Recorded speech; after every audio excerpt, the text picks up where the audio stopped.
make the money that save up. 1080 my savings. Got a man amongst boys out there. Fast lane. With the booyah, that's a flex. Not a human, I am from another planet. I'ma teleport, might vanish. I'ma wake up, do damage. Join number 7, he's bored though. Working all night, need more though. I remember nights I was poor though. Pick it up, pick it up, pick it up, pick it up. Sense it at one time. Still there for Lomaviti. The master Navia. Numbers on the outside for Lomaviti. They jump back in. Beating a couple of players. Oh, the fan, Hularasa. Look at him go, Simeone Hularasa. Still there. Muffy comes flying in. But holding on is the call. What a massive error there. Huge mistake in the shadow of the post, unable to take advantage. Hogress, quick possession, they've got it. Hogress 1-on-1. What a step, but a tackle indeed. $2, $1. Here he goes, Lucas. Lucas is the force with them. Gets the step. Still going. Oh, goodness gracious. It's with them. He's so much better than the last Star Wars movie. Tyson Lucas, underneath the pole, breaks the deadlock. And I will tell you what, you could not buy that at the dollar store, my friend. Incredibly impressive try. Take another look. T-Dollar out into open space. This is money. Now you see, yep, ooh, yeah, and ooh, nothing Curl could do, as good as he has been all week long. Here in the last 2 days of best sevens action you'll see anywhere. I don't know that anybody can make that stop. Yeah, so Roots is pretty much here to show the world what happens when brothers and sisters of African descent unite. No matter where you are in the world, now or have come from, we are looking to come together with the top talent to nurture and improve upcoming talent as well, and to take pride in everything we do as a group. You know, it's always been something that, you know, Kyle and I have always bounced off each other, and, you know, once we played together for the first time at Old Blue back in 2012, you know, right then and there, it was already one of those deals where part of what made our friendship so great was just the fact that we knew what each other was going through without having actually to know about their past. Aside from rugby, we also want to kind of create a community for our people where we are also providing professional guidance and educational guidance and just personal guidance and just being there for each other on and off the field.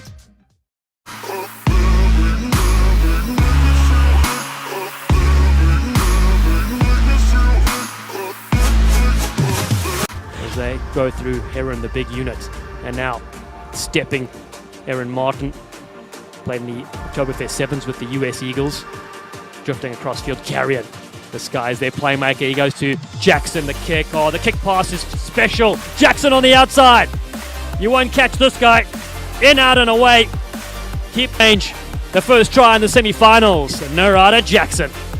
Action Jackson, the former TCU Horned Frog. And he looks like a sprinter there. Somebody you'd see down the track up in Fort Worth. Beautifully placed on the kick from Carrion right into his hands. Noodles unable to get to him in time. Guy is a player to watch as well. Incredible. And Carrion sees that he doesn't have the opportunity. Perfectly placed, well-weighted kick, and Jackson doesn't allow it to bounce, and then the afterburners come on. Dallas Reds, and it's just the creativity as well. A lot of these players have played against each other. Floats one over the top to the outside. Hargrest gets eaten. Oh, but a little space on the short side. Oh, they've gone high. They've skipped through. There's space here to operate. Beautiful little move there from Tidwell. Tidwell. Oh, Tidwell gets through. Tidwell against Carrion. Oh, Tidwell's still going. How many Tidwells are on the field? There's 14 of them. What a score. Jason Tidwell on the turf. Nothing left. Skipped out of not one, not two, but three tackles. Somehow Tidwell able to continue. The shoestring tackle, Foliaki unable to bring him down by the scruff of the neck. Foliaki couldn't get the horse collar. Tidwell spins away from one. They thought they had him. They did not. Tidwell, what a try. Maybe the most impressive try we've seen thus far today.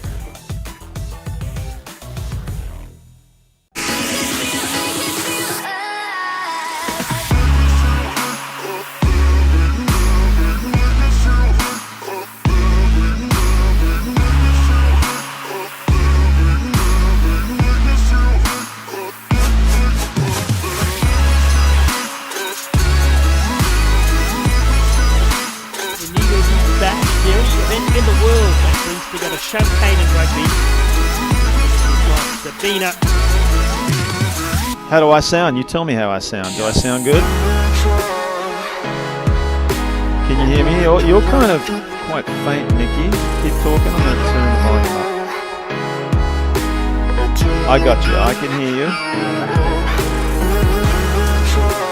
But that's nice, though. It's really nice. I feel like I'm a Formula One driver and you're in the pit. You know? You're in the pits and you're just kind of like guiding me just calmly and nicely to the podium finish. To me, a champion is someone who sets a goal for themselves and will do anything they have to achieve it.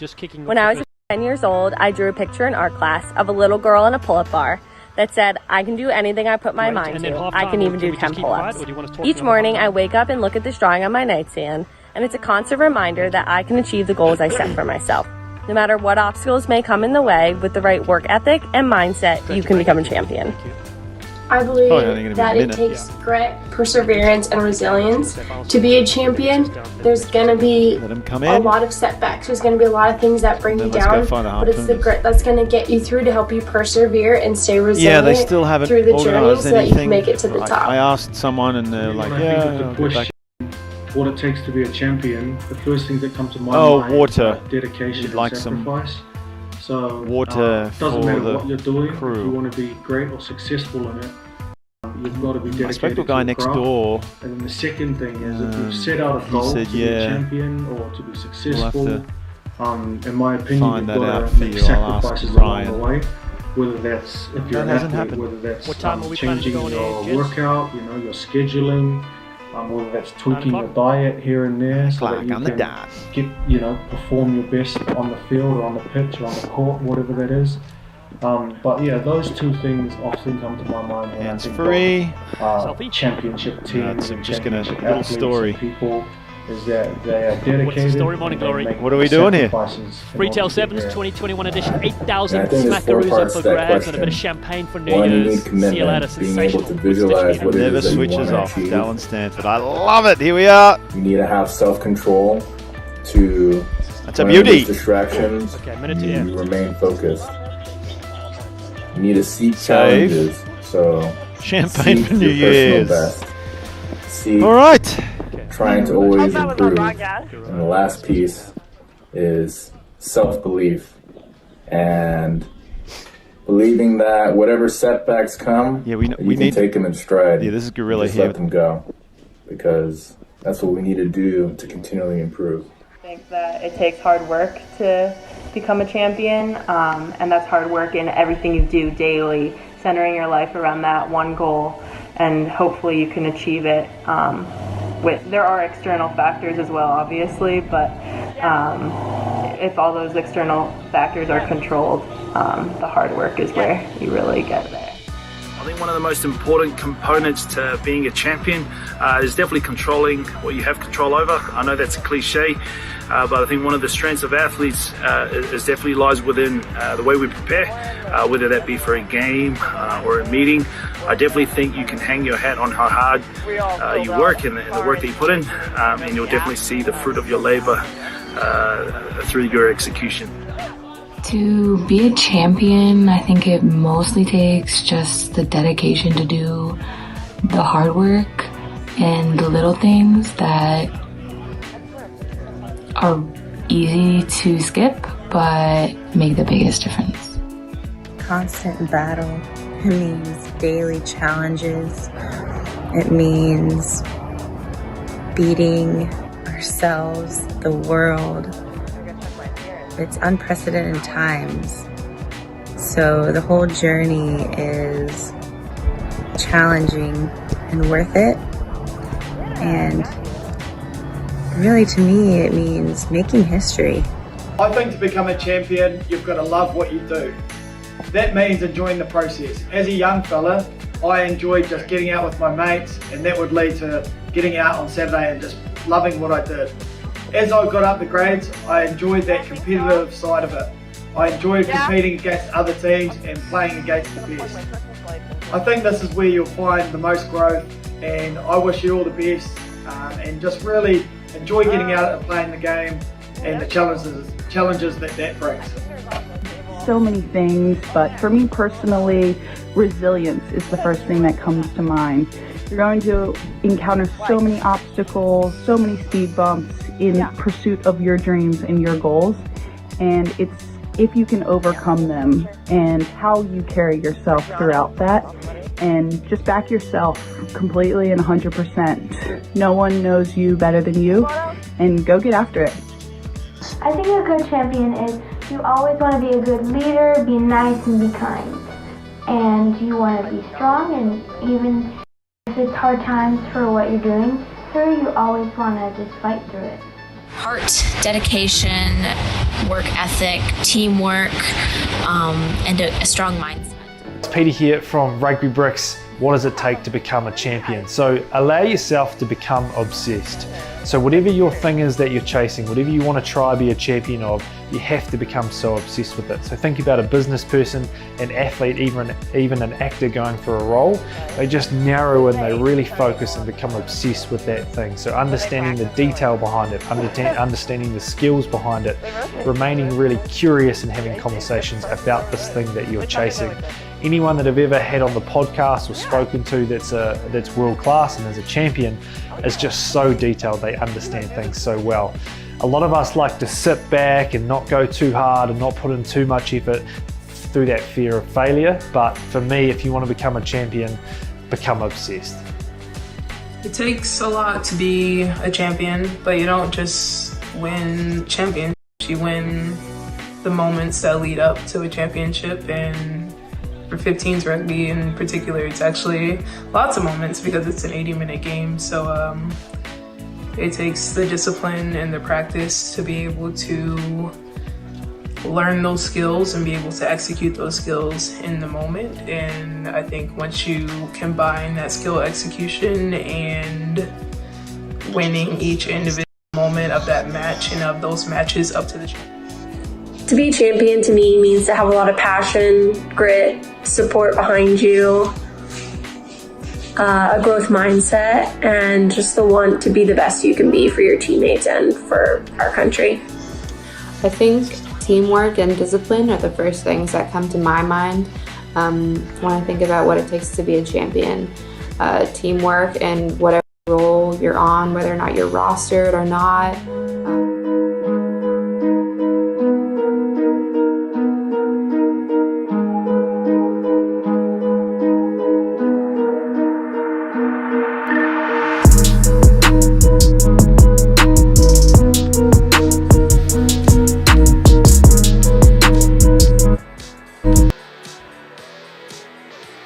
Welcomes you back here to second half action, and this is the try from the first half. Carrington Freitas busting free for Lindenwood University. The Lions go up, Ding Brian of Rugby.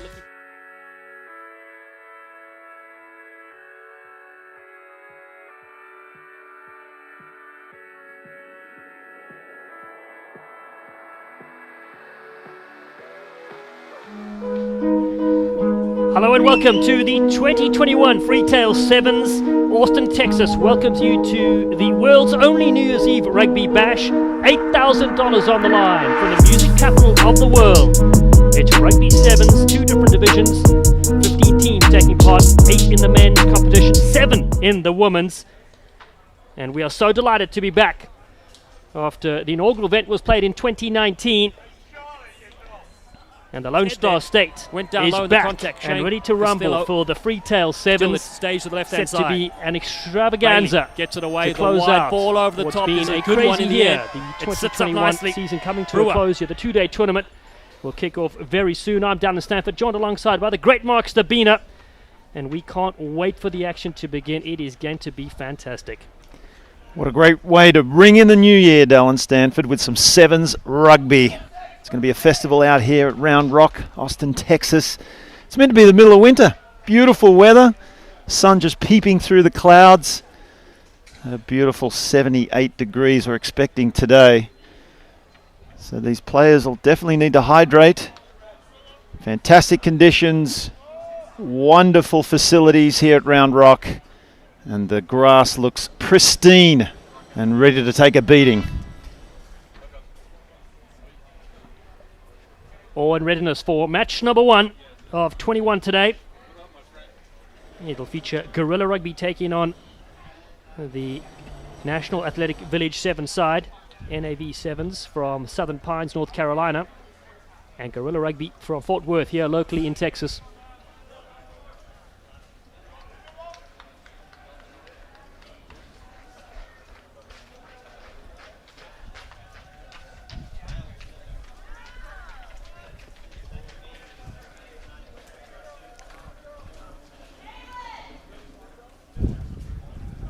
Of course, the referee for today, the very first match of the tournament.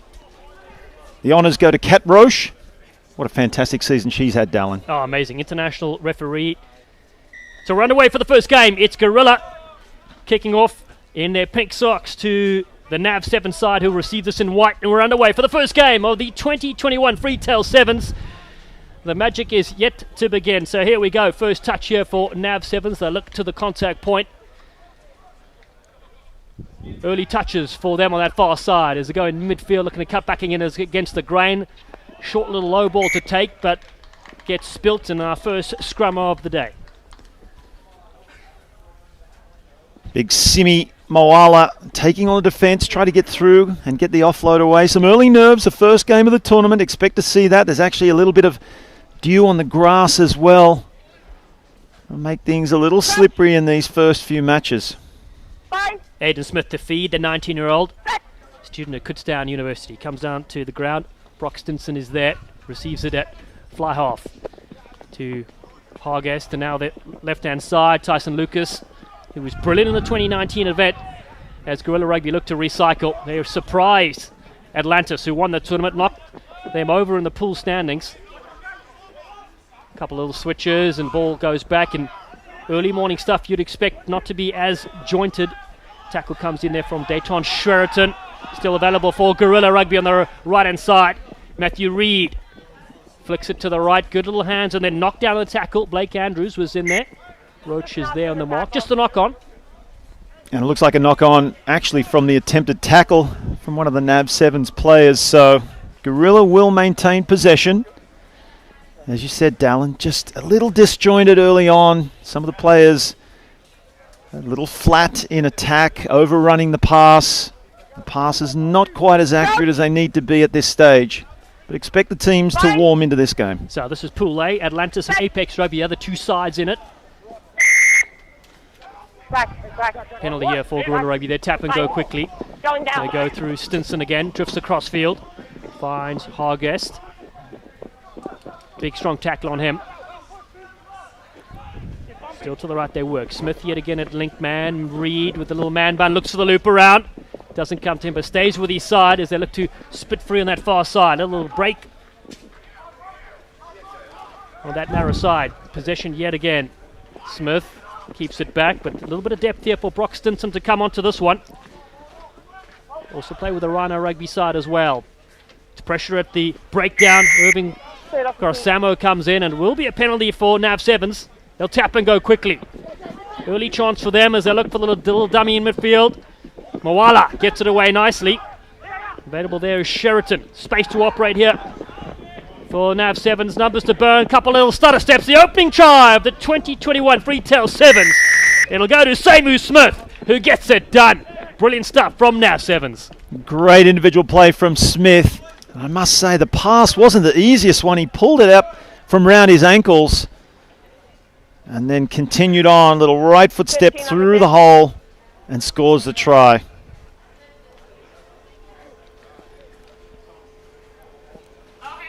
First 5 on the board. Looking for the extra 2. Nice high looking kick.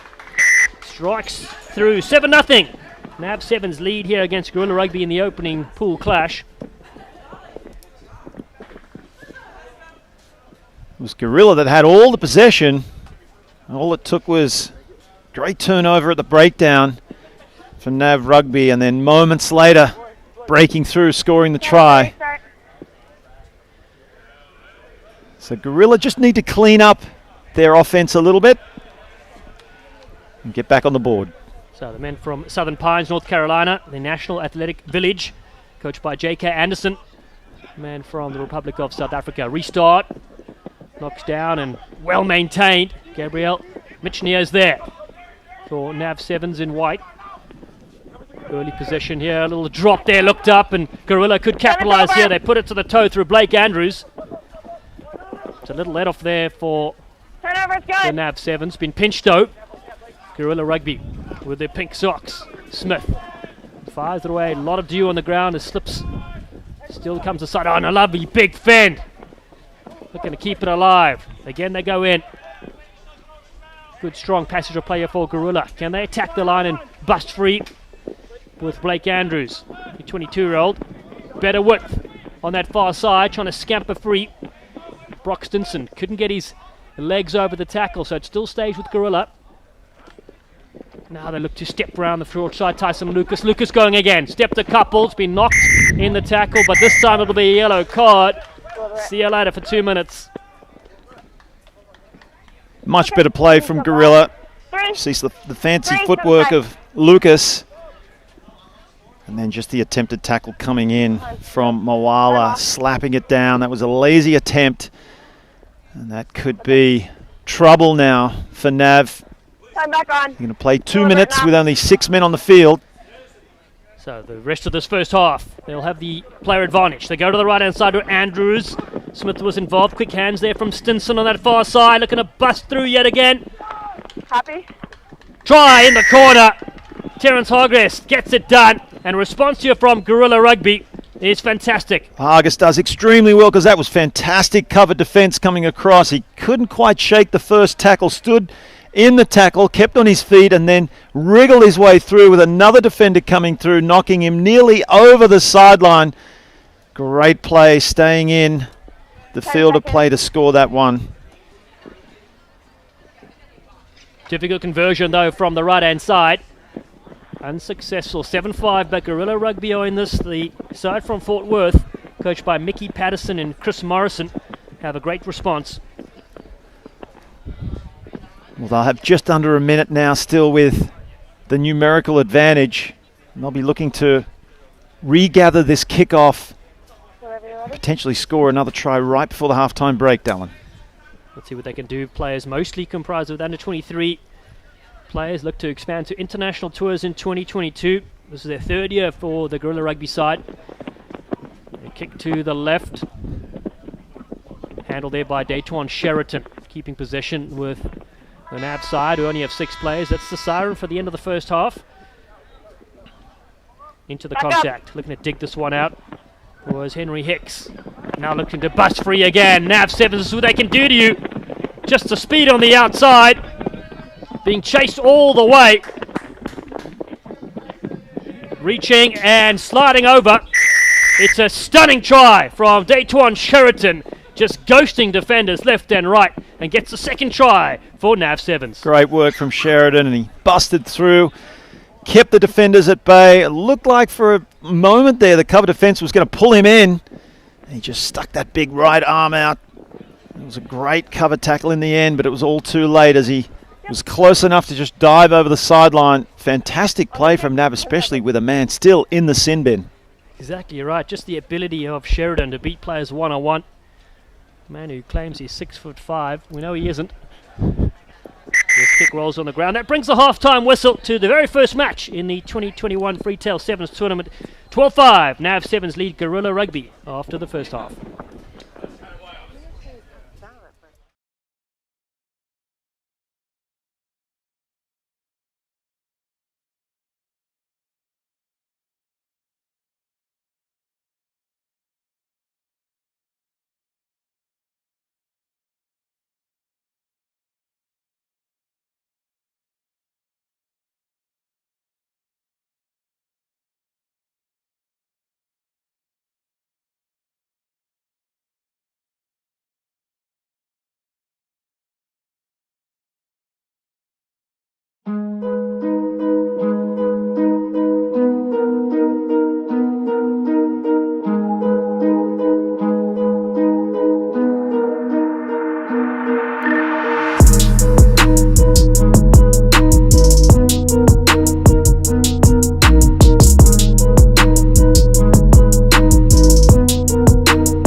match 1 of the 2021 Freetail Sevens. Tournament won by Atlantis in 2019. Didn't play in 2020. There's Cat Roach, marathon runner. One of the fittest referees you'll see. Also can knit a brilliant scarf, apparently. She won't need in these conditions, though. Can go either way in Texas, Stalin, and it's gone the way of warm weather. It's going to get warmer throughout the day. It's still early morning. NAV Sevens to kick off, who lead 12 points to 5. Tries from Samu Smith and Daytwan Sheraton has them in the lead. Gorilla Rugby to receive this. As they drift across field looking for a bit of open space. It's not there. It flicked back in field by Aidan Smith. Man, who also played with the Atlantis rugby side in years gone by. A go across field, big strong tackle, slipping on the dewy surface. Still with Gorilla Rugby. They were up a player because Moala was yellow carded earlier, but he's back on the field and being a real menace. Now that's what Moala's been doing all game. He just races out of defence, tries to spook the ball carrier. In this case, it was successful.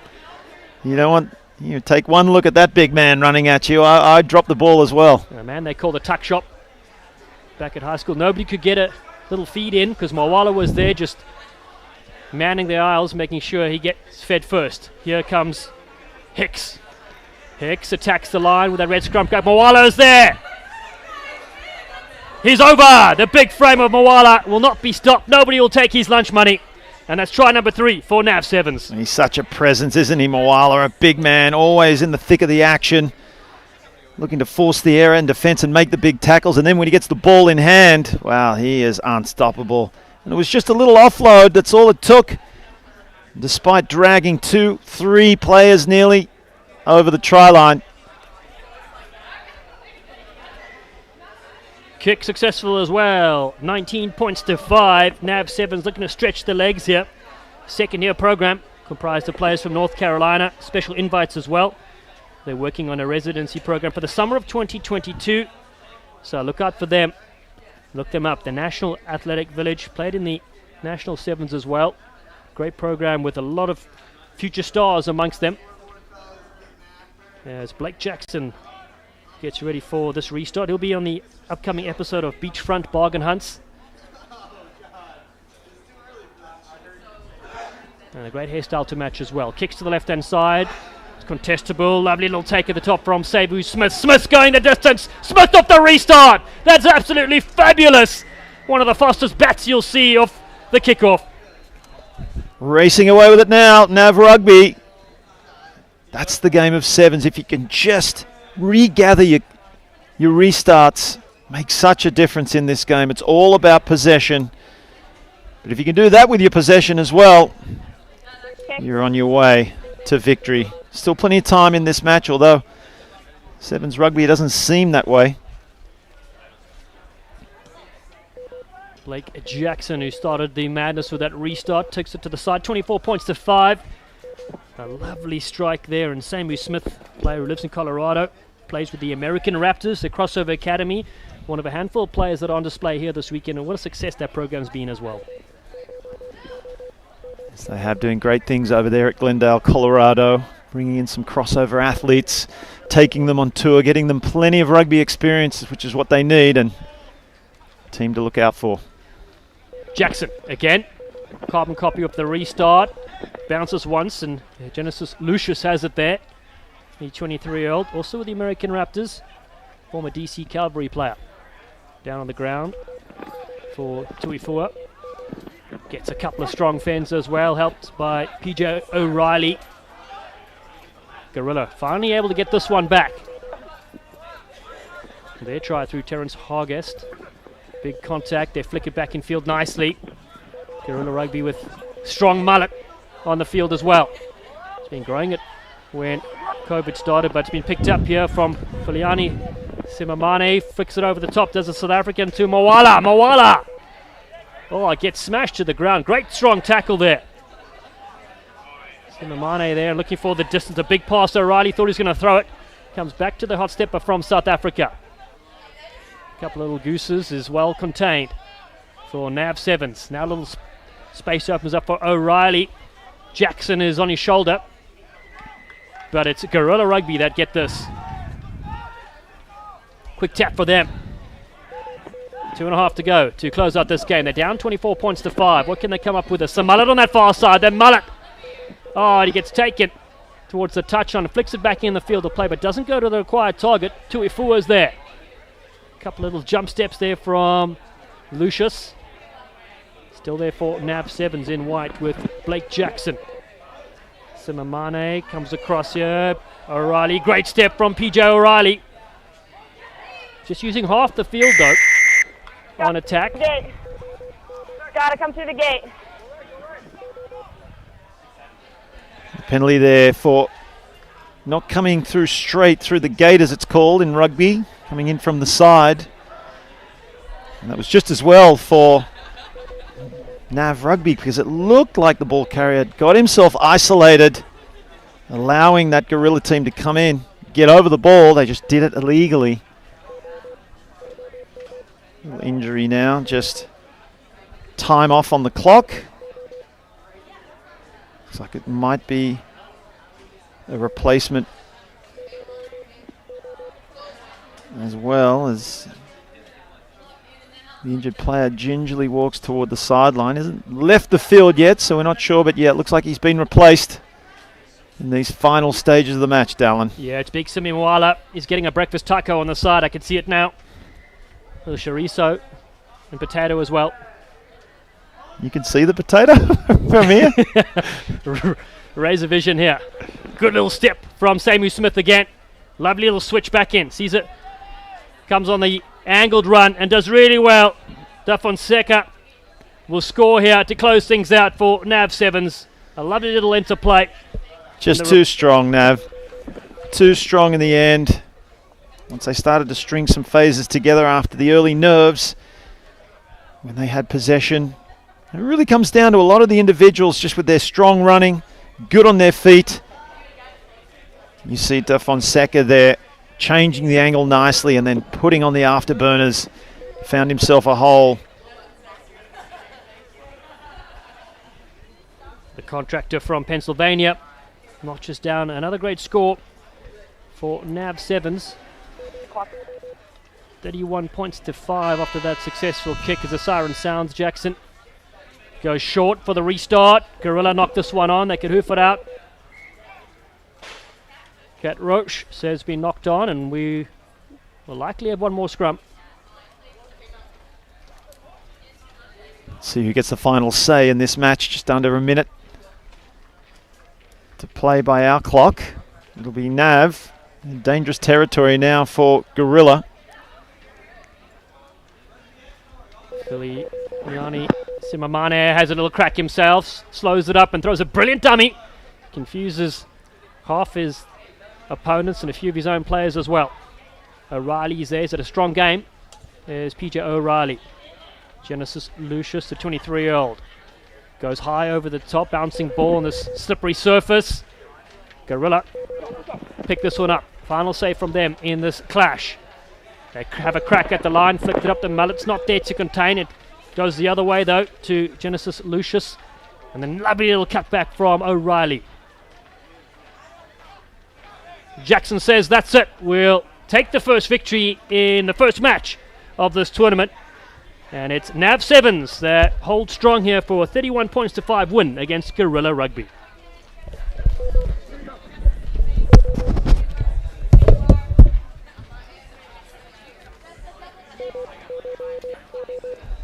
His head there went down low in the contact. Shane Costello still at stage to the left-hand side. Bailey gets it away. The wide ball over the top is a good one in the end. It sits up nicely. Brewer has the looper, and the opening try of the game will be the Texas Green Machine, and they get the job done. Stunning stuff against the favourite Loma VT side, Core North Texas. They lead, and this is another look at it. Wonderful bit of skill. Take a look there. Oh, what a pass from behind. Absolutely outstanding. Brewer able to find his target. North Texas, the opportunity, getting it wide. Everyone, Loma VT inside defending. Mean Green on the board first. No sleep, need more. Pick it up, pick it up, pick it up, pick it up. Sam Lohman. And here's downfield, big run. Simi Moala again with another try, Steve. He's made an impact off the bench, hasn't he? Yeah, man amongst boys out there. You know he's coming. You know the train's coming down the road. You either get out of the way or you've got to stop it, right? Absolutely. You need to stop it. Try dig dirt, there ain't none. I make the money that save up. 10 to 80, my savings. Take the Yeah, time man for the amongst baseline. boys out there. New car, race on, fast lane, pace on. With the booyah, that's a flex. Not human, I am from another planet. I'ma teleport, might vanish. I'ma wake up, do damage. Join number 7, East Bordeaux. Working all night, need more though. I remember nights I was poor though. Pick it up, pick it up, pick it up, pick it up. Sense it at one time. Still there for Lomaviti. The master Navia. Numbers on the outside for Lomaviti. They jump back in. Beating a couple of players. Oh, the fan, Hularasa. Look at him go, Simeone Hularasa. Still there. Muffy comes flying in. But holding on is the call. What a massive error there. Huge mistake in the shadow of the post, unable to take advantage. Hogrest, quick possession, they've got it. Hogrest 1-on-1. What a step, but a tackle indeed. $2, $1. Here he goes, Lucas. Lucas is the force with them. Gets the step. Still going. Oh, goodness gracious. It's with them. He's so much better than the last Star Wars movie. Tyson Lucas, underneath the pole, breaks the deadlock. And I will tell you what, you could not buy that at the dollar store, my friend. Incredibly impressive try. Take another look. T-Dollar out into open space. And this is money.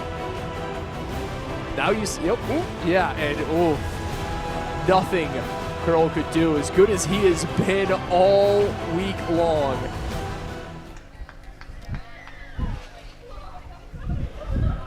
Welcome back, the 2021 edition of the Freetail Sevens here at Round Rock Sports Complex in the Lone Star State. Glad to have you with us alongside Tim Wilkes, Kit McConico. Our men's Pool A match, Atlantis and Apex. Getting things underway, Apex defending in the green, Atlantis in the white and teal. The defending champion. The men won it back in 2019. No tournament a year ago because of the pandemic, and so glad to have you. The world's only New Year's Eve rugby bash is back, and Atlantis trying to find something early on. Apex, a side made up of University of North Texas men, appropriately in their green and white. Tim Cisco Lopez, our referee for today's contest, the 26-year-old out of El Paso, currently residing in Atlanta, the PhD student. And again, a beautiful day here in the Lone Star State. A very warm welcome wherever you may be joining us from. Perfect weather. Couldn't ask for a whole lot more. That's right, man. Fantastic weather out here in beautiful Round Rock, Texas. Got a good match to start things off. Like you said, the Mean Green team out there from UNT. Guys from all over the north part of Texas, Denton, all over the place. But this team here from Atlantis brings in a crew from all over the country, studs across the board. And they'll look to strike first, but right now a big scrum finally getting taken there.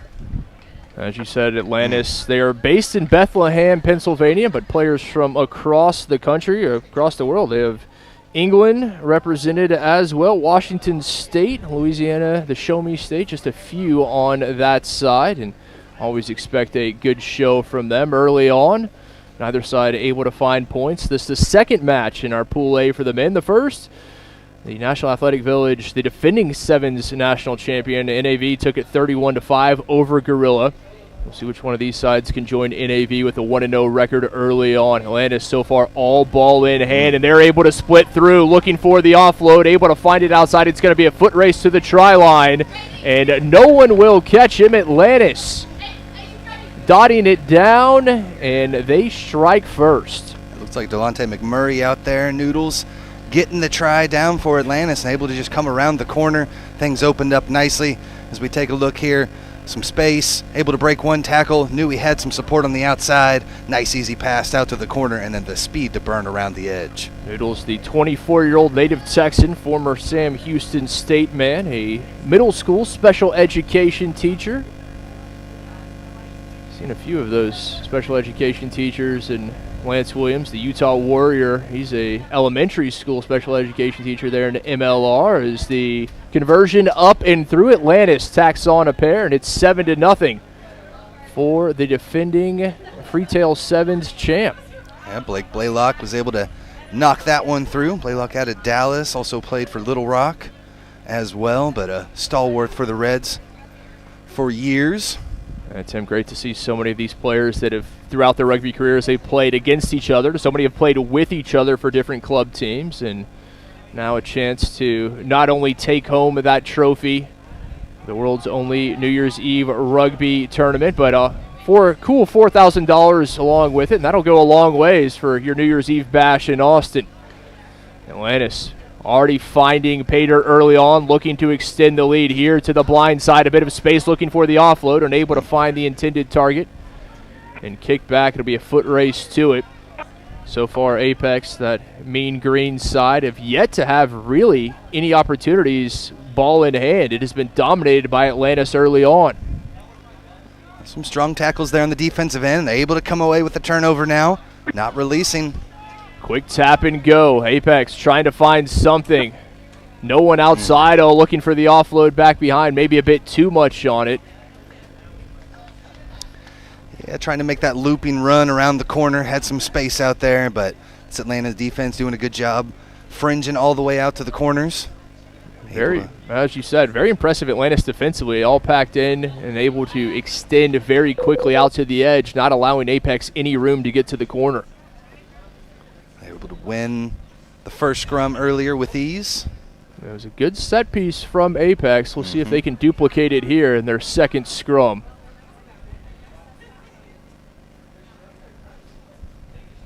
Teams finding their way in. A full day of action. 21 games, in fact, today. We will have another 15 for you tomorrow. Atlantis able to break the line, but drugged down from behind. Big tackle from Apex, trying to find a bit of space. The offload not finding the intended target, but Atlantis still with it, but currently going backwards. Outside, room to run. Oh, what a massive open field tackle there for Apex. Good, strong defense. Keeping them back in their half so far. Had he been able to get through that, it would have been off to the races. Little chip over the top. It'll be a race to it. Apex appears to be closest there. They do, scooping it up inside their own 22. Possession more important than territory, certainly in sevens. And possession something that Apex has enjoyed little of. Turned over, and it is going to be another try for Atlantis, and you cannot make mistakes like that against a team of this caliber. Yeah, pending your own end, trying to make some passes to get out of it, but you see this one just goes to deck, and a nice easy scoop and score there for Rademacher, able to take it all the way through there off the break. Rademacher brothers, Isaiah and Zach, two out of Lexington, Kentucky, and UK students there with the Wildcats. The conversion is up and through. 14-0 Atlantis, just 90 seconds remaining in the first half. Yeah, kind of flat-footed on their own end right there. Not a lot of depth because you're retreating, trying to get out of it. But again, just that pass went to deck, and an easy scoop and score for the Atlantis boys. On top 14-0 here. Just a minute to go, not a lot of time, but we've seen these guys have that championship pedigree. So many players across the board. Even got a USA Eagle on the roster, maybe making an appearance later on, but a strong squad to be reckoned with throughout the day here in Round Rock. That helps a little bit. You have somebody with that pedigree, as you mentioned, that has picked up a cap with the Eagles. Atlantis looking for more. The line break, and it is going to be in for the third in the first half, and it took them less than 30 seconds. There was just 75 seconds remaining, and they needed less than half of that.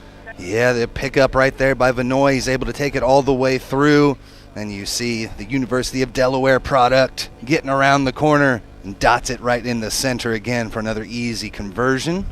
Mitch Vinoy, the captain, wearing number 8, the former Blue Hen, is another successful conversion, 3 for 3 on the conversions, and it is 21-0 Atlantis, and with just over 10 seconds remaining in the half, Apex will be happy to have a 2-minute break to talk things over.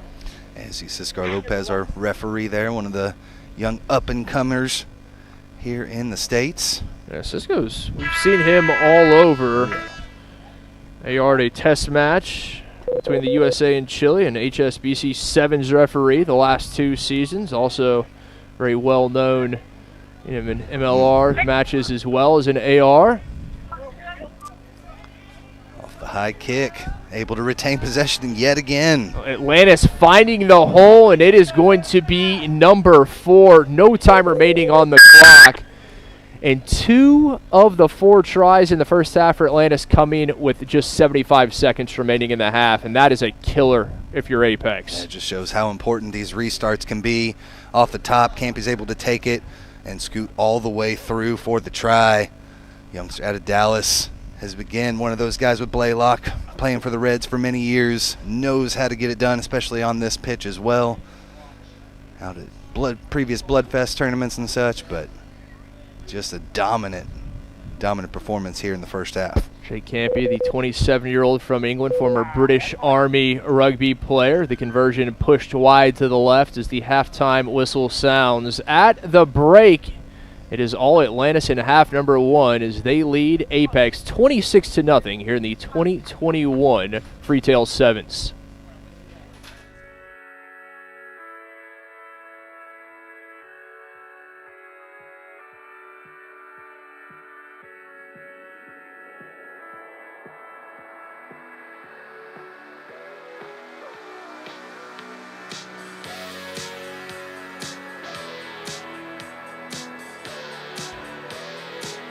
New Orleans welcomes you back here to second half action, and this is the try from the first half. Carrington Freitas busting free for Lindenwood University. The Lions go up, brand of rugby, looking for the switch. They don't fall for that, and it comes to the outside.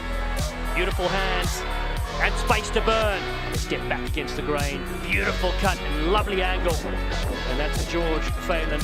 Man, it's a brilliant strike back indeed. Adriana Duncan.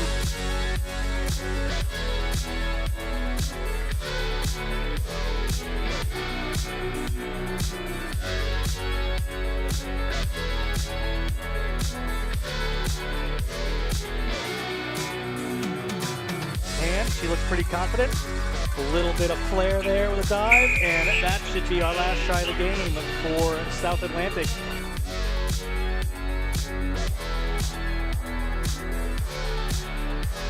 Let's finish here for the Lindenwood Lions program. Thanks for joining us.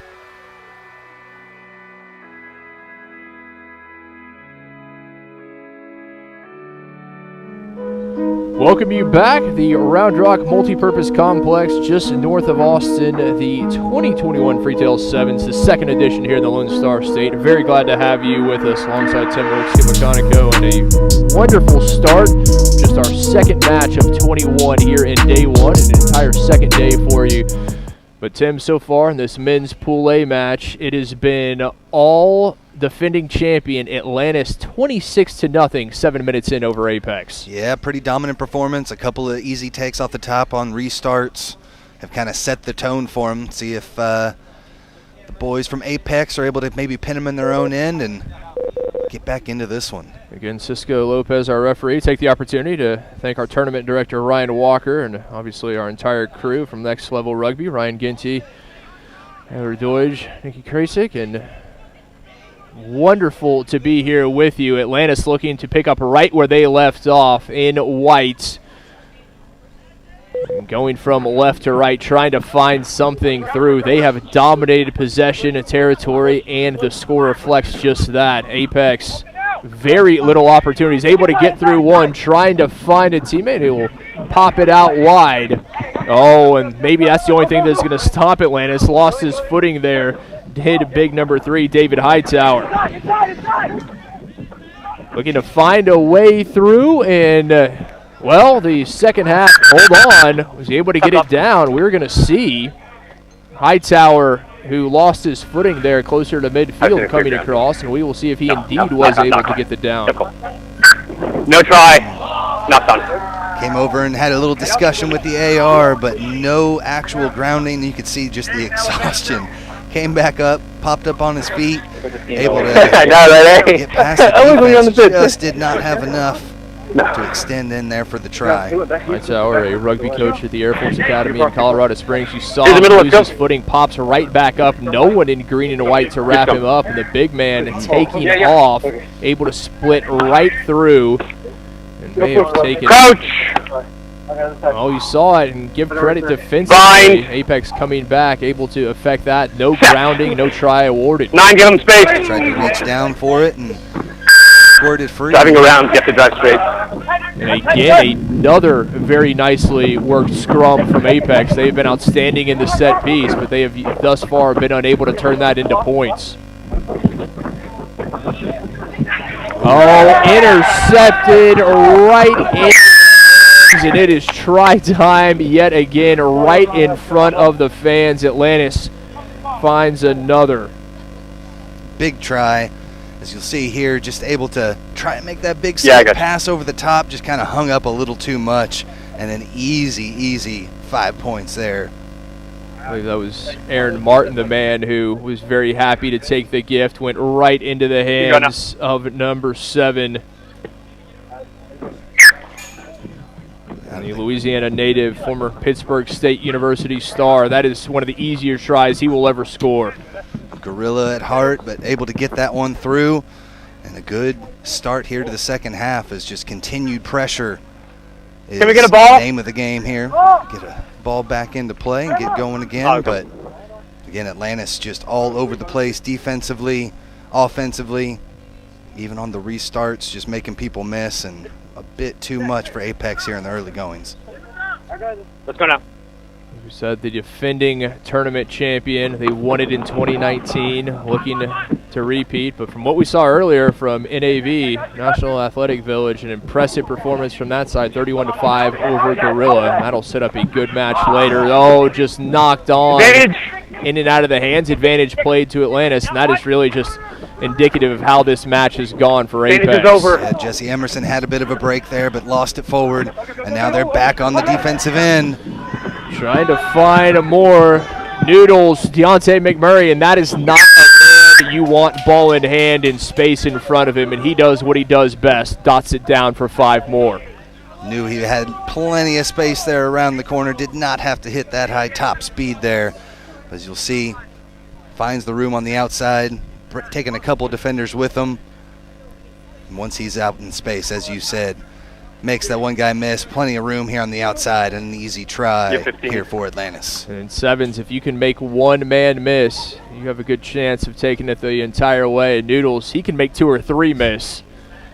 One of the more talented players we saw in the previous edition. His conversion well off the mark, so it will remain 38-0. Atlantis on top, and just over 3 minutes remaining. And that's truly what makes this Atlantis side so tough to play, too. Not only do they have the brains and the intelligence and the wherewithal out there, but they've also got that individual skill to break a tackle, make a tackle at any time. And we're seeing that here with a 38-0 scoreline. Yeah, they play very well together. They're on the same page, but you pair that with the individual talent, and all 7 can make something special happen at any moment. That is a potent combination as this one bounced right into the hands. Atlantis looking for more. Back it goes. Men in white able to retain possession. That one back through the legs, so remaining with Atlantis. And right back to work they go. Trying to cut through. Try saving tackle there. Able to trip him up by the shoestring was Emerson. Advantage for Atlantis. They may not need it. Noodles again. Noodles in space. Make it 2 in a row for McMurray. Sized up the defense. Knew he had plenty of space there on the outside, but tried to trip with the foot. Take a look at it again here. They're just able to break that, make that one burst through. Yeah, they're on their back feet. They're starting to retreat. You make one guy miss, space opens up, and then a little behind the back pass out to Noodles here on the far side. 3 guys, not enough to chase him down. Zach Rademacher, the man they call Rads, the Evergreen State native, able to get that ball to Noodles, and he is absolutely electric. One of the players that the fans love to see ball in hand, what he's able to do. A conversion on a line, but short. Just 90 seconds remaining, 43-0. Atlantis on top. So tough out there, playing that hard defense, and they were able to take that one away. And then, again, just that one break, one misstep makes that defense close in and leave some openings on the outside. Saw a similar situation at the end of the first half with 75 seconds remaining. We thought Atlantis may be content to go to the break. They scored 2 more tries. We'll see what they do here at the end of the match. Big tackle. The opportunity's just not there for Apex. Do they have one here? Trying to find a way through. Oh, and the offload intercepted. Well read. Beautiful diving interception from Campy. And Atlantis is going to turn the turnover into a try. Back the other way. Try time, Matthew Core. He was able to take that one the distance and just ran right into contact. Gave him a big shove off, as we'll see here. Nice pick. And then boom, right into contact. Says get off, and then has the speed to get around and break the defense and take it all the way for the try. The big man from the Bronx. Shout out to the BX. And the conversion up and good. You would imagine that would almost assuredly do it with less than 10 seconds remaining. Atlantis, a cool 50 points in their opening match. Yeah, we saw that big burst there from Core. Core, the Jamaican international, got to play a little bit for them on the HSBC series. So, again, talent from all over the place out there for Atlantis. And then putting it up on the board here, 50-0. And, well, they may not be done just quite yet. Did we jump the gun? We did indeed. And, well, if there is time remaining, and there doesn't even have to be time remaining, they can find points, able to do so again. Aaron Martin with his second.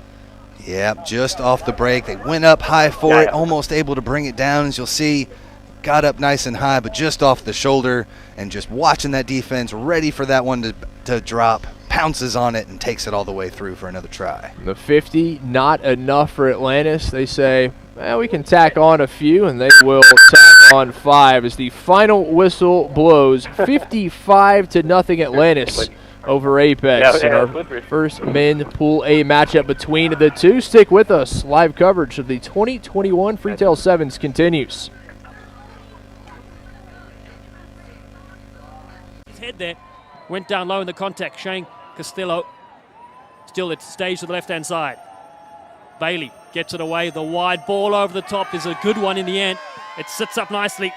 Brewer has the looper, and the opening try of the game will be the Texas Green Machine, and they get the job done. Stunning stuff against the favorite Loma Viti side. Score North Texas. They lead, and this is another look at it. Wonderful bit of skill.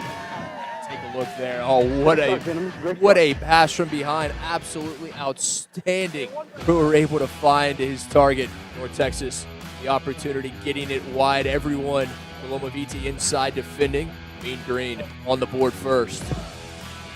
His head there went down low in the contact. Shane Castillo still it stays to the left-hand side. Bailey gets it away. The wide ball over the top is a good one in the end.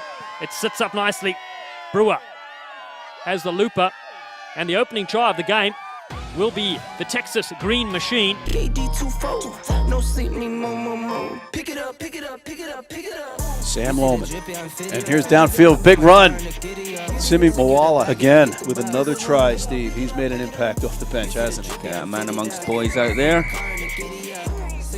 You know he's coming. You know the train's coming down the road. You either get out of the way or you've got to stop it, right? Absolutely. You need to stop it. Try dig dirt, there ain't none. I make the money that save up. 10 to 80, my savings. Yeah, man amongst boys out there. Fast lane. With the booyah, that's a flex. Not human, I ain't from another planet. I'ma teleport, might vanish. I'ma wake up, do damage. Join number 7, he's bored though. Working all night, need more though. I remember nights I was poor though. Pick it up, pick it up, pick it up, pick it up. Sense it at one time. Still there for Loma Viti. The master Navia. Numbers on the outside for Loma Viti. They jump back in. Beating a couple of players. Oh, the fan, Hularasa. Look at him go, Simeone Hularasa. Still there. Muffy comes 8 of their squad taking part here that won the national championship, kicking off to the Hartford Harpooners in green. It flicks back here nicely to Will Chevalier for the Lions. Brilliant to have them at this tournament as they look to cut back against the grain really nicely through Jake Hidalgo. Does really well. There's the player who loves mangoes. And here comes support runners back on the inside. The Lions step in the first try. It's Will Chevalier that gets it done. And the men from Chicago have their first 5 inside the 40 seconds. Just showing their class early on. And you see Goodwin there. He had numbers to the left and to the right. Just black jerseys everywhere. The Harpooners struggling to get themselves back into any kind of defensive alignment. In the first minute of the match, the Chicago Lions setting their intention. A brilliant program indeed, coached by Matt Wagner, known as Wags. Colin Doyle and Matt DeGoots, known as the Goose. Played against the Goose many years ago for the Lions. He lost on every occasion against us back then, but not this time. 5-0, they lead.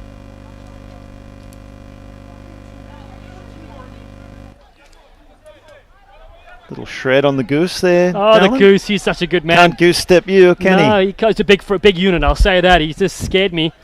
6'5", massive frame. Not the Sevens body you'd expect, but a hell of a nice guy. The Lions strike first. Oh, what a take at the restart. Jake Hidalgo does really well. He's been manhandled by Makieli Nomai Tonga. It was a high tackle as well. So the Lions shift it to midfield. Using the full width on attack here, as many of the great Sevens teams do. Big contact still coming in. Oh, the frame comes in. Sensational hit. Numbers to the left though. Black jerseys are plenty for the Lions, but they come across here. Chevalier gets it across nicely. Ziegler on the field, look to cut back in. Hidalgo does well again. Hidalgo for the line. He'll get in for try number 2. The Chicago Lions pounce yet again. Oh, and it's the post-match. A little celebration as well. I like it. That was Hidalgo who started the movement way back at the kickoff, if you remember. Fantastic catch on the restart, which led to a penalty. And then the Lions, they just seem to have an extra player out there. They seem to have 8 instead of 7. The way that they spread the field, they keep the ball alive. Plenty of support players as well.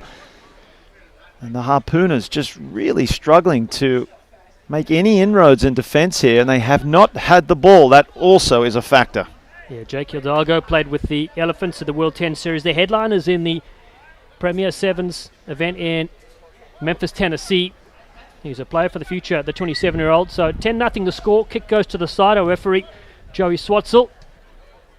You didn't see him there. He was doing push-ups in the back of your screen. He just likes to look pretty swell on the global stage, does Swatzel. Did he beat your personal record of 4, Dallin? He did indeed. Squashed it, in fact. Got to give him credit there. Always give the referees a bit of fun banter. They love it. But he's much stronger than I am. Here it comes now. Finally, the Harpooners take possession. It's through the big frame of Nomai Tonga. Jihad Kabir looks to ghost through. A wonderful player over the years in the game of Sevens. Yeah, now I saw a Donaldson throws a dummy. Oh, a couple of big dummies there from Donaldson. But the Lions equal to the task, and they get the penalty as well. Numbers are plenty to the left-hand side. They tap and go quickly. They're going to cut back in again. Kabir with a strong tackle, looking to stop Noah Brown. And the penalty pings the other way. Kabir taps and goes quickly. Numbers to the left. Max Delay is there. He throws a dummy. Delay's got some magic feet. Beats a couple. Still going.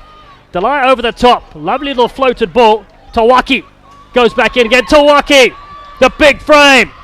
Sabaloni Tawaki. Chased all the way. Turns back in. Looks for support. And it's not the best pass, unfortunately, because that would have been a highlight reel. Tawaki races away and then just panics. Where's my support? I'm not going to make it. He didn't quite have the legs. Great feet all round, and finally opening up and showing what they can do, this Harpooners side, when they finally have some possession. Just a shame that that last pass didn't quite go to hand. He left his support play for dead. But as he died, he needed some more of that support, and it just couldn't come in time. Gives possession to the Lions inside their 22. Little flick ball there from Alex Doria. Looking to cut back in again. Willis Goodwin to the big frame of the forwards. Ball splits free. It's advantage here. The Harpooners have got to go in. Yes, they'll strike. Lino Sauni Tonga gets in. And it's a good response here from the Hartford team. On the back of the error from Chicago. Dangerous position to be. Dancing around. You see there, not spreading the ball wide at all, as they usually do. And they made things difficult for themselves. The ball spat out, and that's all the Harpooners needed, because as you can see, some big Fijians out there with fancy feet. The eventual try scorer, no exception. Sanai Tonga. Little shimmy, and then just bats his way over. Kick unsuccessful, but they in this one, 10 points to 5. They've scored their first try in this tournament. Two new sides that are here at the Freetail Sevens event. Started in 2019. $4,000 up for grabs in the men's division and $4,000 in the women. Two pools here in the men's side.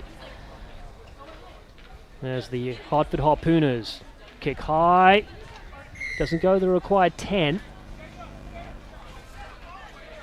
Such a shame in this game of sevens, Dallin. That could mean everything. You really need to be clinical from that kickoff. Lions with Noah Brown. His father Todd fought in the UFC. Great sporting family. There's a 20-year-old come from. Brown looking to cut back in. Offers a little dummy switch, a couple of them, and then fires one over the top. They do well to keep that alive. Hidalgo cuts back in beautifully. Hidalgo's got some fancy footwork going across field, though. Not what you see in the game of sevens a lot of, as they bash it into that far side. The Lions keep it alive beautifully. Preston Hammersmith salutes the crowds and gets the try. The first touch and a dive as well. It's hammer time. Brilliant stuff from the Lions. And the young gun is in.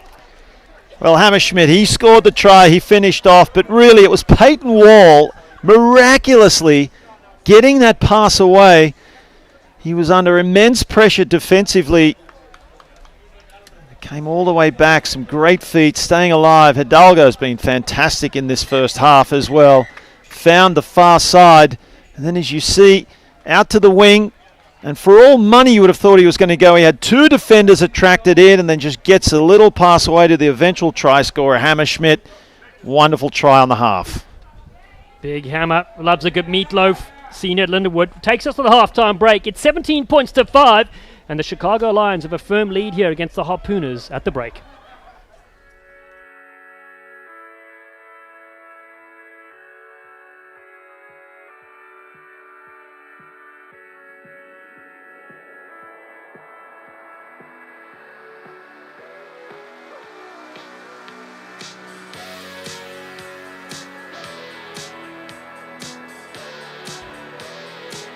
New Orleans welcomes you back here to second half action, and this is the try from the first half. Carrington Freitas busting free for Lindenwood University. The Lions go up, think Brand of Rugby looking for the switch. They don't fall for that, and it comes to the outside.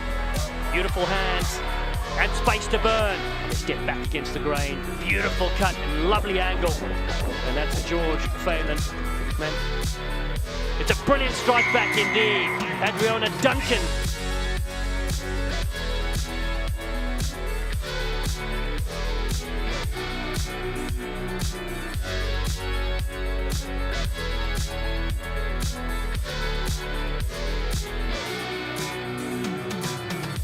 She looks pretty confident.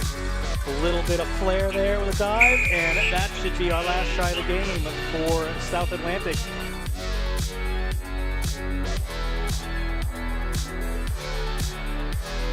Finish here for the Lindenwood Lions program. Thanks for joining us. In beautiful Austin, Texas, the world's only New Year's Eve rugby bash, and we're here live and loud. I'm Dallin Stanford, joined alongside by Mark Stabina, former Aussie Sevens sensation. And he's rounded many pot cars in his day, as are these players here. Chicago Lions up 17-5 against the Harpooners. Joey Swatzel has the whistle. Big second half needed here from the Harpooners. It is. They've showed if they just have some possession, Dallin, they can be dangerous. Let's see what they do with this kickoff. Nice high-looking kick. It does bounce back. It's anybody's game. The Harpooners try to fall on this one. And Henry Ajuda was the one that came away with this, and they do take the pill. Yeah, they haven't been able to regain their kickoffs in the first half. It was all Chicago showing their class, and that's what led them to have most of the possession. And that scoreboard definitely reflects that. So match 3 of 21 today. We're back tomorrow as well to crown our champions in the men's and women's divisions. But Jihad Kabir feeds in the scrum. It pops out the middle. And it'll give Swatzel time to do 5 more push-ups.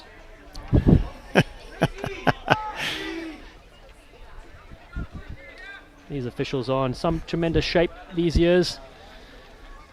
No beer boops to speak of. Scrum time here. Pressure from the Lions coming in. Kabir does well with the no-look pass over the top.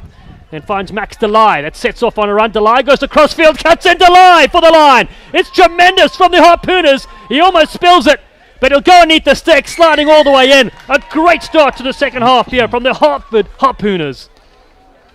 Well, that was class. Coming across the field. It all started from the kickoff as well. Remember, they just need some possession in Chicago. They need to be careful here. If they give too much ball to the Harpooners, this is what they can do. The dummy and go just splits him right through the middle. And then he was running so fast as he sent down the ball nearly spat out like a banana out of its peel.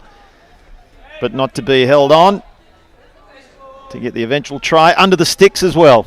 Very important. That kick successful. 17 points to 12. Big Max.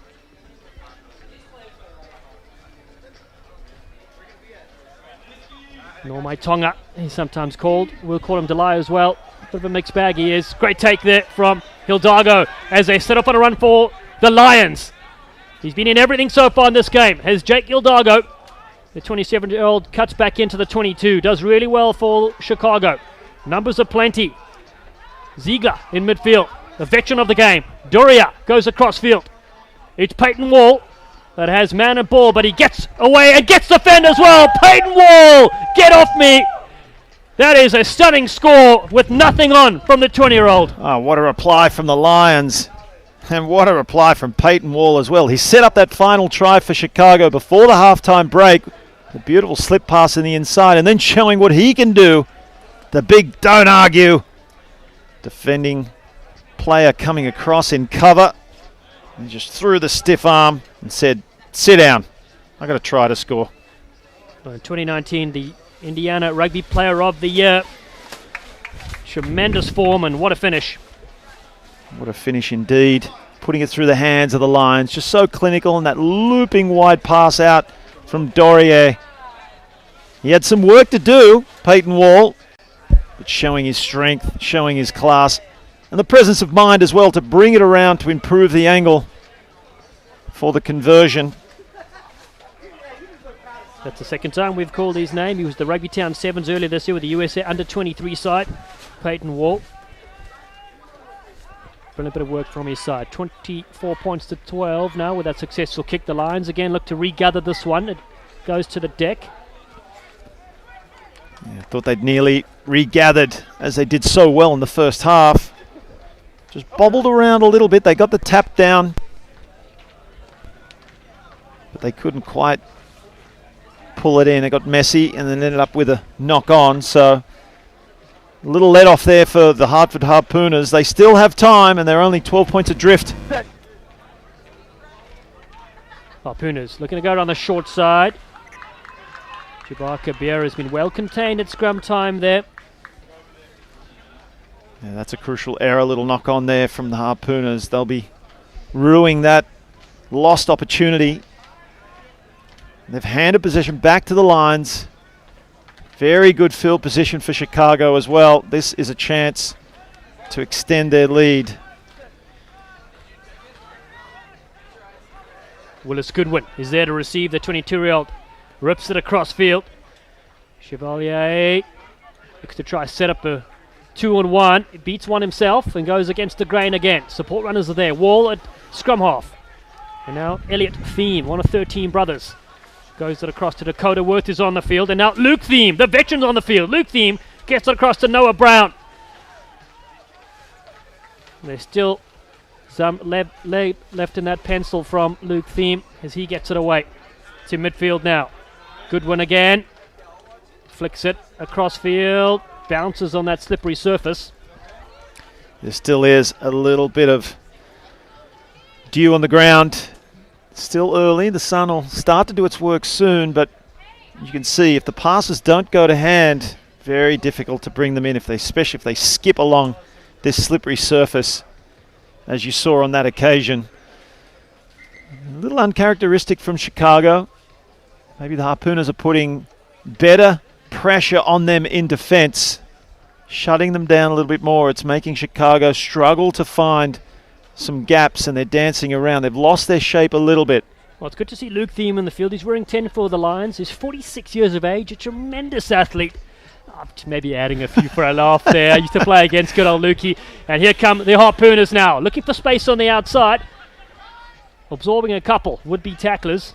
Normai Tonga does well. The ball spits free. Close one to handle as they look to set up phase play over the top. It will still stay with the Harpooners. But yeah, Luke Thiem, one of 13. Two brothers on the field right now. Luke, who we mentioned is 36 going on 46, and his younger brother Elliot, 27-year-old. Just see on that replay again, ball flung around under defensive pressure. It's a bit of a stalemate in this last 2 minutes. No one really capitalising on the possession they've been handed. As we enter the final minute of this match. These sides in Pool B with the Raggamuffins and Rock Rugby, who are coming up next. We saw Atlantis with a massive 55-0 win against Apex Rugby, and NAV Sevens beat Gorilla 31 points to 5 in Pool A. Everyone will go through to the quarterfinals tomorrow. Important about your seedings here. And the Lions will hold on to this game. 24 points to 12. They have their penalty as Noah Brown puts it to the side and says, that's it, we'll take the victory. Chicago Lions win their first match here at the 2021 Freetail Sevens by 24 points to 12 against the Hartford Harpooners. Strong work from the Lions to get things done, and Jake Hildago was fantastic in the build-up as well, and so was Lina Sauni Tonga, and cutting through, and Nora Mai Tonga scored a brilliant try here to close out those highlights.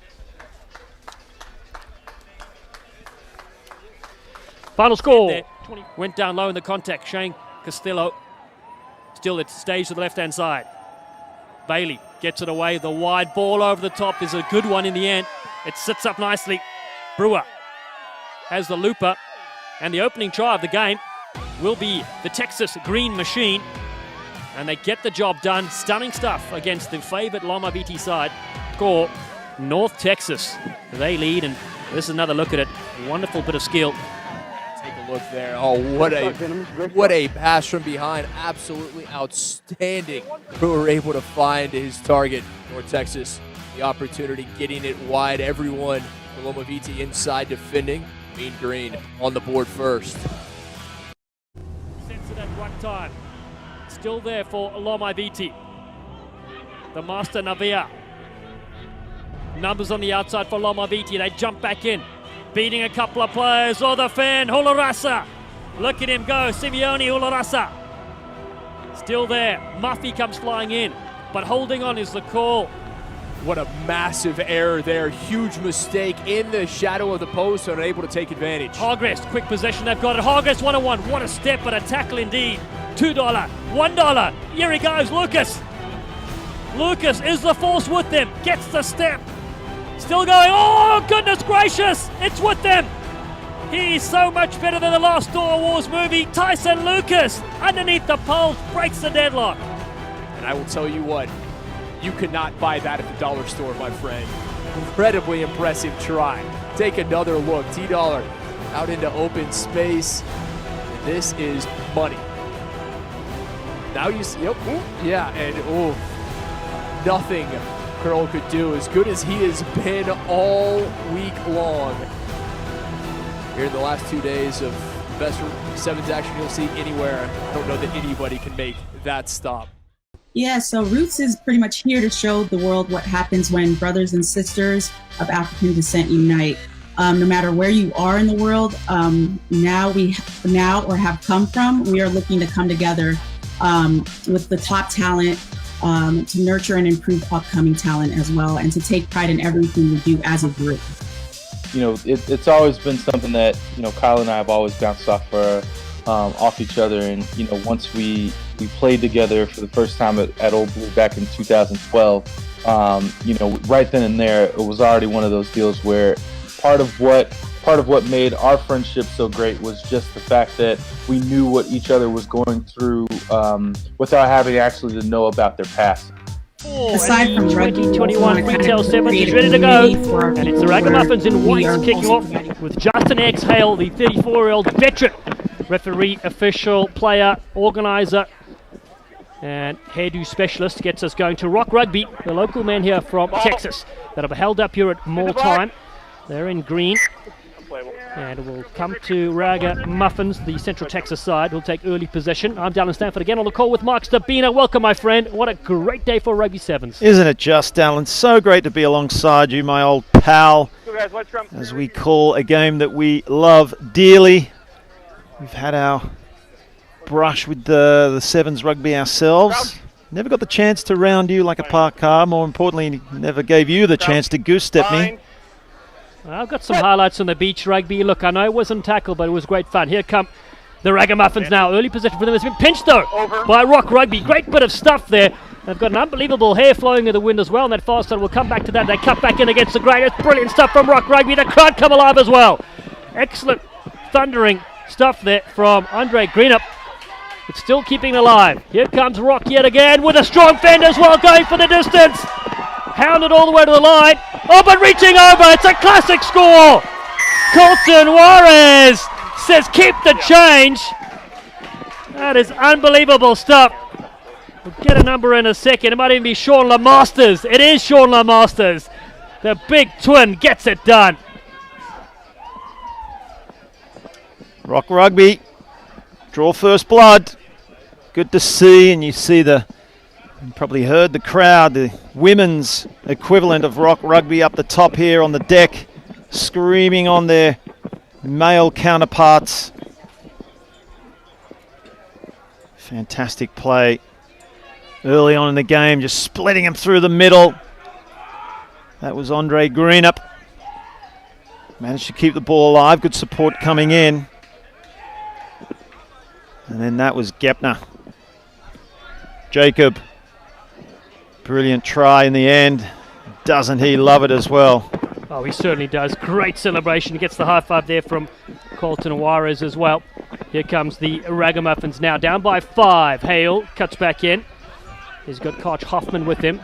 Corey Jones rips it away. Ricky Chestnutwood. Great hair as well from Chestnutwood. Big contact on that narrow side. Corey Jones. Such a creative player. Ships it away though. Hoffman. Hale to Giovanni Bonilla, known as the Donut. Oh, does really well, does the Donut. Again finds X-Hale again. But it's been pinched by Rock Rugby. Here they come. Knock on, looking dangerous. Penalty. So Corey Jones will capitalise here. Jones, the local man, the Texan himself. Takes a couple with him, gets the one-handed flick, it's been knocked back. So it's play on. And Raggamuffins pick this one up and score as well. It's a brilliant bit of work there from the Donut Man himself. Giovanni Bonilla gets the score back here for the Raggamuffins. Just capitalising on some errors there from Rock Rugby. And well done. That's what you can do. You've got to keep hold of the ball. And once again, remember, a little slippery on the surface, so as it bobbles around on the ground, can make it dangerous if you don't pull it in. And they've capitalised on that nicely, equaling the score. Here's a chance to take the lead, and they've done it.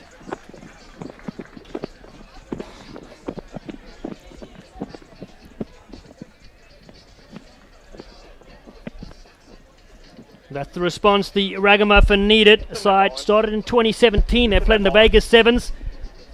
And most of the squad has played against each other and with each other for several years. And Ricky Chestnutwood is sporting some of the best hair in the business. He's wearing a number 5 for the men in white, the Ragamuffins.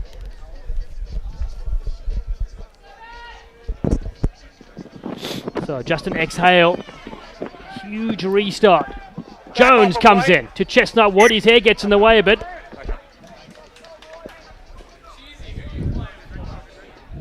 Chance for Rock Rugby. Now with the scrum. Still well into their own territory. Crouch. Rock Rugby coached by Coach Rock and Adrian Escobedo. Coach Rock's real name is Paul McCartney. He's one of the Beatles indeed, as his side goes on a run yet again. Ducking down low there. There's Colton Juarez again, great hair as well.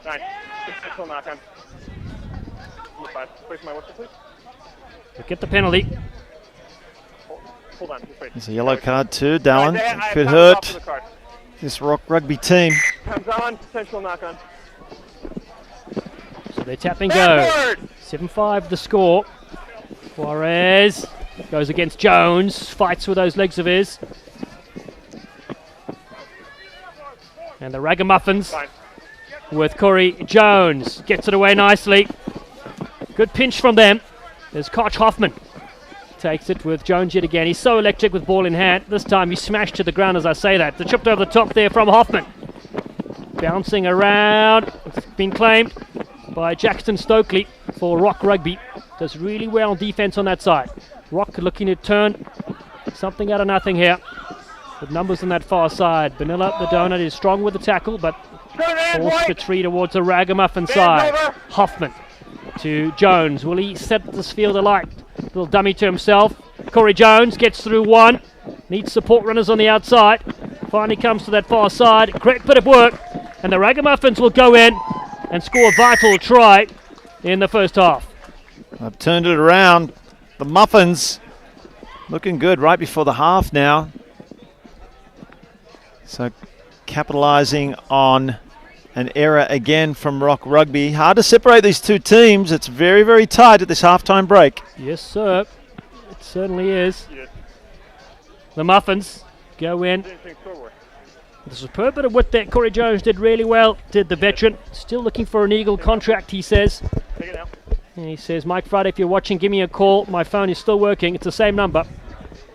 And big kick, and what a conversion as well. Justin Exhale. Sublime form from the veteran. 14 points to 5. The Ragamuffins lead. They could be all important, those two conversions that the Ragamuffins have been able to execute. Next stoppage. Not easy kicks either, especially from out wide. Certainly helps to have someone that can put it through the sticks for the conversion. Yeah, certainly does. Justin Exhale having his first child in January. Baby girl expected. Congratulations to him and his family coming up. Founder of the other rugby club. He's also played with the Austin Huns for many years as Justin Exhale. And again, he pops it up to Jones. Comes down to Rock Rugby, then knock it on. Halftime, guys. So that's half-time in this clash, and it's the Ragamuffins that lead 14 points to 5 against Rock Rugby here in Austin, Texas. We'll be right back with the second half.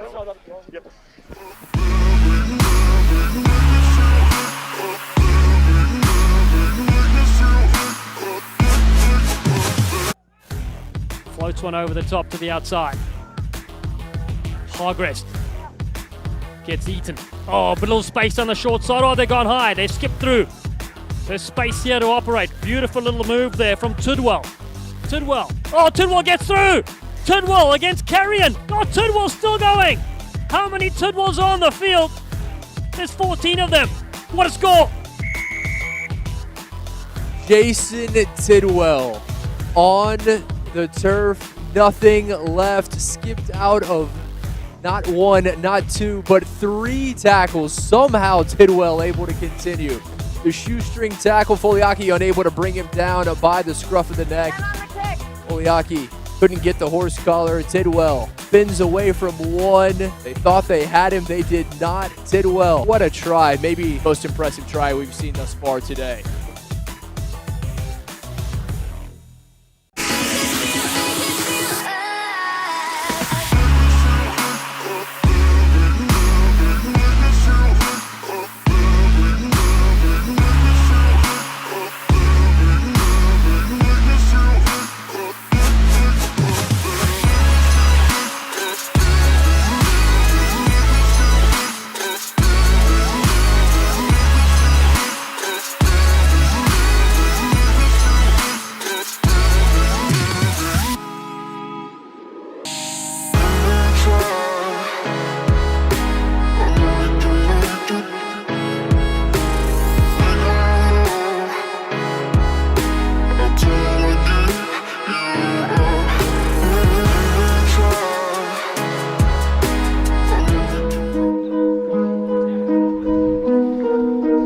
Freetail Sevens, bringing 15 teams from around the country and the world together here for the world's only New Year's Eve Rugby Bash. And the festival atmosphere is well started here, particularly in this clash as well as Rock Rugby got us off to a brilliant start. And Jacob Kupner was absolutely sublime. Brilliant break-up as well from the Rock Rugby side. They did superbly to get things going from Andre Greenup. And Kupner got on the end of this one, the Rugby Expo founder and sensation. Check him out on Instagram. Jacob doing some wonderful stuff there to promote the game of rugby. Second half underway here. The Raggamuffins to receive this. They're up 14 points to 5. As Justin Excel has had a superb first half, particularly off the restarts and conversions, gets us going as they roam on that outside, but big strong contact is not going to bring him into touch yet. But that is a bullocking run indeed from the Muffin men. Looking to go quickly here, Rock Rugby, but they opt just to slow things down and form the line out properly. Black, come in closer. Louis Satama on that run there is fantastic. A bit of a bowling ball himself. Supported there by Nick Nelson, who scored in the first half. Referee Chris O'Malley is good with things. It's knocked down. The Muffins have this on Raggamuffins. As they go to Satama in midfield again. Satama, lovely little no-look loop on the outside. Nelson again with the hair blowing in there when he scored one in the first period. Looks to cut back in.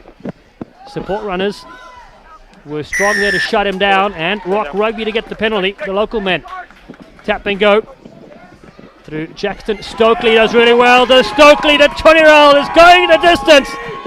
Jackson Stokely will take it to the line. He celebrates and the dive as well. It's classic here in Texas as Rock Rugby get on the board again.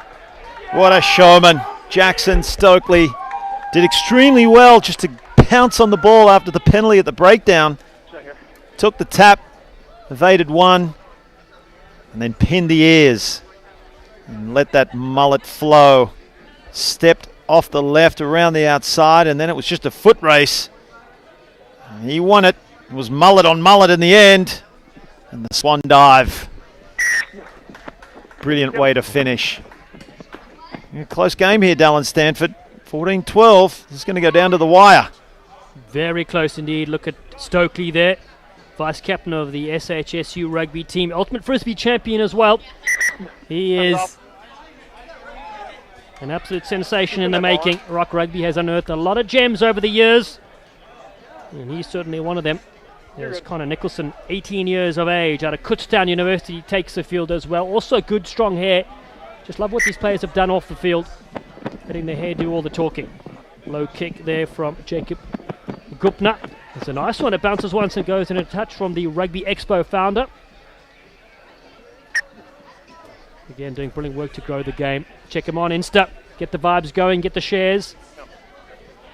As well as following the Freetail Sevens tournament. Also the website, freetail7s.com. 2-day tournament with $8,000 up for grabs. And of course, plenty of champagne as we ring in the new year.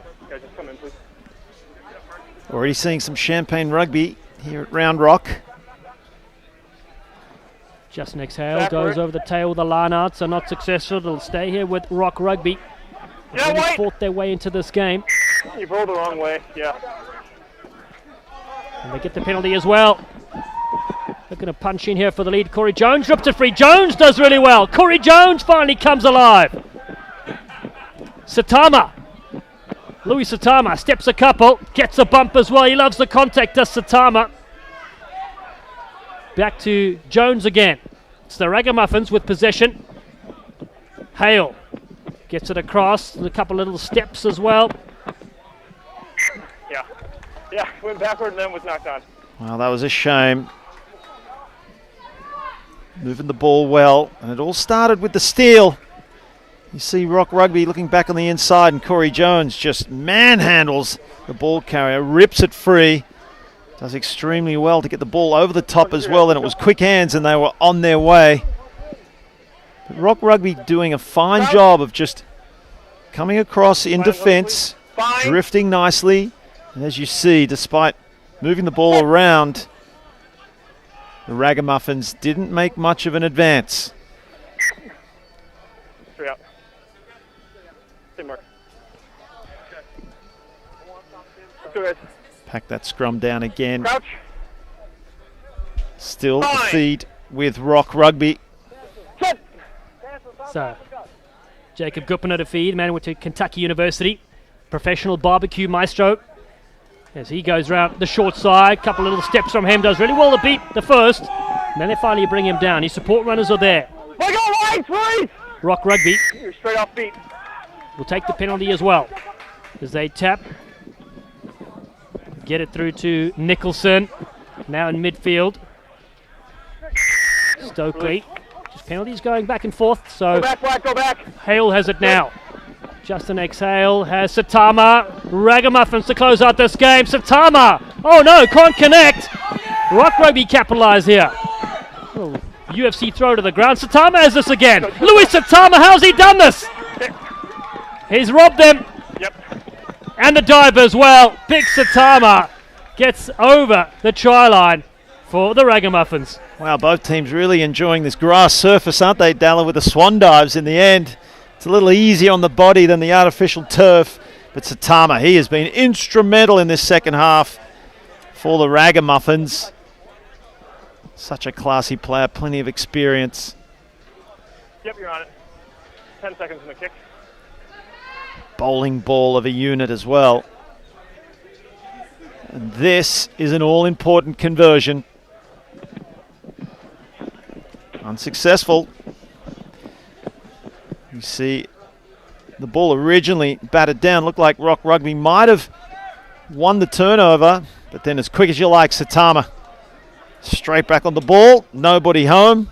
Some tired legs out there at this late stage of the game. Under a minute to play in the pool clash. 7 points the difference.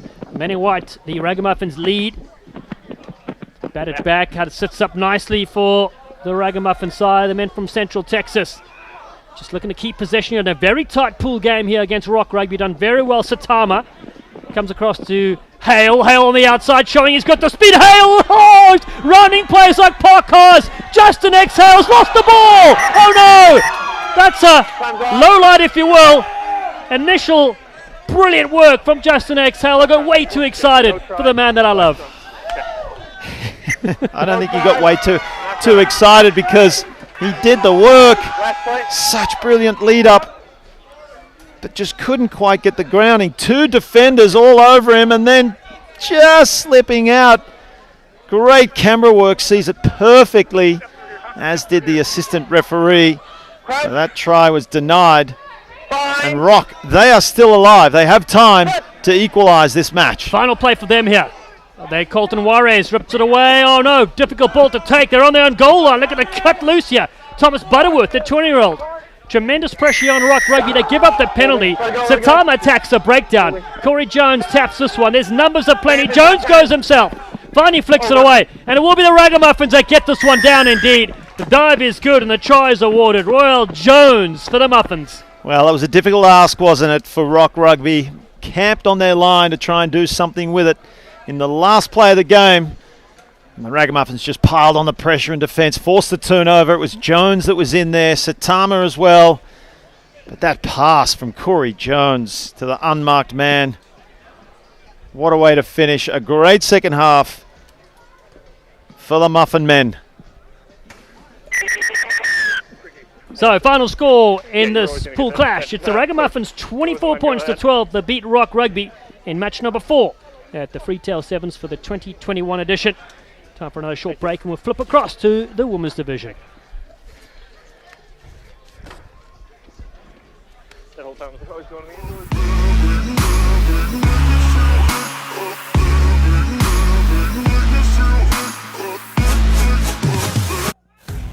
Floats one over the top to the outside. Hargrest gets eaten. Oh, but a little space on the short side. Oh, they've gone high. They've skipped through. There's space here to operate. Beautiful little move there from Tidwell. Tidwell. Oh, Tidwell gets through. Tidwell against Carrion. Oh, Tidwell's still going. How many Tidwells are on the field? There's 14 of them. What a score. Jason Tidwell on the turf. Nothing left. Skipped out of not one, not two, but 3 tackles. Somehow Tidwell able to continue The shoestring tackle, Foliaki unable to bring him down by the scruff of the neck. Foliaki couldn't get the horse collar. Tidwell spins away from one. They thought they had him. They did not. Tidwell, what a try. Maybe the most impressive try we've seen thus far today.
They go through Heron, the big unit, and now stepping Aaron Martin, playing the Oktoberfest Sevens with the US Eagles, drifting across field. Carrion, this guy's their playmaker. He goes to Jackson, the kick. Oh, the kick pass is special. Jackson on the outside.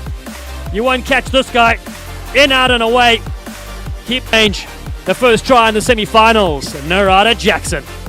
Action Jackson, the former TCU Horned Frog. And he looks like a sprinter there, somebody you'd see down the track up in Fort Worth. Beautifully placed on the kick from Carrion, right into his hands. Noodles unable to get to him in time. Guy is a player to watch as well. Incredible, and Carrion sees that he doesn't have the opportunity. Perfectly placed, well-weighted kick, and Jackson doesn't allow it to bounce, and then the afterburners come on. Dallas Reds, and it's just the creativity as well. A lot of these players have played against each other. To me, a champion is someone who sets a goal for themselves and will do anything they have to achieve it. When I was about 10 years old, I drew a picture in art class of a little girl in a pull-up bar that said, "I can do anything I put my mind to. I can even do 10 pull-ups." Each morning, I wake up and look at this drawing on my nightstand, and it's a constant reminder that I can achieve the goals I set for myself. No matter what obstacles may come in the way, with the right work ethic and mindset, you can become a champion. I believe that it takes grit, perseverance, and resilience to be a champion. There's going to be a lot of setbacks. There's going to be a lot of things that bring you down, but it's the grit that's going to get you through to help you persevere and stay resilient through the journey so that you can make it to the top. To me, when I think of the question, what it takes to be a champion, the first things that come to my mind are dedication and sacrifice. Match number 5 of the 2021 Freetail Sevens, the world's only New Year's Eve rugby bash. Glad to have you with us here on Next Level Rugby as we turn our sights to the women. A Pool A match to get us started. Gorilla taking on Army Rugby Union alongside Tim Sigmund. I'm Kit McConico. It should be a good one. Just 3 teams in this Pool A, including the defending champion Phoenix. They won it back in 2019, and as no tournament played a year ago, they are still the defending champion. Gorilla there in the pink-black multicolored. Army in, well, they have black and gold of the Black Knights. Glad to have you with us. A beautiful day here at the Round Rock Multipurpose Sports Complex as this one finds itself out into touch. Army, they will have the line out. Take a look at our official for today. Our referee for this contest, Blair McClure, the Aberdeen, Scotland native, 22-year-old currently residing in Houston, Texas. So an early set piece. Gorilla, poor throw right to Army, and we'll see what ARU, Army Rugby Union, can do. Can they find the opener? Big tackle here from Gorilla, quick to the breakdown. Army trying to recycle, get a clean ball out. Plenty of space here to the near side. Can they get it through the hands? Able to do so, and it's going to be a foot race. Will Army find the opener? Looking for try time. And able to do so, dotted down. ARU on top. Sakella Crittenden, the Cocoa Beach, Florida native and engineer officer. The Women's Army Rugby at West Point puts her side ahead 5-0. Yeah, just a real simple hand to the outside there after a couple mistakes by the Gorillas. They threw that ball out of bounds, and the poor throw-in, as you mentioned. Simple to the hands outside, and then a foot race to finish. Now you take another look at it. They get it to the speedy number 7, a foot race indeed. No one going to catch her. Cuts back inside, able to dot it down. Even eludes one in the in-goal area for good measure, does Crittenden. So Army on top, the black and gold. Successful with the conversion, 7-0 for Army Rugby Union. Let's see what the response is from Gorilla. Tim, a few matches we've already seen today in our men's side. We see this so often in sevens rugby. One team gets a bit of momentum and they're able to rattle off 2, 3, 4 tries at a time, and that is not something Gorilla can afford to let happen. Exactly. Sevens is such a momentum game, and here we see Gorillas maybe put a few paces together and have a response here against Army and get themselves back in this game. Went backward, said the referee. McClures remains with Gorilla. Nice work at the breakdown to retain possession. Biard, the one they call Smalls, taken down. Camille Biard, a former hockey player at the collegiate level. Oh, what a fend from Army, but brought down shy of the try line. And Army just meters away.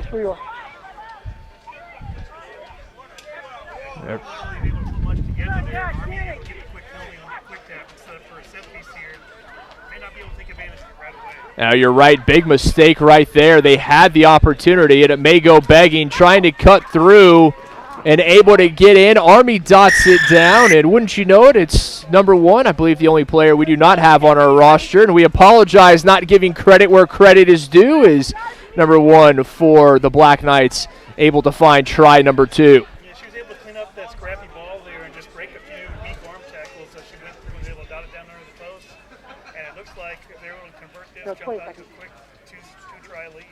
Just halfway through the first 7 minutes, successful on the conversion is Army 14-0. Take another look at the try. Yeah, just really rolled its way back there, trying to clean this up through a couple of different phases there. And 1, 2 arm tackles through and dot it down under the post and take the 7 when it's handed to you. Seven's usually known for the speed going around the corner, spinning it wide. At that time, it was power from the Black Knights for their second try, and there will have to be a response from Gorilla. So far, Army dominating this match. Now Gorilla with the opportunity off the kick. Able to cut through a bit of space, looking for the offload. Trying to find something, and a whistle from a referee, McClure.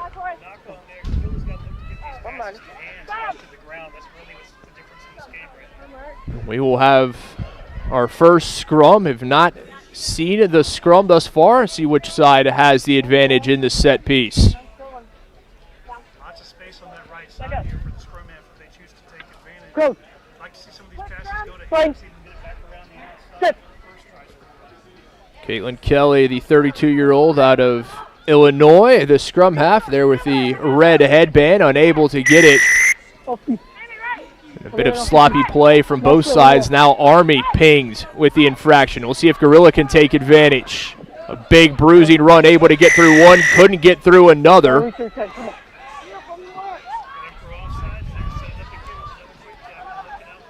2 quick penalties against the Black Knights. Gorilla looking to take advantage, able to break the line. It's going to be a foot race to the try line. Brought down by Kelly. Try-saving tackle from the scrum half. Still with Gorilla, ball bounces free on the turf.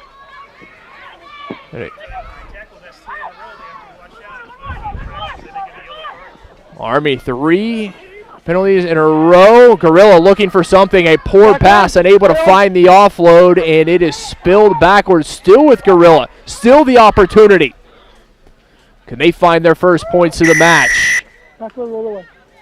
And Army 4 penalties going against the Black Knights in the last 90 seconds. And with a 14-0 lead, not doing themselves any favors.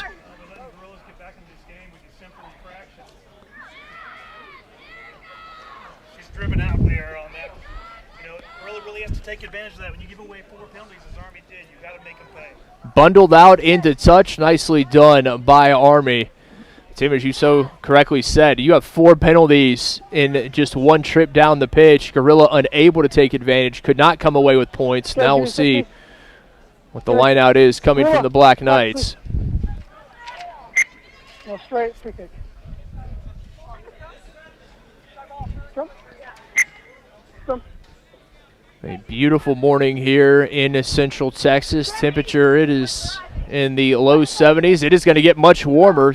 Anticipating a temperature of in the low 80s today, so hydration, recuperation will be a must for all these teams as we have 21 matches in store for you today. This is number 5, our first women's match. Another 15 tomorrow, 36 in total, and then New Year's Eve ready to celebrate. Gorilla, the halftime horn is sounded. Can they find points? Still the opportunity there.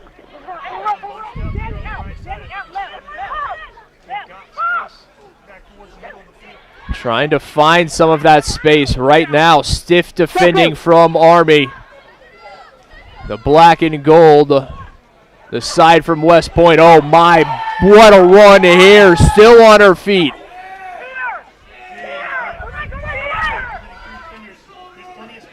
Looking to go to the blind side. Across. Grounded first, walk forward. Grounded first, then walk forward. Your big, hard runners right there. Committed over 5 defenders and 2 runs. Big time. Taking up the left, boom, bounce through the tackle, dot it down to put your team back in it right before halftime. Exactly what Gorilla needed, and that is a momentum try if there ever was one. Getting points right before halftime. Well done by Gorilla. Israel Bell with the try. Conversion not on line, so at the half, it is Army Rugby Union leading Gorilla in women's Pool A action. Army on top 14-5 at the break.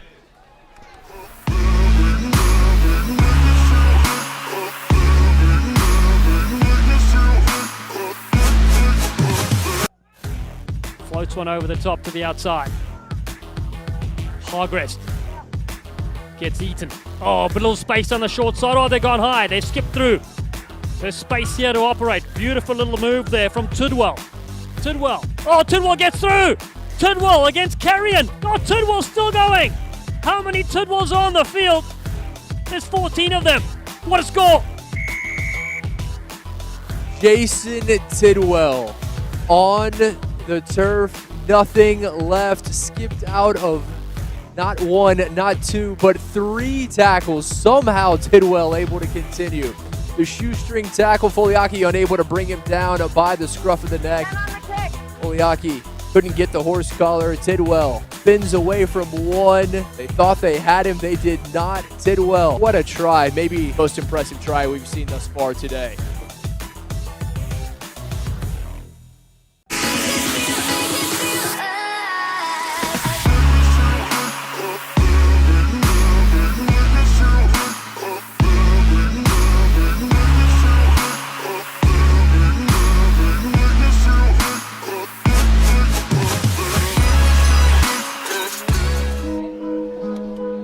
It's the 2021 Freetail Sevens live from the Round Rock Multipurpose Complex here in Central Texas. On Next Level Rugby, taking a look at the first half highlights in our first women's match, a Pool A contest between Gorilla and Army. Army, Tim, they got off to a great start. It was 14-0 in favor of Army. It looked like it was going to be all the Black Knights, but then at the end of the half, Gorilla able to come away with a try of their own.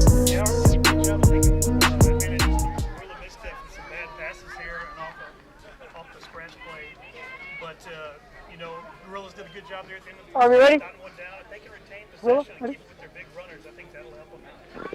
Again, glad to have you with us. Big thanks to our tournament director and organizer, Ryan Walker. What an amazing job this is. The second edition here in the Lone Star State. Not just bragging rights, but a cool $4,000 on the line for both the men and the women. And Army, oh my, from the kick to start the second half. What a response from Army after giving up points right at the end of the first half.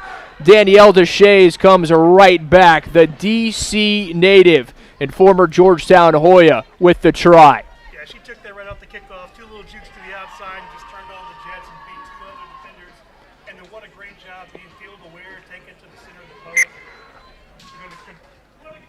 convert that, make it 21-6. Deshae, the 33-year-old from Northern Virginia, able to take it all the way from the kick. The former Tacoma and Seattle rugby side star, All-Army women's rugby 7-star as well. A great history what she's been able to do, and comes all the way down. We've got to give a hashtag Go Army on that one. There may not be Navy, there may not be Commander's Trophy on the line, but this side, they are showing out, and we will see what the response is from Gorilla, but not the way they wanted to start this second half. They had a bit of momentum going into the break with that try from Israel Bell at the end of half number 1, and they are going to have to get it back. Yeah, lots of big runs going down and putting those points on the board. See if Gorillas can respond quickly to get started. Gorilla, we've seen the power. They have some tough runners and able to break through here. Pulled down from behind. Army may well have the speed advantage. Got him for holding on there, so right back into Army's hands. Not releasing. Gorilla pinged, and Army ready to take it right back, and we've seen that more than once. Caitlin Kelly, the one they call Coach K. Oh, great show and go. Oh, my, and it's going to be Army again headed in. She dotted it down to 5 meters short. She dotted it down 5 short. She was free for it. Oh, big hit. Oh, that's what you love to see. Oh, my. What a turn here, and it's going to be Deshae again. Deshae's with her second try coming in just the opening few minutes here of the second half. But take a look. Massive hit from Army. That time number 7, Crittenden. We saw her with the opening try, and then comes right back, turns the turnover into points, does Deshae's. Yeah, when you see that ponytail go from 180 degrees the other direction, you know it was a big hit right there. And Deshae's able to make up for G. Rodriguez. If you played rugby long enough, everybody's been there. You think you're home free, not quite familiar with the new field, first game of the day, and you dotted it down 5 meters early. But Army able to recover, and Deshae's able to put down her second here in the second half. Tomorrow, New Year's Eve, and at the very least, I would say Rodriguez owes Deshae's at least one drink, maybe a few more, because that is, as you said, it's not uncommon. She dotted it down. She thought she was in the end goal area, was 5 meters shy, but her teammates coming to her aid. The massive hit from Crittenden, and then Deshae's with the try as Army now extending their lead, the largest of the match. Up 21 are the Black Knights. Unable to complete the conversion. It stays 26-5. Army on top. Again, this is a Pool A matchup. We will see our defending champion Phoenix also in Pool A coming a bit later. Deshae's able to pull it up. A foot race to the end goal area. And number 6 in black and gold, not to be denied. There's the hit, Tim. What a hit. Just a great hit. Deshae's there to pounce on that loose ball and finish it just like she did on the opening kickoff. Awesome job by Army. Keela Crittenden, the 27-year-old out of Florida originally, calling Huntington, West Virginia home these days. And that's almost as good as a try in a match like this. A hit like that will get your team on its feet, and Army really feeling it. It really sets the tone for the whole day when you get in one like that on the first game. Gorilla to the outside, trying to stay in, trying to find a bit of space. Kelly able to get their shirt tail, and that's enough. Oh, loose pass again, just plaguing Gorilla this game. You know, another one off the chest, and now Army has it again, looking to turn it back the other way. Kelly doing a great job making what may have been a try-saving tackle, and then had the wherewithal to stay in play, was not bundled out into touch. Impressive stuff from the scrum half, and Deshae's with it. The speedster already has 2. Can she make it 3? Taking it right down the middle. I think she's going to have it here. Has the brace. Can she make it a hat trick? Yes, indeed. Danielle Deshae's with her 3rd. Yep, 3, just a really big turnover there. Gorilla had the breakaway. They were able to turn it over there on that left sideline. Pass it back out wide when Gorilla was overcommitted to one side of the field, and Deshae's showing her speed yet again, getting that 3rd try. A hat trick here in the second half. Just a great effort by her. Tack on 2, a successful conversion for Army Rugby Union. Now 33-5, the Black Knights on top, and just about 90 seconds remaining in this one. Little time. Gorilla does not appear they will have enough time to get back into this. May have enough time to find a few points and get that scoreline a bit closer. Yeah, I think if you're Gorilla here, you're really just looking to take this possession, kind of get your game plan together, maybe get a little more cohesion from what you've shown during the rest of this match, and end it with a little bit of momentum and a try. Again, this is our first women's match of the tournament. What a way to get things started. We will continue with the women's play. We will head to Pool B with Harpooners and Warthogs, who will have another military side. The Warthogs of the U.S. Air Force coming up next. We'll see if they can duplicate their service brethren here. Army, very impressive victory. The knock on as the referee McClure takes a look at the watch. We will have time for a scrum, and you would not imagine a whole lot more. No, really it's just been a game where Army's taken advantage of Gorilla's miscues here. A bunch of passes have hit the ground, and Army's been able to scoop those up, turn them into tries. They took one off a kickoff, took 3 off of turnovers, and you really can't ask for much more than that if you're Army. So still 2 minutes remaining. Our clock correct, the in-venue one not so much. Our crew is always doing their job, and hats off to our boys here at Next Level Rugby, the best in the business, and very happy to have you with us today. Hope you'll join us for a full day of action tomorrow as well, and we've got some prizes on the line, cups, bowls, and some money as well. Maybe most importantly, Tim, bragging rights. Yes, exactly. A lot of these teams from around the country, a lot from here in Texas, they're looking to have a good time, and then when this tournament's over, spend some of that prize money out on the town. I think they could figure out a way to spend that prize money in Austin on New Year's Eve. I'm just going to go ahead and go out on a limb with that one. Yep, look out 6th Street, huh? And we would be very appreciative if you would extend the invitation to the broadcasters as well. We're going to go ahead and send that one out. Just over a minute remaining. Army doing a good job. Nice attacking platform provided with the scrum. A bit of space trying to get it wide. We've already seen Deshays with the whistle from McClure. That may be the only thing that can slow Deshays down. It should probably so. Well, a little bit of forward pass there to end it, but Army did a great job in taking that one to the house, taking advantage of mistakes from Gorilla and really pouring it on, especially in the second half with 3 tries from Deshays.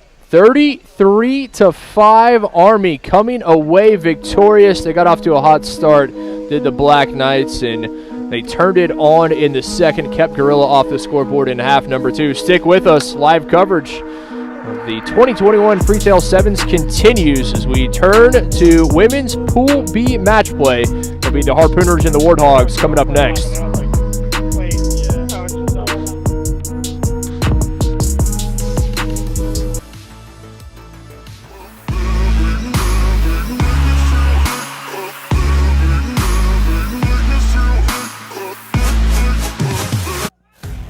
Floats one over the top to the outside. Hargrest gets eaten. Oh, but a little space on the short side. Oh, they've gone high. They've skipped through. There's space here to operate. Beautiful little move there from Tidwell. Oh, Tidwell gets through. Tidwell against Carrion. Oh, Tidwell's still going. How many Tidwells are on the field? There's 14 of them. What a score. Jason Tidwell on the turf. Nothing left. Skipped out of not 1, not 2, but 3 tackles. Somehow Tidwell able to continue. The shoestring tackle, Foliaki unable to bring him down by the scruff of the neck. Foliaki couldn't get the horse collar. Tidwell spins away from 1. They thought they had him. They did not. Tidwell, what a try. Maybe the most impressive try we've seen thus far today.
Women's Pool B opening match, match number 6 of day 1 here at the 2021 Freetail Sevens. Glad to have you with us alongside Tim Sigmund. I'm Kit McConico, and it is the Air Force Warthogs versus the Harpooners out of Hartford, Connecticut.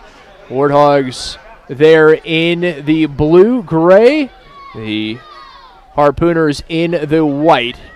Going from right to left, aside from Connecticut. We apologize in advance as we do not have names to correspond with the numbers of the side from New England. Oh, big break down the left-hand side there, Kid. Able to find a bit of space, number 1 across midfield, able to stay in play. And a whistle from our referee, Kat Roche. Roche, the MLR referee, the first women to take the center in a Major League Rugby match. Did so last season. Looks like she's sending her off for a little bit of a head of bow. That break on the left side, she got crunched when she got stopped right there.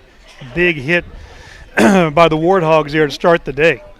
We saw their fellow service side, the Army Black Knights, victorious in their opener before this 33-5 over Guerrilla. We'll see if the Warthogs of the Air Force Academy can replicate that kind of victory, get underway here in Pool B with a win. Chicago Lions and the local side of Rock Rugby also joining the 4 here in Pool B, but it's going to be the Hartford Harpooners who are trying to find the opener.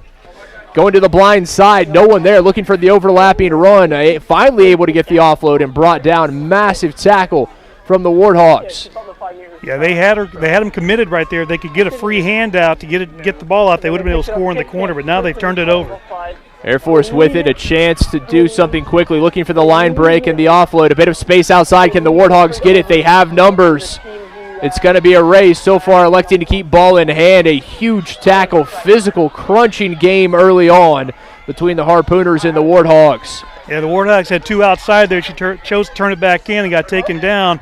And I think that the Harpooners have been able to turn this ball over. They have indeed. The side from Hartford with it. And Tim, you have to imagine if the Warthogs gone through the face, had they been able to find that wing out wide, it may have been try time for Air Force, but not the case. Now back with the Warthogs. Very low pass. Bounces fortuitously into the hands of number 22. It's going to be a foot race to the try line. She's able to chase her down. Great defense right there. Coming from behind, a try-saving tackle for Air Force. Brilliant tackle there. Biggest difference between this game and the last right now is ball going to hand and being able to retain possession. We're already 3 minutes in with very little break in the play. Fast and furious, exactly what you would hope for in a sevens matchup. And the whistle from Kat Roche. Back we will come. Looks like they got him for little hands in the ruck there. So see what the Harpooners can do. Right now they've been able to retain possession. It looks like they're trying to charge it straight up the field. They had one break out wide with their wing, but other than that, it's pretty much been right up the gut with their big runners trying to power through the Warthogs, and the Warthogs been able to show they've been up for the challenge so far. The Harpooners bringing both a men's and a women's side down from the northeast, and you can imagine why, as we're anticipating a temperature of about 81 or 82. I think the last time they saw that in Connecticut was in August. Outside, able to tiptoe the touch line. Almost turned over. Ball on the turf, and Harpooners able to retain it. Battle at the breakdown, stolen away by the Warthogs. Great job by the Warthogs there, turning that ball over and trying to get out of their own side here. Impressive stuff from Air Force. We'll see if they can spin it wide. They've been looking to do this. They have numbers if they can get it out to those hands. Had the breakaway right there. He got that ball off, but just right off the fingertips. Knock on. Now it's going to be back in the Harpooners' possession here as they able to get the put in. Tim, the second time we've seen Air Force with an opportunity. If they could spin it wide a bit quicker, it's going to be a foot race. But give the Harpooners plenty of credit. Those tackles up around the arms, not allowing Air Force to get the offload.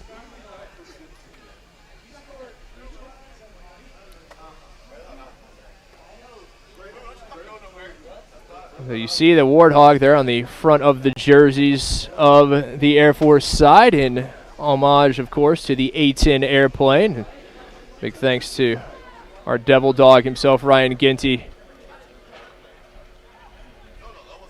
saying nice things about the Air Force as the former Air Force man. Apologies there for mislabeling service. Great job retaining possession, getting out wide. Here we are charging up the middle.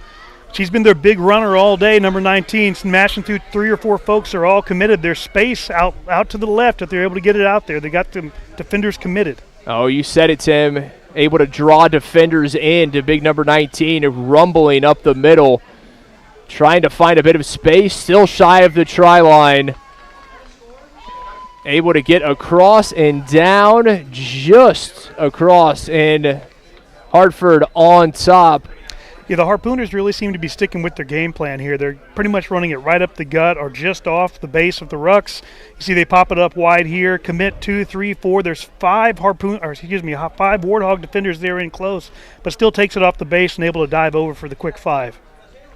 They're playing the pattern, going according to plan, using the power of 19, and then when that defense is sucked in, spinning it wide for a bit of space, and it is the side from New England striking first, unable to complete the conversion. So 5-0, Harpooners on top.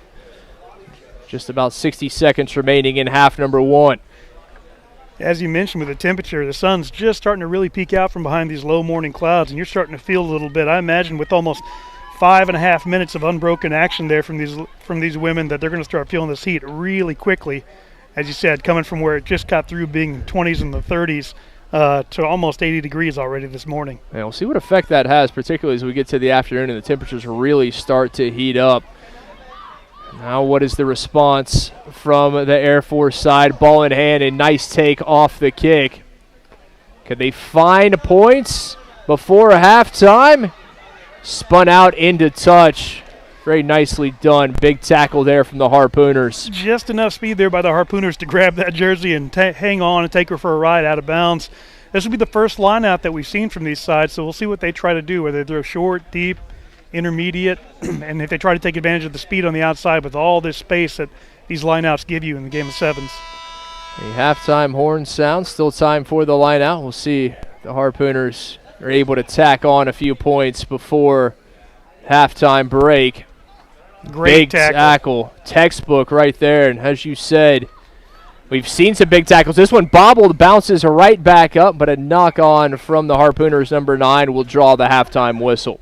Yeah, great show and go there by the Harpooners, but just a little bit of a mistake to end the first half, but they're looking good so far, able to maintain possession. Tightly contested first half, but it's the Harpooners out of Hartford on top 5-0 as they lead the Air Force Warthogs at the break.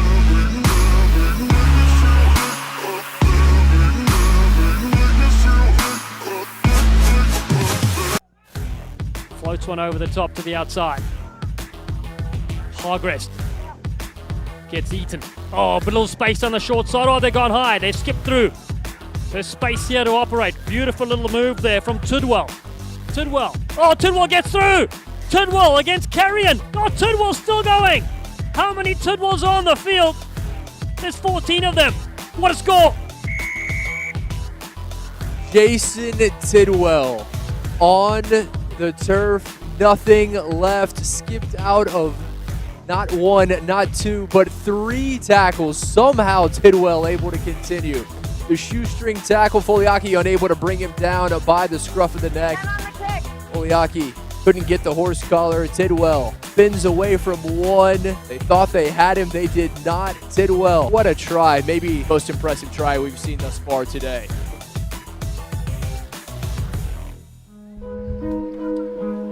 Start of half number 2, we welcome you back to the Round Rock Multipurpose Complex, the Freetail Sevens Rugby Tournament in Austin, Texas, the 2nd edition after a year off last year. We are back and so glad to have you with us. Alongside Tim Sigmund, I'm Kim McConico. Tim, take a look at some of the highlights from the first half. The Harpooners, they found the only points, but it was a half full of action. Yeah, really, it's really just about the Harpooners taking advantage, pounding these things up front, committing these Warthog defenders, and then dotting that one over for a 5-point lead here as we start the second half. And it looks like the Warthogs will receive this first kickoff. And, you know, the homage they have there to the A-10 is basically a big flying gun. And they need to use some of that firepower here in the second half to get their offense going and get some points on the board. They do indeed.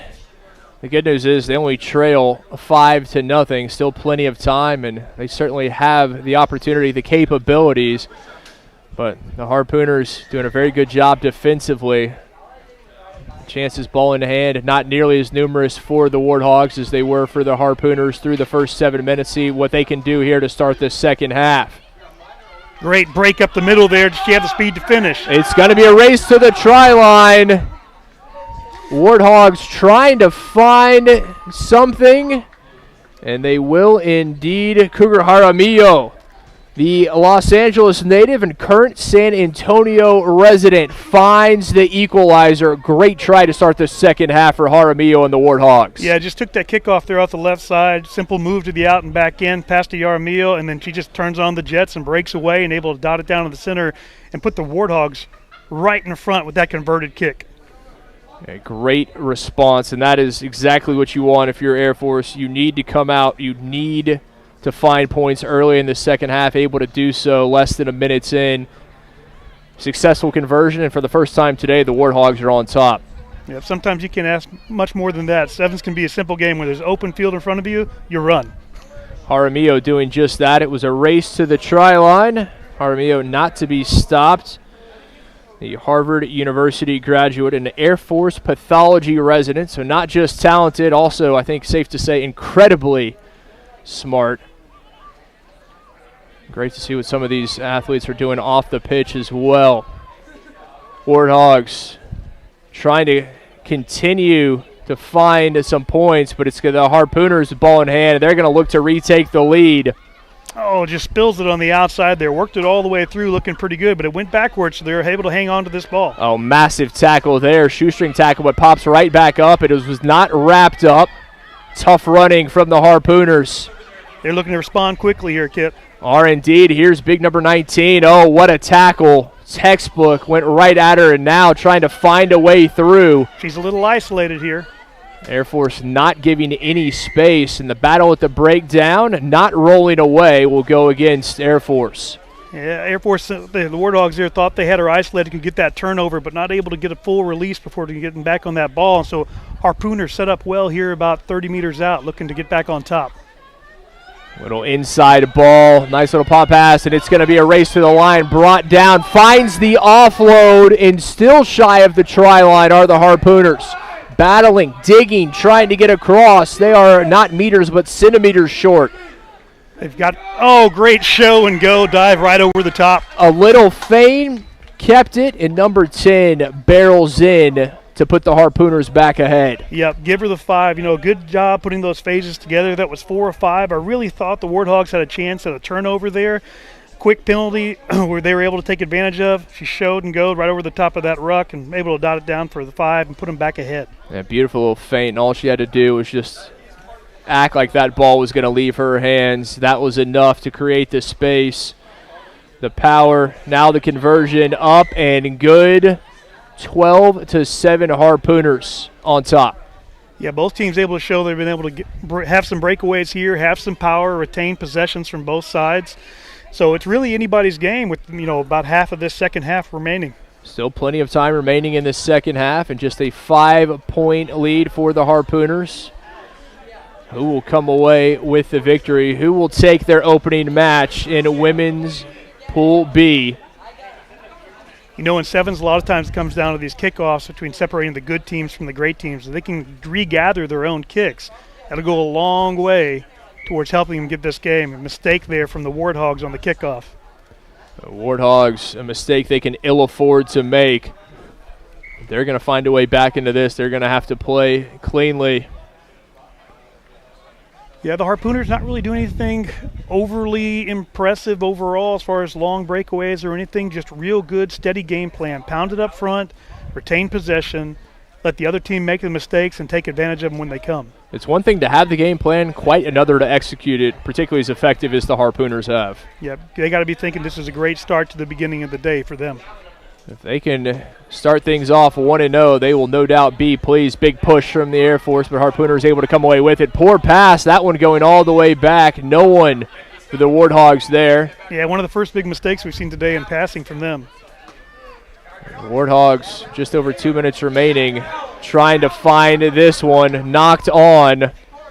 Yeah, maybe just getting a little frantic here. They know they're up by 5 with just a little bit less than a quarter of the match left to go. So throwing a few things around, just a few loose passes, maybe just hold on to that one. Retaining possession would have been a good idea there.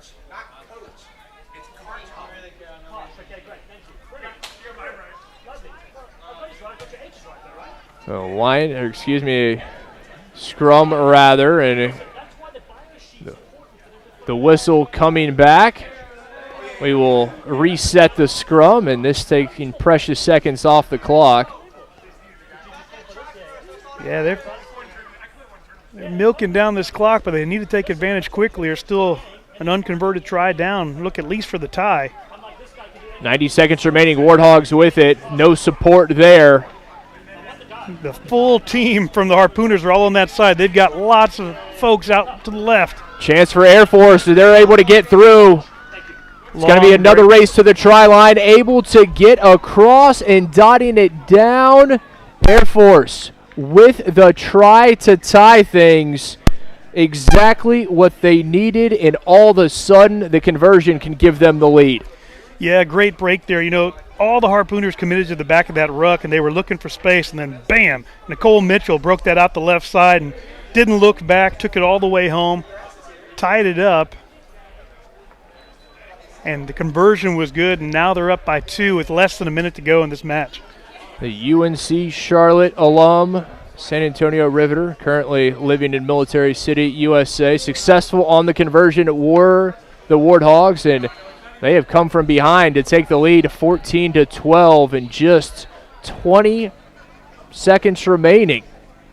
Maybe a bit more, we will see, but there's very little time. Anything can happen in sevens. We know that's the case. But a knock-on couldn't hold the kick securely, and what a turn that is. Exactly what you didn't want to see happen if you were the Harpooners. Misreading that kickoff, and now a penalty. The Warthogs asking referee Kat Roche if they can just go ahead and send this one out. She says yes, and that is what they will do, and they will come away victorious. Coming from behind, the U.S. Air Force Warthogs start their tournament with a 14-12 victory over the Harpooners. Stick with us as we will continue play in Pool B of women's action. Lions and Rock Rugby coming up.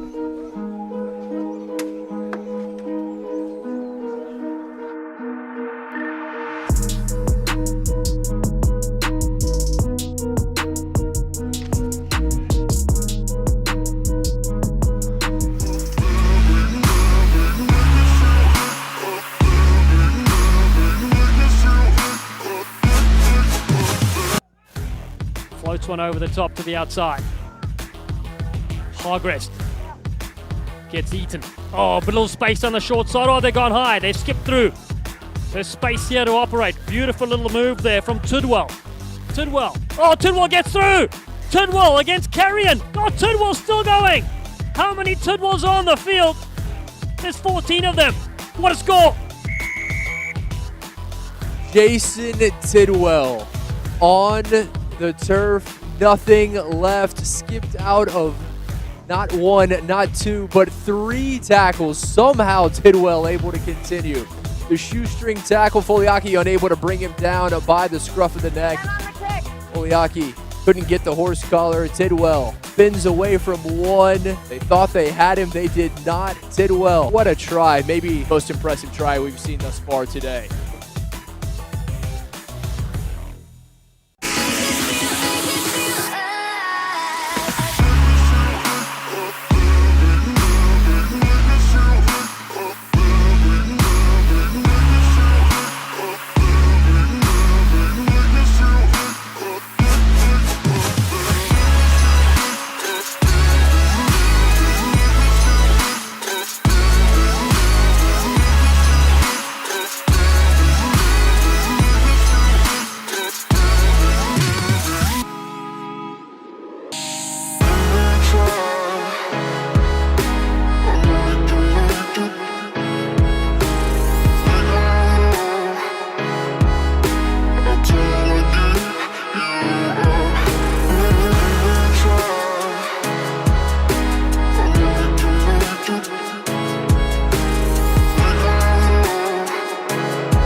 go through Heron, the big unit. And now stepping Aaron Martin, playing the Oktoberfest Sevens with the US Eagles. Drifting across field, Carrion. This guy's their playmaker. He goes to Jackson, the kick. Oh, the kick pass is special. Jackson on the outside. You won't catch this guy. In, out, and away. Keep range. The first try in the semifinals. Narada Jackson. Action Jackson, the former TCU Horned Frog. And he looks like a sprinter there. Somebody you'd see down the track up in Fort Worth. Beautifully placed on the kick from Carrion right in.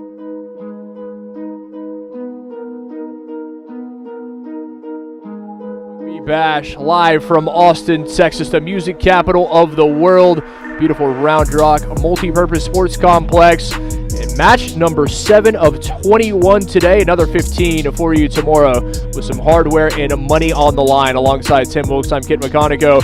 And we have the Chicago Lions there in the white and black taking on the local side, Rock Rugby, playing on their home pitch. And Tim, at least on paper, this, when you look at it, this is a youth versus experience match.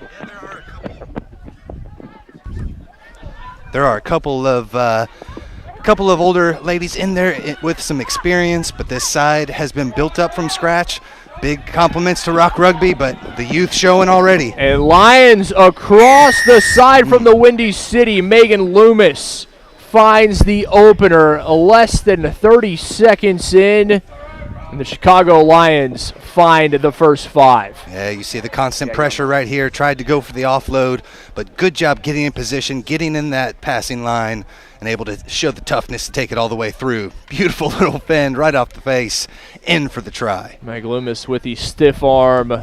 The conversion not on the mark, so it will remain 5-0. Again, the Lions in the white and black, Rock Rugby the black and purple. We'll see what the response is from the local side.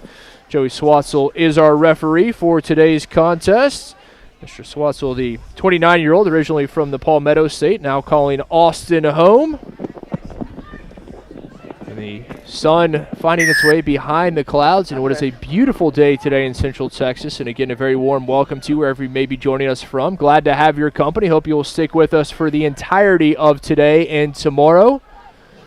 As we mentioned, we'll have some hardware on the line tomorrow and a cool $4,000 for both the men and women's winner. So now Rock with it at the midfield stripe, and we will see what they can do. Have not had the opportunity, ball in hand. Abigail Kennard going to the blind side. Left foot. And the last kick did not go the needed 10 meters, so an opportunity here for Rock. But this one out off the back, but Swatzel was right there with it, still in the ruck. Coming in from the side there. Tried to poach that one, did the Lions. And we will have our first scrum coming up. It's like they're just calling the knock on there. It was a clean take there, says Swatzel. So we'll play the scrum there, close to midfield. Di Balsamo, the 29-year-old and former Northern Illinois star, saw that one, just couldn't hold on to it or she would have been off to the races.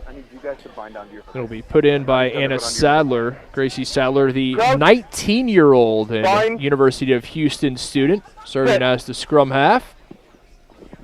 Big push from the Lions. Lions able to come away with it. Nice work.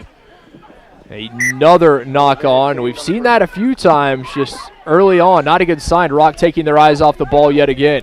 Yeah, I got lucky that the Lions did knock it on right there before, so they're put in back to the scrum, but those are the opportunities you'd like to be able to capitalize on here early in the game, already down by 5.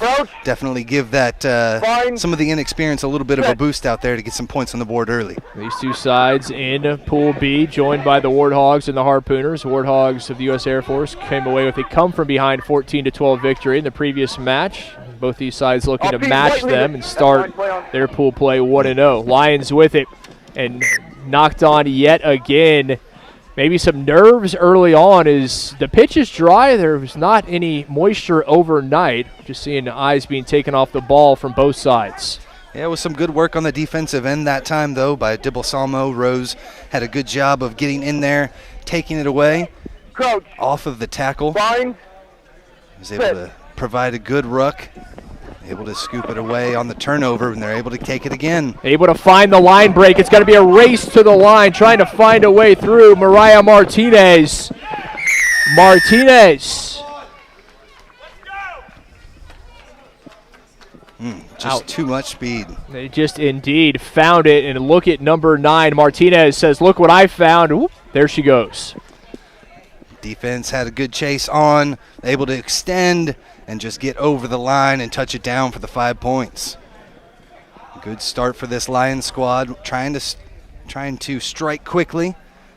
A couple of quick tries getting it done. Martinez, the Illinois State University product, able to hold on.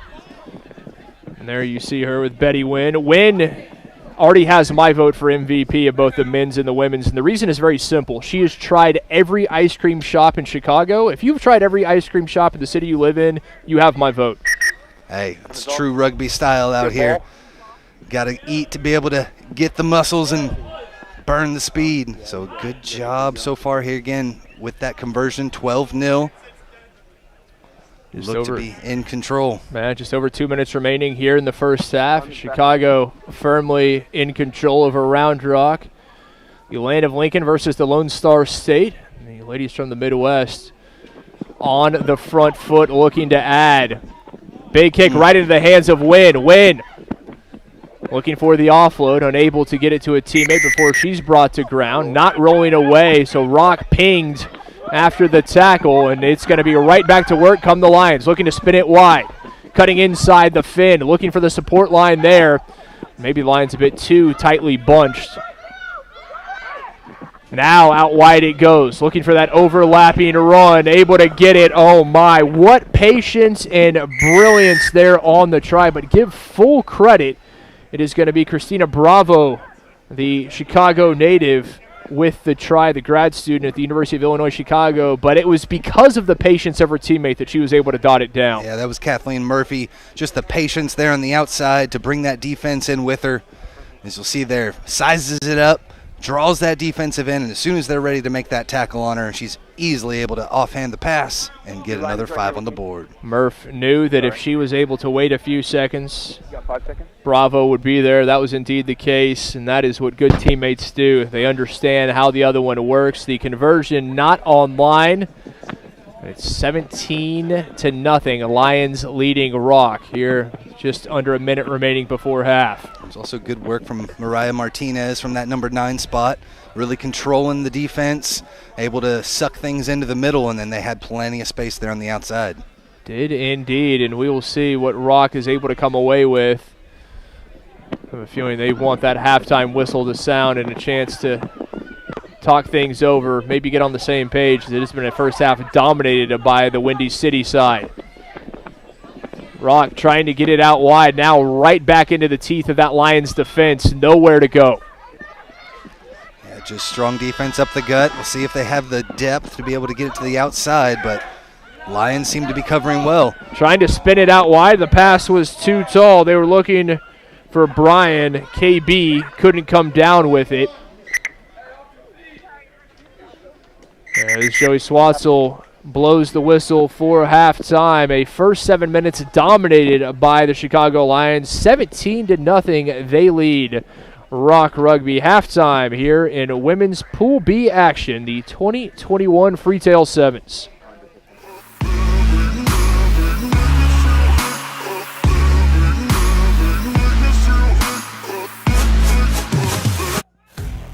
Floats one over the top to the outside.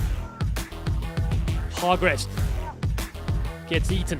Oh, but a little space on the short side. Oh, they've gone high. They've skipped through. There's space here to operate. Beautiful little move there from Tidwell. Tidwell. Oh, Tidwell gets through. Tidwell against Carrion. Oh, Tidwell's still going. How many Tidwells are on the field? There's 14 of them. What a score. Jason Tidwell on the turf. Nothing left. Skipped out of not one, not two, but 3 tackles. Somehow Tidwell able to continue. The shoestring tackle, Foliaki unable to bring him down by the scruff of the neck. Foliaki couldn't get the horse collar. Tidwell spins away from one. They thought they had him. They did not. Tidwell, what a try. Maybe the most impressive try we've seen thus far today.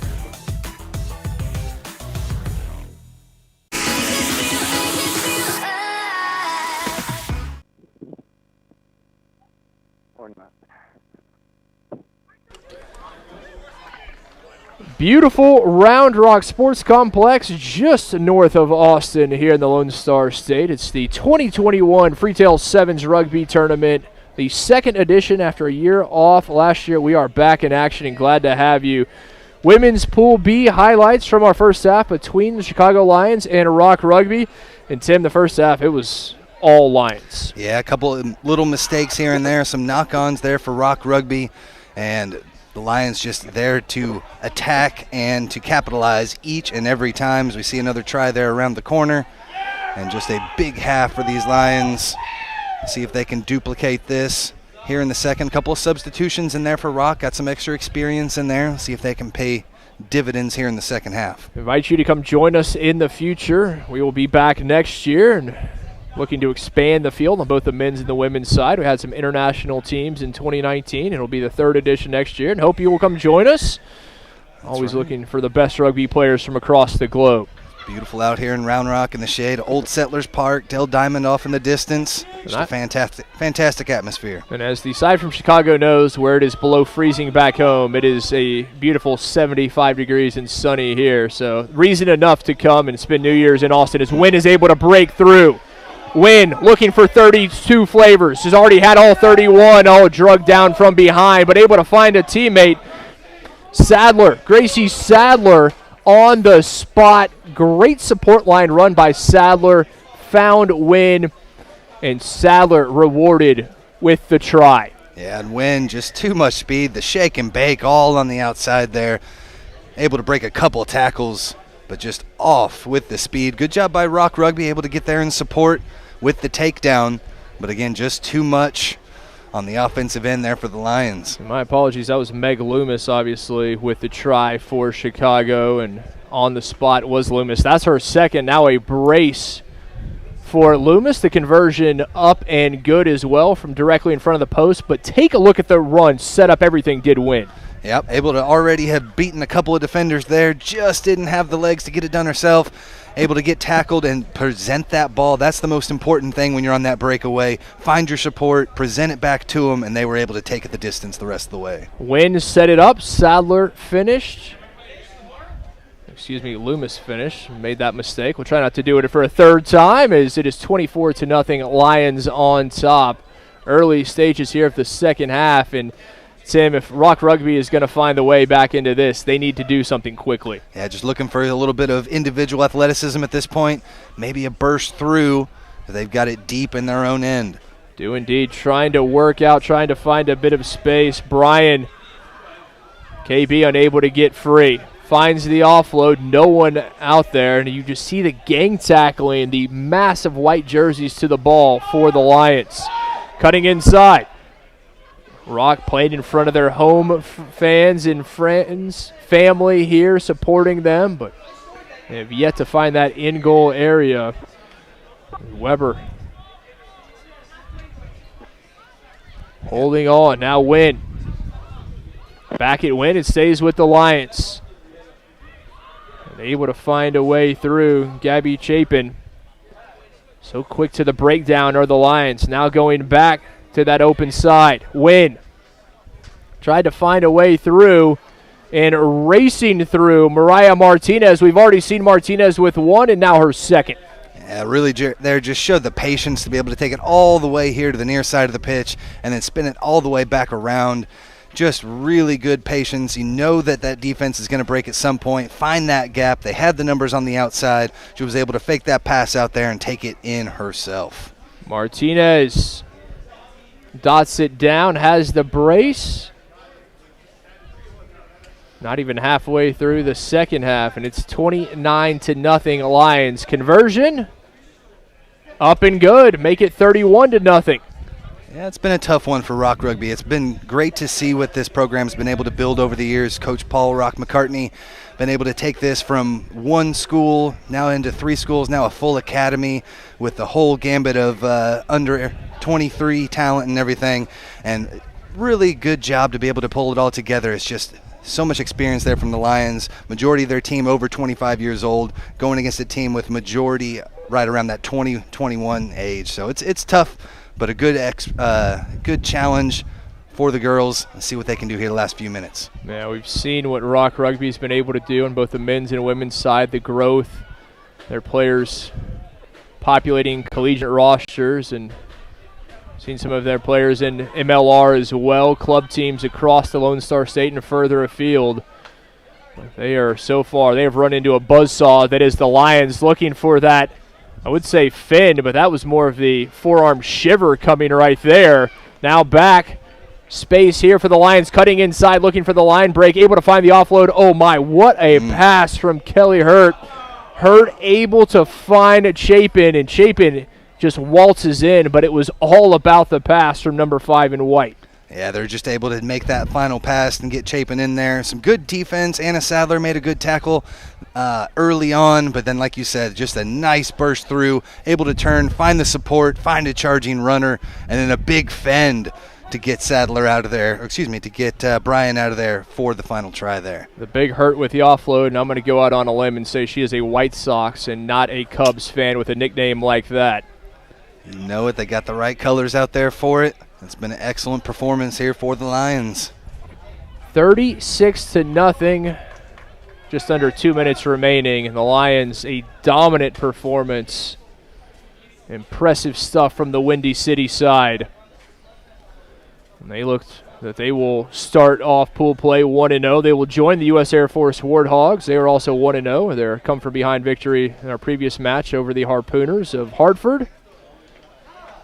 A lot of rugby still to play. A lot still to play. A lot today. That's just match number 7, and we still have 14 remaining. And here comes Rock trying to respond. Claire Coffin racing to the try line. And to the cheers of the fans, number 13 dots it down. Rock with their first try today. Yeah, it looked like she was going to be stopped way behind the gain line there. Had her in full grasp, but just able to squirt out, and then the speed to be able to burst through past the entire defense and take it in. Big try and a good response there for Rock. The wing they call Sticks, the 19-year-old. Impressive stuff from the youngster. Rock is on the board, and you can add 2 with the successful conversion. Take a look. They got her almost down, just a nice little spin out, and then the speed to get around the defense and get through for the try. I really thought she was going to be taken down way back there, but just showed some incredible strength to burst through. Power and pace from number 13 for Rock Rugby. And they are on the board. Exactly what we were looking for. You need that individual athleticism. We saw that one broken tackle and then the speed to get that 5 points. Time for one last play. The horn sounds, but as you correctly said, a bit of time remaining, and wait, maybe not that much time remaining, is out into touch it goes. Lions start things off 1-0, 36-7. They have the victory over at Rock Rugby. Stick with us. It'll be on to men's Pool A action, Gorilla and Apex, coming up after this.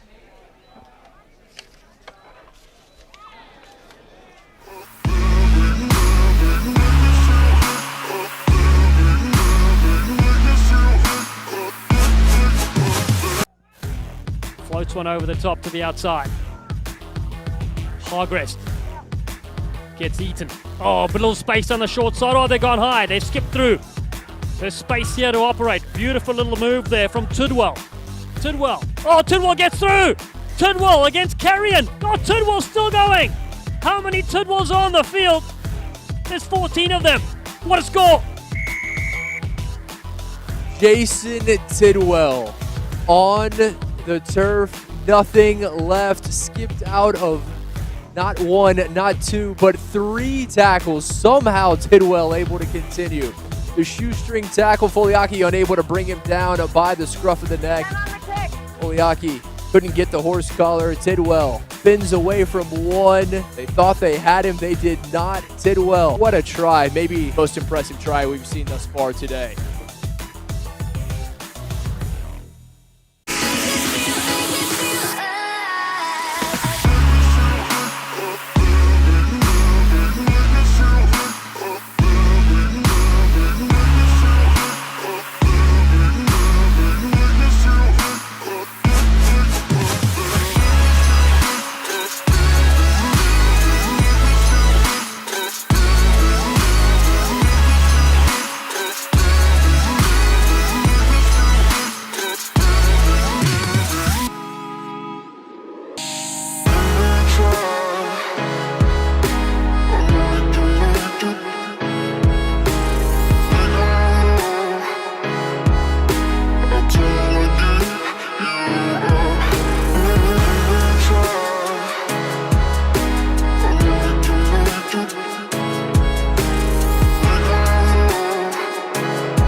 go through. Welcome back to the 2021 Freetail Sevens. Great to have you here at the Round Rock Multipurpose Complex, just outside of Austin, Texas. And the next fixture coming up, match number 8 between Gorilla and Apex. Our referee with this one is Blair McClure, the 22-year-old from Aberdeen, Scotland. The players will have a tough time understanding his accent. I'm Dylan Stanford alongside Mark Stabina. It's a pleasure to have your company wherever you're tuning in around the globe for this sensational 2-day event. And the sun is out, the Hawaiian shirts are on, and the action is about to begin here. It's Apex in green kicking off to Gorilla in pink to receive this one. They do well at the restart, getting the big frames over it. Terrence Hargest is in there as Aiden Smith shifts it across field, and now Christian Schilze goes back against the grain. Does really well, does Schilze, starting on a great run. He's beaten players left, right and centre. This is fantastic stuff from Schilze. Can he go the distance? Sweeper comes back and cuts him down. What a breakout to start out this game from Gorilla. They're a side that is so impressive. Local Texas players putting them to the sword here. Smith gets the ball away, and Gorilla dive in for the opening score. That's how you start. It's tremendous from Gorilla. What a brilliant start from Gorilla. From the kickoff, and that run was a beauty, but James Reed did extremely well, just committing the defense, running forward, and then a nicely weighted pass to his support player, the eventual try scorer. Gorilla putting their stamp on this game early. Kick goes over, 7-0. Jason Tidwell, the scorer. This man is studying at Texas A&M and in College Station. His idol's Justin Bieber, and he certainly delivered on that occasion, did Tidwell. Waiting for the dad joke there. It's too early. It was all you, Dallin. No need to follow up, but stay tuned. Gorilla do really well after dropping their first game against the NAV 7 side, 31 points to 5. Apex was squashed by Atlantis, 55 points to nothing. This is a Pool A fixture. All the sides will go through, the 8 men sides to the cup quarters tomorrow. Important who you face. You don't want to meet one of the red hot sides knocked on, so it'll give Gorilla another chance. Don't want to give Gorilla too much possession early on in the match. Seeing what they can do, and they did that from their own try line, and now they have some favourable field position. Got oodles of space out to the left of this scrum, although they've stacked the right hand side, virtually splitting the field. This is a tough place to defend. Apex need to be on their defensive game right now. Aiden Smith is highlighted starting for the Free Jacks Academy in New England. They go to midfield again. Schilze, full of running, though, gets it away. Couple of nice little stutter steps from Tyson Lucas. Still there for Stinton, a Kutztown University product, to Smith yet again, playing keep away really well. Gorilla. And there's Jeremy Brown. Half intercepted. The miracle ball over the top's what needed, and here it comes. To the outside they go. It's Gorilla Rugby with space to operate. And Hargest will get it done on that far side. Big T, the 23-year-old, scores Gorilla's second try. Well, they know how much pace Terrence Hargest has, so they had no hesitation but just to get the ball out to him quickly. Gave him enough space just to work those wheels. You see that acceleration, tucks the ball in the right arm, allows him to put on the gas in hot pursuit. It was a Darius Mackay, but it was all in vain. Brings it round under the posts. Gorilla looking strong. Yeah, very talented player. Big T, man who can clap without the use of his hands. I don't know how it's possible, but Big T can do it. It's on the bar sheet, which means it's a fact. Must be true. Like the internet. Christian Schilze went to Arkansas State, gets us restarted, 14-0 they lead. Knocked down to Big T. They keep it alive. Schilze in midfield. It restarted things. Oh, lovely little dancing footwork. Just got scragged on the outside. Gorilla with possession still. Jeremy Brown, man from Miami, now lives in Houston. Gets it away to Aiden Smith. Wasn't held. Oh, great little move there from Smith. Hammered is Jeremy Brown.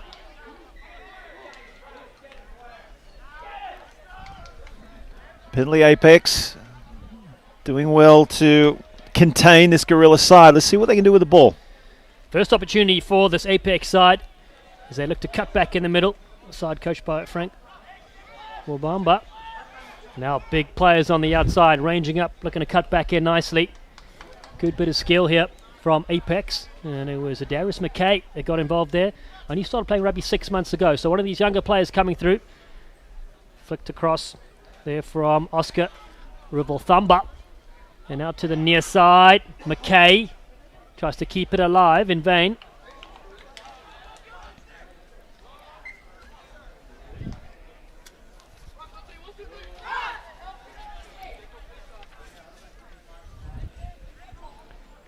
Line out now for Gorilla. Time ticking away. Apex really want to get their hands on the ball, get themselves on the scoreboard. Could be a massive psychological disadvantage going into the halftime break with Zilch. See if they can upset this line out now.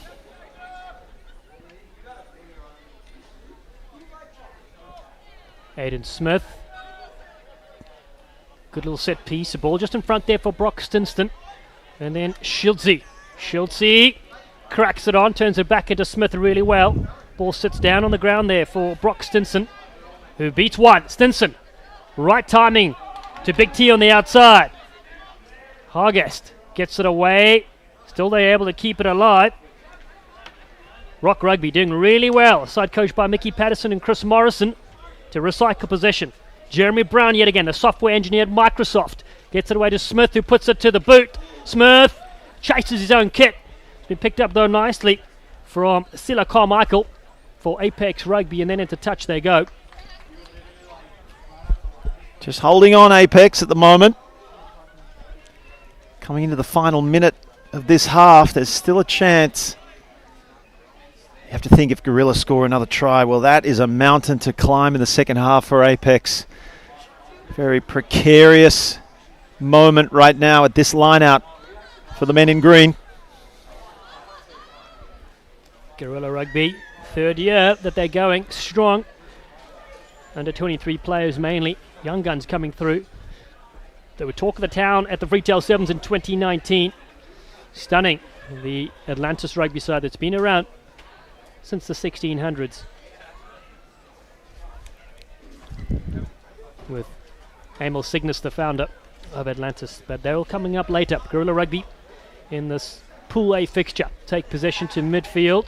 Schultze looking for that little switch and then throws a lovely little inside ball that's been knocked on.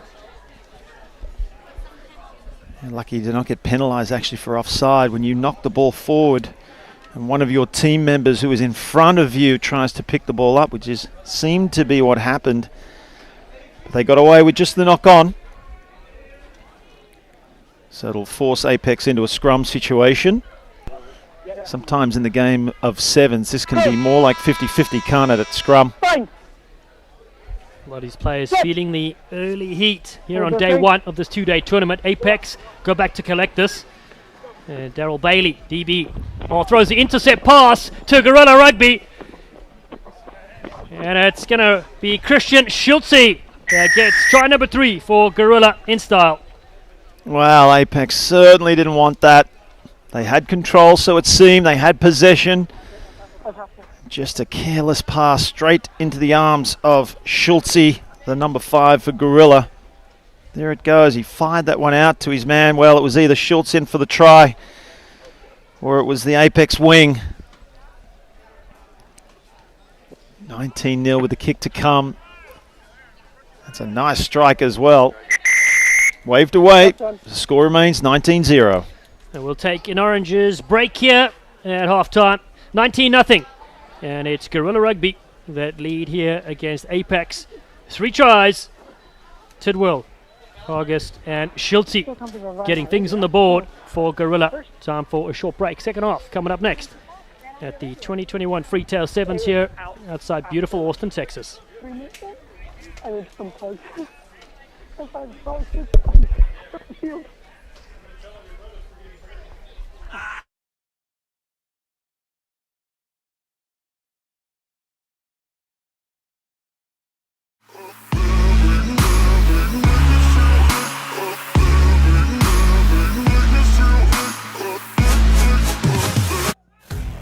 Floats one over the top to the outside.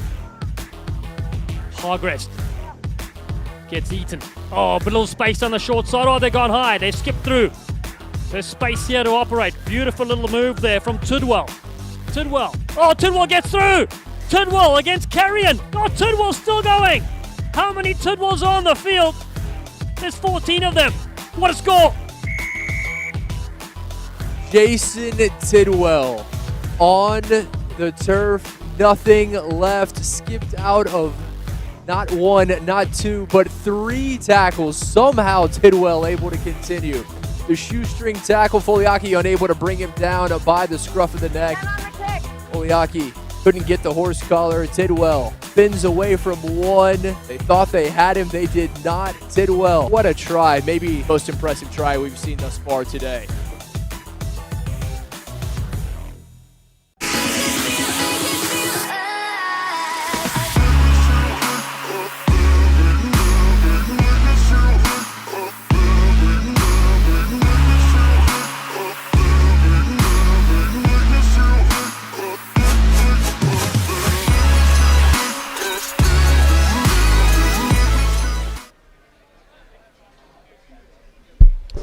So it's Gorilla Rugby with their 3 tries in the first half that have a strong lead here as they bust in scores from Jason Tidwell, big Terence Hargrest, and Schiltze getting things done as well. Christian Schiltze, who had the final say in that game. Here's Hargrest to getting his score.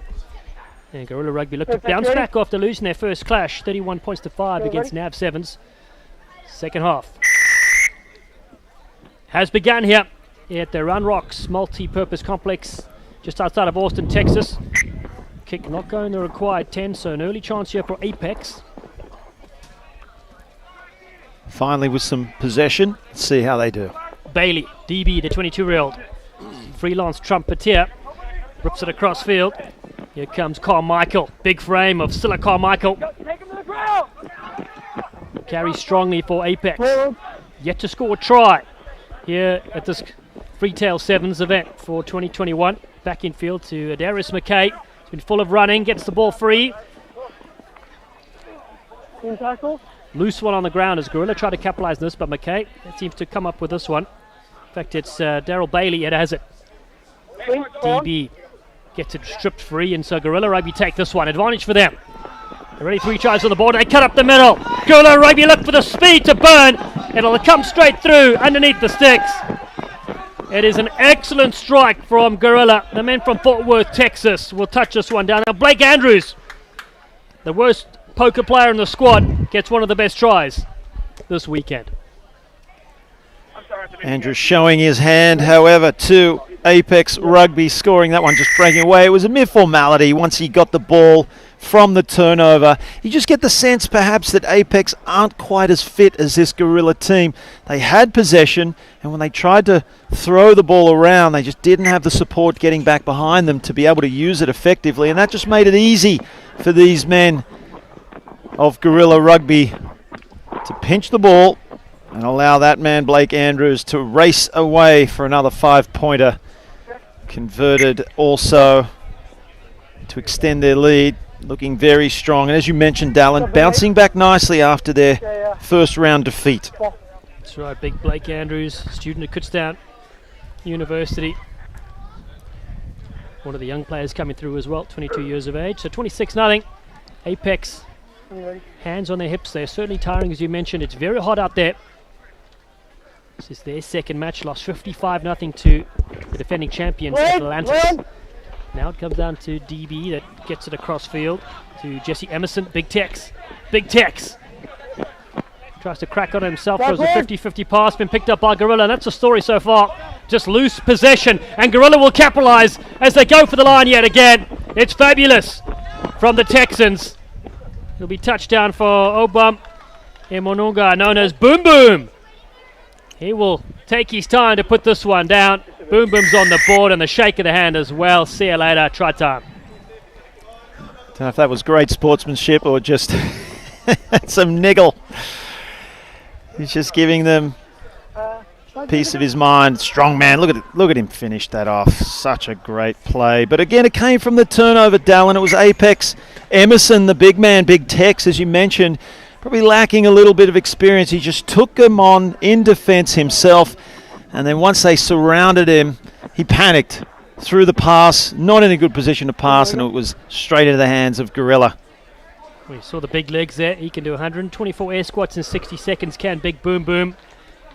Certainly showed his power on that occasion. Restart here from Jason Tidwell, former Atlantis player. Doesn't get the distance he needs on that kick. It's a cardinal sin, isn't it? The error at the kickoff. We have some replacements now for Green, replacing some of the tired legs. It is heating up. The players will be happy about the fact that this field will be drying up as well. Spoke to some of the players earlier today, and they were saying how slippery that ball was from the early morning dew. But here come Apex. So Daryl Bailey, DB, looks to go through, tries to kick it up and makes an error and just turns it on the other side. Prize money on the line as well, $8,000, $4,000 in each division. 15 teams here this weekend. It's a great way to end the year. Bit of celebrations coming tomorrow as well. Looking forward to it. Great way to cap off 2021 here with some rugger. And sevens rugby to boot. It's a festival. And you see Apex now packing down. It's been the story of this game. They have the ball, they lose the ball, Gorilla scores. Tyson Lucas, T-Dollar feeds this one for Gorilla Rugby. Drifting across field. Turns it back in for a nice little switch and speed on the outside again. Gorilla Rugby. They cut back in this time. Did well initially for a little half break to recycle. T-Dollar to Boom Boom in midfield. Bounces off one, gets the little basketball pass over the top. Still sits up nicely for Gorilla. We're going to come back for a penalty. Playing long advantage. Got some help from the assistant referee. It was a high tackle. Gorilla keeps the ball alive so well. Little tap there from Gorilla, looking to step through. Beating one, beating two. It's primal from Gorilla. What a tackle to stop a certain try. Brock Stinson caught short. You'll love to see that, Dallin. The try savers. Thought Gorilla were in for all money. And then Stinson denied try-saving effort coming across. Well executed, nice and low, flung over the sideline.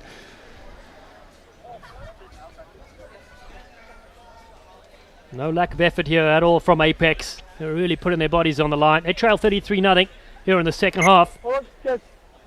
Went down to Atlantis earlier on. Darius McKay's in midfield waiting for possession. There's his Oscar Ruval Thumba, the first receiver. It's overthrown. It's an easy one here for Gorilla. And it's Tyson Tidwell that gets a double. And you better believe that from the Justin Bieber idol. Once again, just a shame. Apex, another error, this time at the line out. It just allows Gorilla to pick up the pieces and score an easy try. They did put the pressure on them at line out time. It was always going to be a tough ask for Apex to do something right on their try line virtually. But they're really not testing this Gorilla team too much. They just keep handing possession over.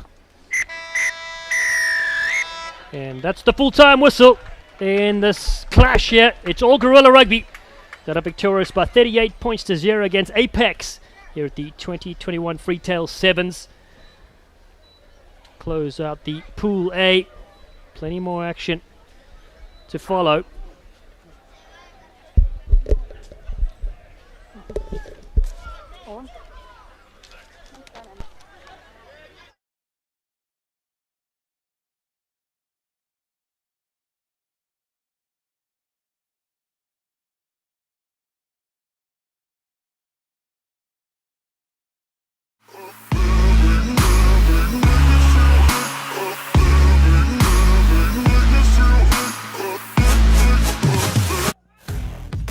one over the top to the outside.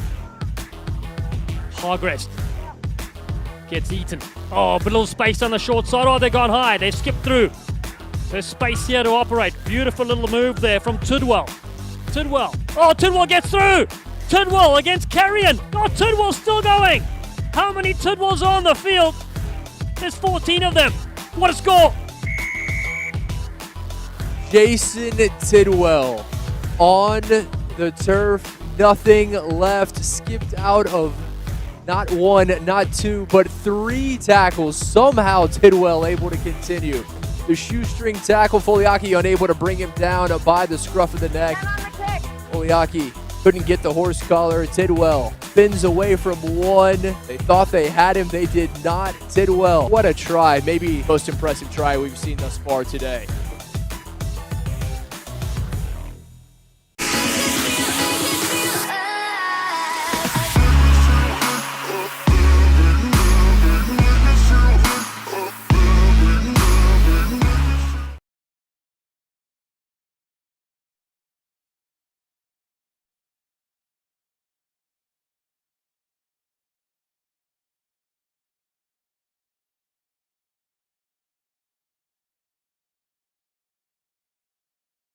Sevens here in Round Rock, Texas, just outside the music capital of the world.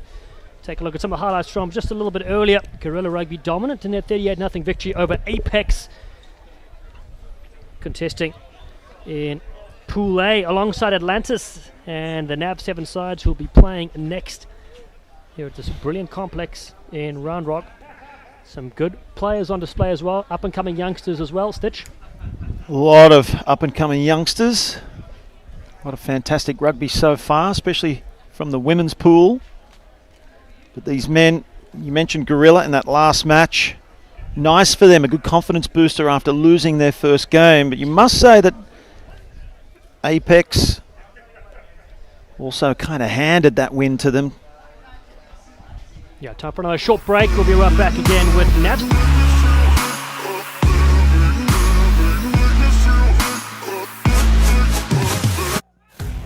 Floats one over the top to the outside. Hargrest gets eaten. Oh, but a little space on the short side. Oh, they've gone high. They've skipped through. There's space here to operate. Beautiful little move there from Tidwell. Tidwell. Oh, Tidwell gets through. Tidwell against Carrion. Oh, Tidwell's still going. How many Tidwells are on the field? There's 14 of them. What a score.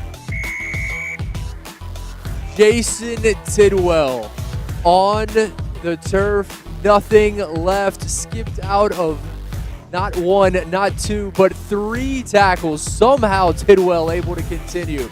The shoestring tackle, Foliaki unable to bring him down by the scruff of the neck. Foliaki couldn't get the horse collar. Tidwell spins away from one. They thought they had him. They did not. Tidwell, what a try. Maybe the most impressive try we've seen thus far today.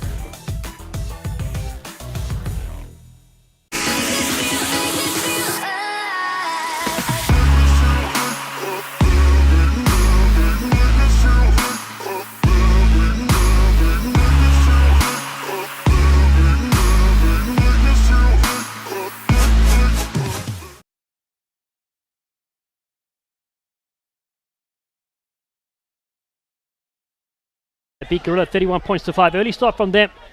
Tuifu moves it across field. Daytuan Sheraton's got tremendous speed. He goes in and goes out. Sheraton on the outside. Great cover tackle on Sheraton. The ball goes into touch.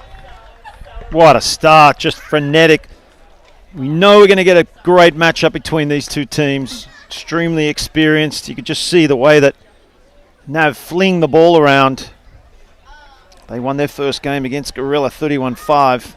Looking to build upon that. That was Deontay McMurray Noodles making that tackle. The Roman numerals very tough to spot on the back of the jerseys. So if we ID a few misnames here, you know why. What's that, of course, and the kit provider is blended in their numbers as well, making it a nightmare for commentators and including the defense as well. But it's been pinched here from NAV 7s. They have early possession with Sheraton yet again. They go to midfield with Samu Smith, who's been very good in this tournament so far. Looking for a little bust out the middle. Blake Jackson.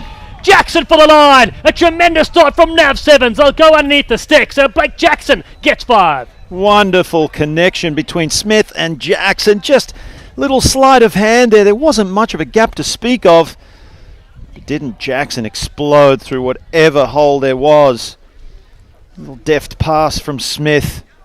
Fantastic play as they were just drifting across field, and then Jackson straightened up the attack, exploded through the hole, and then finished off the job nicely. And the extras to boot. Great start for Nav. Nav, the National Athletic Village, coached by J.K. Anderson, a man who now lives in North Carolina, second-year program. With a bunch of players from that region and some invites as well. Top Gun theme for this tournament, they say. And they're certainly starting to fire them in here in this tournament so far. Took it a very good Gorilla side earlier in their match number 1. Here comes the try scorer Blake Jackson to restart.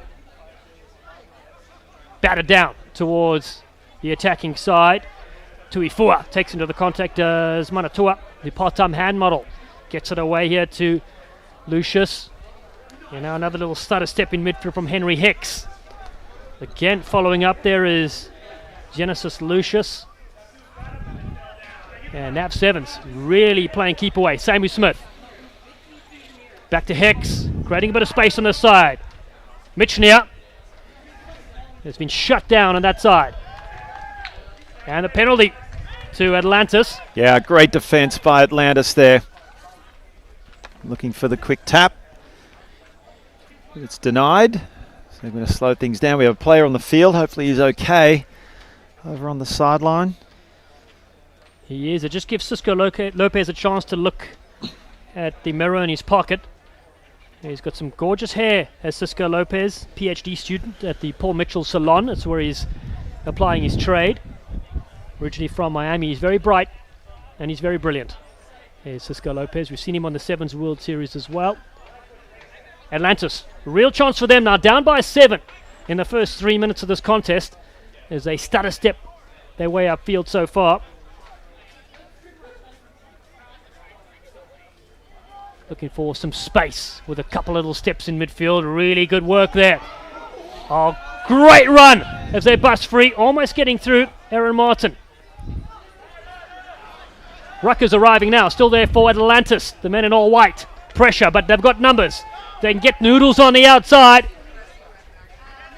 They decide to cut back in, and that's brilliant bit of cross-stepping as Atlantis get on the board. They do really well to get through. And it is Jake Campy, the unicorn, with that footwork. Great footwork as well. Bamboozled 4 defenders at least. They were already tracking across, struggling to get out. They were worried about the ball getting out wide and being able to shut it down, so their body position wasn't the best to make the tackle on Campy. And he just saw the gap back on the inside, turned on a dime, changed direction. He was too hard to stop. Scored under the post, which allowed for the easy conversion. So it's all locked up here. Jake Campy, the Englishman, who now lives in Dallas, Texas, a fire safety engineer, has them on the board. Atlantis, strong opening game against Apex, 55 points to nothing. A side coached by Lynn Howard. Chris Howard, her husband, is the team manager. Great combination of the Howard household. At this side, select team out of Bethlehem, Pennsylvania. Go off the restart. And it's Nav that have this one nicely. Again, Jackson again. Jackson's been one of the standouts so far for the National Athlete Village as they contest a breakdown, and Atlantis come good with this one. Oh, a couple of big bumps there. They clear things away, looking for the quick tap. Looking for a quick response yet again. Atlantis with a couple of fans. Can they keep it alive? They don't need it. They'll just bust through. And the dive as well. Oh, it's brilliant. The celebration comes as well. Mitch Van Noy has got full bore on that one. How on earth did he get through there? He had no right to score that one. 2 decent attempts at tackle. Couldn't bring him down. It's that low center of gravity. Just stayed alive, kept his feet. Wasn't he happy about that emphatic ending to a good passage of play? It started from the turnover as well at the breakdown. They've really stepped it up in that area, Atlantis. Well, Mitch Van Noy, the gym owner, just muscles his way through, and kick goes over, 14 points to 7. Mitch Van Noy, what a strike from the big frame. He's the 4-time national Scorpion Milker champion from 98 to 2000 and again in 2006. What a record holder he is. Just trying to wonder what that competition looks like. How do you milk a scorpion? Well, we are going to find out after this tournament. It could be part of the New Year celebrations. Atlantis up 14 points to 7 in this pool clash, up to trailing by 7. It's knocked down to Jackson. He goes to the outside. Tafui cracks it on himself. Manatua does really well. Tuifua finds Sheraton. Daytuan Sheraton cut low by Noodles to Jackson, who's there. He's been everywhere. Cross field they go yet again. And now Seymour Smith. Seymour Smith cuts him to shreds. The man from the mountains of Colorado comes good here to lock things up. Right on the halftime hooter as well. NAV. Nav bouncing back. But Smith just saw the gap and he's got the acceleration. He backed himself as well. They'd already spread the defense nicely, keeping the ball alive, using the width, getting to that middle part of the field. We have ourselves a game here, ladies and gentlemen. We really do. Seymour Smith, the American Raptor, ties things up 14-all at the halftime break between Atlantis and the NAV 7 side here at the Freetail 7s for the 2021 edition. Don't go away. A couple of quick drinks and we'll be back for the second half. Coming up after this.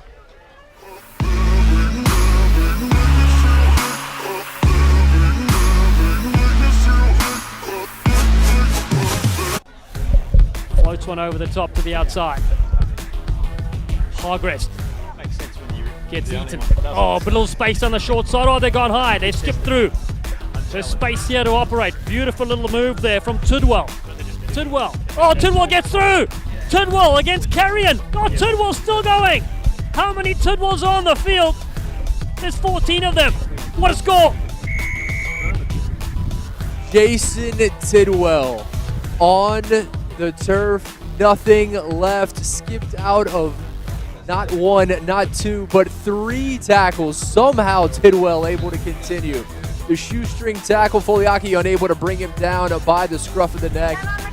Foliaki couldn't get the horse collar. Tidwell spins away from 1. They thought they had him. They did not. Tidwell, what a try. Maybe the most impressive try we've seen thus far today.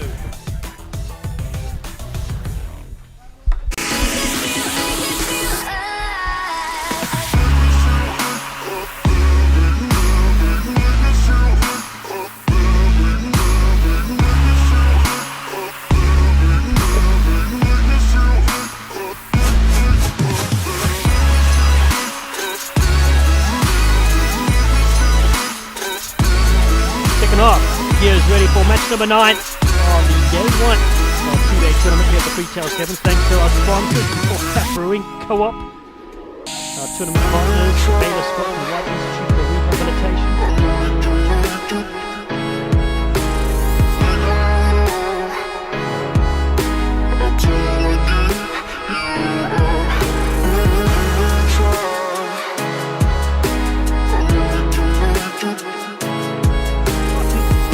Sublime skill from the flyer for Atlantis. They take possession early, rip the crossfield break. Baylock, the sheriff, goes to midfield. Still they keep possession to Atlantis. And from Pennsylvania, looking to skip through with the Roman numerals. Hard to spot. Blaylock again in. Cut back in nicely. Matty Core. Core does really well. The international for Jamaica. Atlantis piling bodies in. Flick through to the sheriff. Baylock again. Looking a little step back in field. Mitch Van Nooy is there. The ball. Picks this one up. Gets through. Another. The gym owner to that far side. Oh, what a... Just an absolute blackout hit. And here it comes yet again. For Atlantis trying to build. With space on the left. They'll look to cut back in field. Lovely ball on the top from Core. And still possession for them with their playmaker. Baylock comes across to Matty Core. Matty Core has got the legs to power through on that far side. The man from the Bronx out of New York who will get the try to put his side up. Nav did extremely well to defend for that length of time. But it was Atlantis that did a better job of just keeping the ball alive. And gradually, it's tiring when you have to defend for such long periods of play. You see all those NAV players camped over on that far side, exhausted. And Matthew Core was out here just screaming for the ball. No one in front of him. And he got what he wished for. Atlantis founded by Emil Singh this in 1986 as they look on for this conversion. Strikes the upright, stays to the side. 1914 the score. Atlantis, the women first played in 92, and in 2014 their boys and girls teams were added, so they really produced so many good players over the years and so many great tours and experience for their side. Lynn Howard, their coach, defending champions from 2019. Look on. You mentioned Lynn and her husband Chris know fitness, they know strength and conditioning, so they know how to keep these boys fit. Certainly been a prominent feature from this side. They ran in 55 points to nothing in their first pool clash. This one's much tighter though. Been scragged here from the NAV 7 side. Sheraton did really well as Jackson goes across field. Samuel Smith scored a brilliant try in the first half. Just to draw a couple and get speed on the outside. Noodles cuts back in to make a good strong tackle on the NAV 7s. The man from Southern Pines, North Carolina. Bounce pass, it's okay. Comes up yet again. Lovely little stepping Sheridan. Looking for, oh look at the cut back in against the grain. Great bit of stuff. The strong tackle comes in as well. That's Mende Colton for NAV 7s. Great hair as well yet again. We mentioned a lot. Samuel Smith, you love the jump step from Smith. Gets through one, draws the other. They slowed down on that far side, did Gabriel Michner. Sheraton looking to go himself. No, he peels it back in to Jackson. They have numbers here. Colton gets to the cross. NAV 7s need to equalize here. Big strong tackle coming in. It's a try saver. We'll come back for a forward pass. Such a shame. Nav looking good. But up to the task in defence were Atlantis. Yeah, that was the pass. It was a try saver anyway, so they would have had a tough job maintaining possession. Atlantis, look at the way that they just cover the field, cover the ground. We mentioned their fitness is a feature. And in these dying stages of the match, that's where it counts. But what about Mende Carlton with a little injection of pace and the Mickey Mouse ears? Yeah, that's certainly what it is. I was trying to think of the nickname. It came to you a lot easier. Just something you don't often see in the rugby field. There he is there, wearing 13. Can't miss him. A selector's dream. You know where he is every time he catches the possession. Cesar de Fonseca as well. He's in 9 for the NAV side. He was the one that almost got in there to equalise things. Atlantis with possession at scrum time. The ball has possession. Mitch Vinoy won the Freetail 7s in 2019. Double-digit tours with Atlantis. The co-founder of the New England chapter of the Beefcake Bunker. Not sure what that is, but sounds exclusive.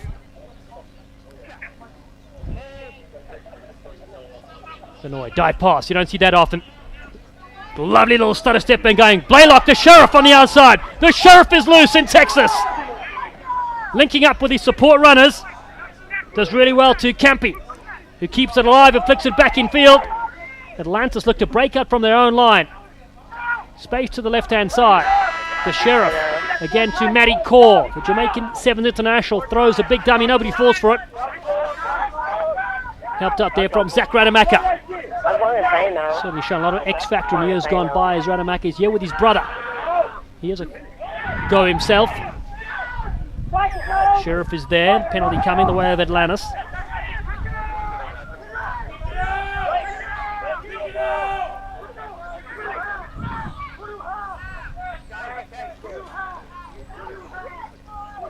Need to be careful here, Atlantis. The smart move might just be to get rid of the ball.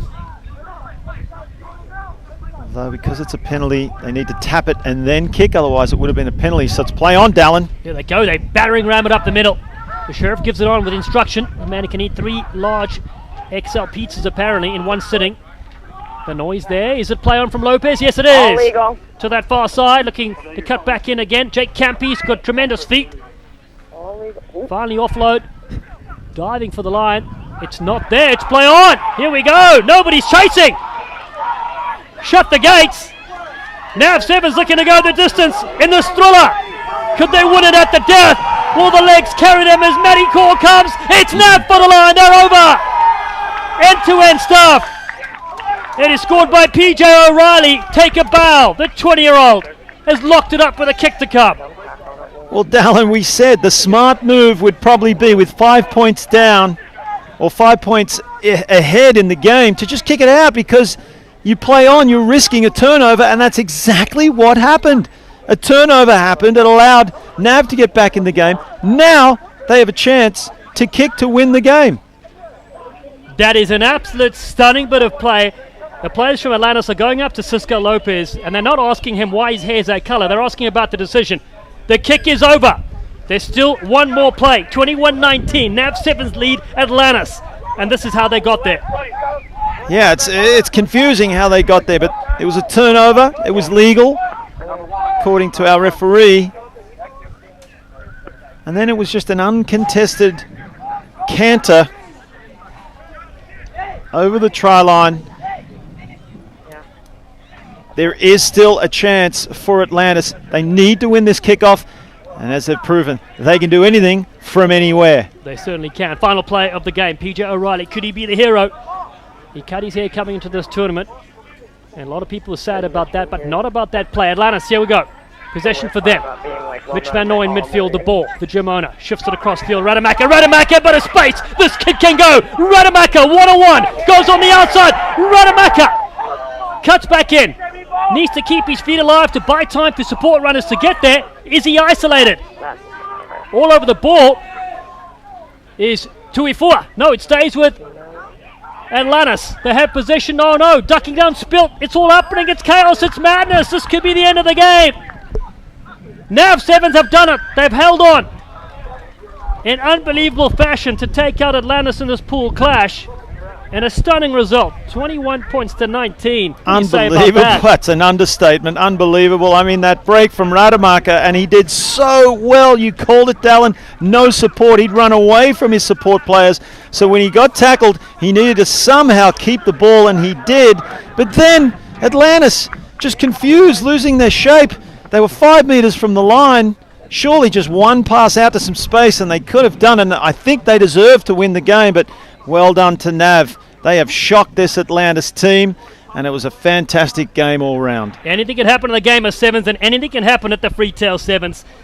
Stay with us. More rugby coming at you here. 21 points to 19. Final score, NAV beat Atlantis in the pool stages. Yeah.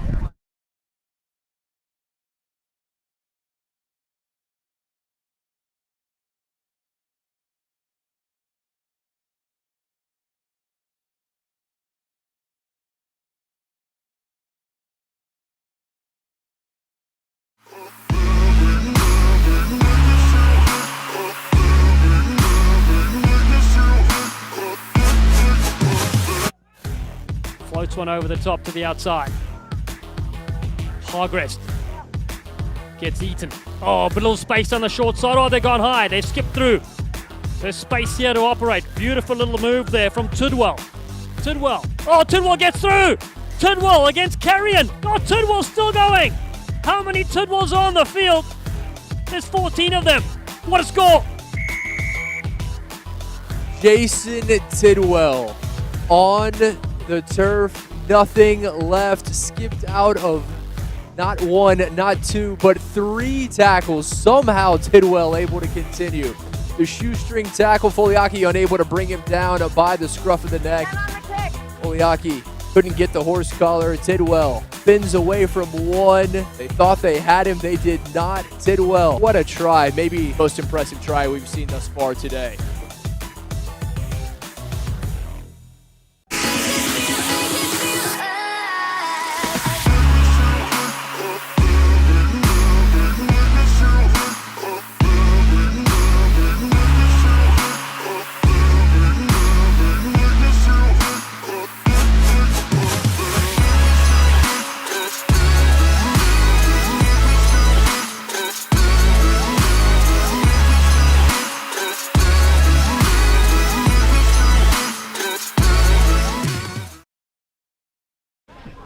9 matches in, and on to the 10th we go. The 2021 Freetail Sevens live from beautiful Austin, Texas. Glad to have you with us as we return to action. Men's Pool B. It'll be the Lions versus Rock. Lions, they're 1-0, 24-12 victories over the Hartford Harpooners. Well, Rock, they are 0-1 as they lost by the same score. And what a match we just had in front of us. Atlantis and NAV, National Athletic Village. It was back and forth. No time on the clock. NAV took it the length of the pitch. 100 meters, dotted it down, and they were able to come away with a stunning 21-19 victory over the defending champions. Yeah, the conversion from right between the post to win the match. Just exciting stuff. Definitely two of the top teams out here. Fun to see. Now got another good one here. The Lions with the win earlier, and then Rock Rugby trying to change the thing from their 24-10 loss over the Raggamuffins earlier. We do indeed. Kat Roche is our referee. The Lions there in the white and the black numerals, aside from Chicago to kick things off to the local side, Rock Rugby in the white and lime green. We saw the women's side between these two face each other earlier. It was an easy victory for the Lions of Chicago in the women's match, and they are looking to make it 2 in a row. Dotted down across in less than 15 seconds in. The Lions strike first, able to find pay dirt. Willis Goodwin, the 22-year-old out of Evanston, with the 5. Yeah, big Jake Hidalgo was able to go up and snatch that one off of the restart, or off the opening kickoff, as you see. Got up nice and high, snagged it, pirouetted out of there, and was able to burst through, set up the big try. Nice little offload, off the ground and in for the score. Rugby fans in the Lone Star State, they are no stranger to Hidalgo, the Houston SaberCat, HTX Academy man as well. Certainly know him well. Good to see him here in the capital in our Freetail Sevens tournament. Lions unable to complete the conversion, 5-0. The men from the Windy City strike first, a dream start. And now we'll see how the local boys respond. Got to make sure they spread the field here. Everywhere an option here for the kicker. So important to try and get those restarts. They'll go near side again. And you can't overstate the importance of the restarts. Hidalgo again is flying through the air, looking like somebody who played a little hardwood there in the Windy City. Great work, and Lions quickly, beautiful offload, using that full width allotted, trying to find a hole. But this is a big match for Rock as they are 0-1. They desperately need a victory if they're going to find their way out of pool play here in a very tough Pool B. Lions on the front foot yet again, rumbling through.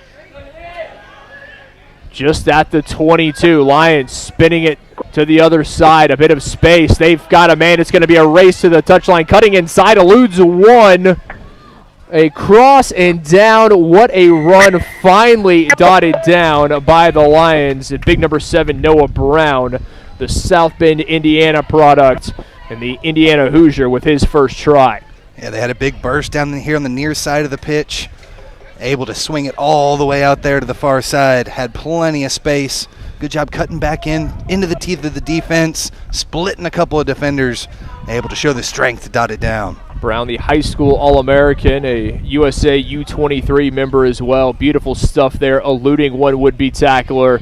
And able to get it down. The conversion up and good, makes it 12-0. And the Lions firmly on the front foot. They are taking it to Rock Rugby early on. Yeah, no possession really thus far for Rock Rugby. Just got to get those restarts. Such perfection there off the top there from the Lions. Got to be able to find a little bit of possession, work that ball around, be able to get some points back on the board and get into this one. Alex Dorier will get things back underway. Another South Bend product and another Indiana University student. In and out of the hands. Rock unable to control it. That time, Colin Zokareki, and Lions back with possession. They have dominated early on, trying to find the offload. Support coming late, able to clean things up at the ruck. Hidalgo looking to spin it. It's going to be another race, and no one catching the Lions yet again. Will Chevalier, the 21-year-old out of Naperville, finds his first 5. Yeah, Chevalier able to make that beautiful looping run around the corner to where he's catching it at full speed. Defense could not catch him, able to bust through for another try. As you'll see, just at full pace. That way, once he grabs it, nice and easy around the corner for the score. Chevalier, one of the large contingent of Indiana Hoosiers on this side. The University from Bloomington well represented. Also, John Carroll, Lindenwood, Wisconsin, Minnesota, and numerous institutions across the Midwest. As conversion from Dorier up and through, 19-0 Lions. Yeah, it shows how important those support runs really are. Able to catch that at full speed, and those looping runs are just so dynamic to be able to attack that outside. You're running straight at that wing defender. You got somebody on your outside shoulder. Nice and easy there for the try. Again, these two members of Pool B, along with the Raggamuffins and the Hartford Harpooners. And this would be a big victory if the Lions can come away with this one. Still a lot of time remaining, but it would put them in pole position 2-0 in Pool B. Rock trying to find something. The home fans on their feet trying to rally the troops, but Rock pinged and turned it over. Yeah, Michael Ziegler with a big hit right there. Bringing the wood, causing the knock on. So see him come around here. Dropped it forward. Just unfortunate mistake. Their only quick possession there. Good job off the restart, though. We're able to take that one high. Nice scrum. Good platform provided by the Lions, and the Lions don't need a whole lot to find Pater. Not wrapped up. They finally will. Willis Goodwin trying to go outside, looking to play a little soccer, tried to kick through and able to get there. What a job. Outstanding using the foot to play himself into space, and the Lions find Pater yet again. They're doing it done in every way imaginable. Yeah, Preston Hammerschmidt saw that one come across, just gave it the nice little boot. Not good little bounce to be able to recover it, hop on top of it, and in for the score. Cat Roach was right there on the spot to be able to make the call. Another 5 on the board for the Lions. The Hammer, well, he's a Lion not just for Chicago, but for his college team as well. The Lindenwood man there in St. Charles, Missouri, one of the top collegiate teams in the country. Keeping things congruent, as you see again, Hammerschmidt playing a little soccer, plays himself into space, and on top of it absolutely perfectly. And just able to get his body right on top of it, make that pressure with the ball on the ground, and get his team another 5. Still 20 seconds left. Another restart here. Again, Rock was able to come away with the last one. They'll try the near side of it again. This has been the honey hole for him. Trying to find Hidalgo and able to come down with it. Rock with possession, but very little time remaining here in half number 1. Rock trying to get anything going on attack. They have been defending almost the entirety of this opening 7 minutes. A lot of youth out there on the pitch. Use some of that energy now. Trying to find a way through. The Lions fierce defending. They've not had to do a lot of it. Rock almost lost it. Backwards it went, so possession stays with the men in green and black. Rock, quick tap and go after the penalty. Can they find something here? They desperately need a momentum boost. Yes. Again, the Lions pinged twice in a row. Just straight off their feet there. Got to stay on your feet when you're going for that poach. Boom. Big tackle. Chevalier there. We've seen him do it on attack, now on defense. Rock trying to find a bit of room outside, looking for the support line, able to elude one. Gupner through, able to find his man, and it's going to be try time, Rock Rugby. A great way to end the first half as they have some points and a positive note. Yeah, Tavares was there on the outside, able to take that final pass the distance. You see good little break, stepped around one, and then that final pass up over the top of the defense, in for the try. Good job there by Gupner, able to make that final offload. Tavares, the local product out of Austin, the man they refer to as Nonsense, and we'll certainly give him the benefit of that nickname. Unable to add on 2, conversion did not split the uprights. So at half, it is Chicago Lions leading Round Rock 24-5 here in men's Pool B action. Take one more look at it. As you see these kicks up over the top, just beautiful takes, and that's what really set the table for the Lions to take charge. They were dominant in the lineout. They came out, they scored 2 tries in the first 2 minutes to really set the table of what they were going to do. Ultimately, Rock did find points, but it was at the very end able to find the 7, the try, and the successful conversion. But you see it right here, what the Lions are able to do. Just great support lines being run. Swinging it back and forth across the pitch. Here's another high ball up over the top. Rock was knocked that one on, unfortunately, and another attacking opportunity for the Lions. Halftime here at the 2021 Freetail Sevens. It'll be the second half coming up. Lions lead Rock 24-7 at half.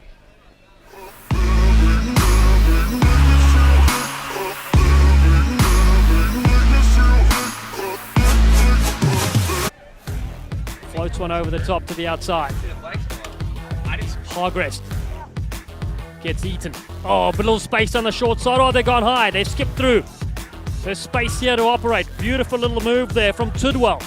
Tidwell. Oh, Tidwell gets through. Tidwell against Carrion. Oh, Tidwell's still going. How many Tidwells are on the field? There's 14 of them. What a score. Jason Tidwell on the turf. Nothing left. Skipped out of not 1, not 2, but 3 tackles. Somehow Tidwell able to continue. The shoestring tackle, Foliaki unable to bring him down by the scruff of the neck. Foliaki couldn't get the horse collar. Tidwell spins away from him. Start of half number 2, the world's only New Year's Eve rugby bash. And what a way to spend the last 2 days of 2021. No better place than here in Central Texas. The Freetail Sevens Rugby Tournament alongside Tim Wilkes. I'm Kit McConico. Men's Pool B action. The Chicago Lions leading Round Rock Rugby 24-5. The local boys from right here to kick things off to start the second half. Nice high boot. A little too much distance to be able to get underneath it, though. And we'll see what the men in green and black can get going here in the second half. They're able to find points at the end of the half, the very end of half number 1, but it was all Lions, and the Lions looking to extend that into the second half. It's going to be a foot race, and no one is going to catch Chevalier.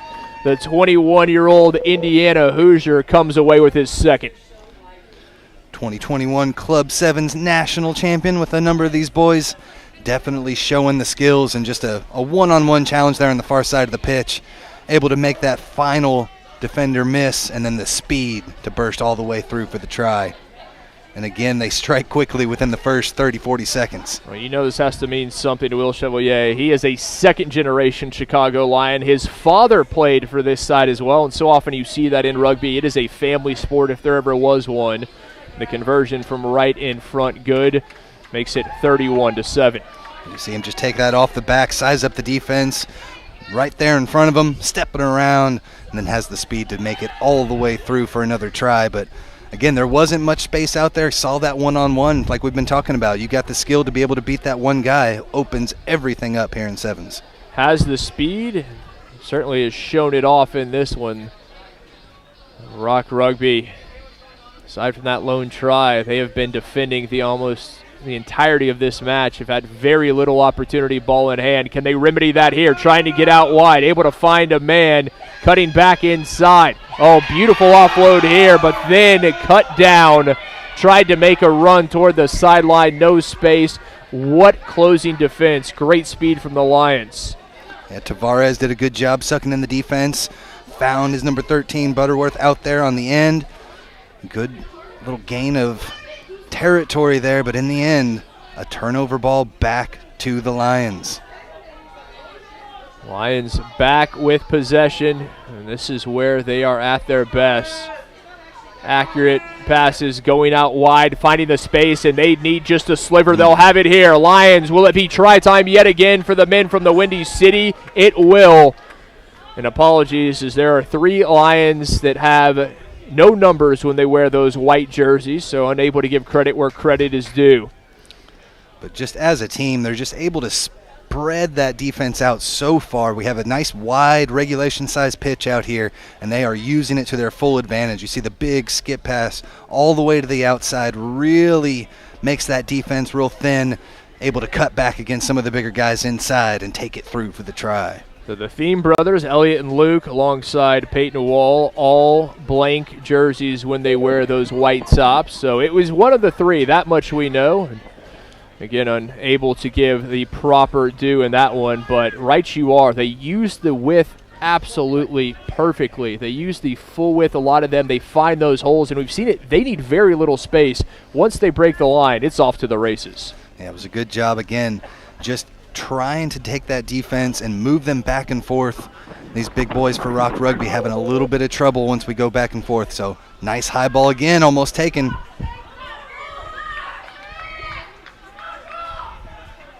It will go against the Lions, and we'll see if Rock can turn this into something. A little chip over, tried to play themselves into space. Lions first to it.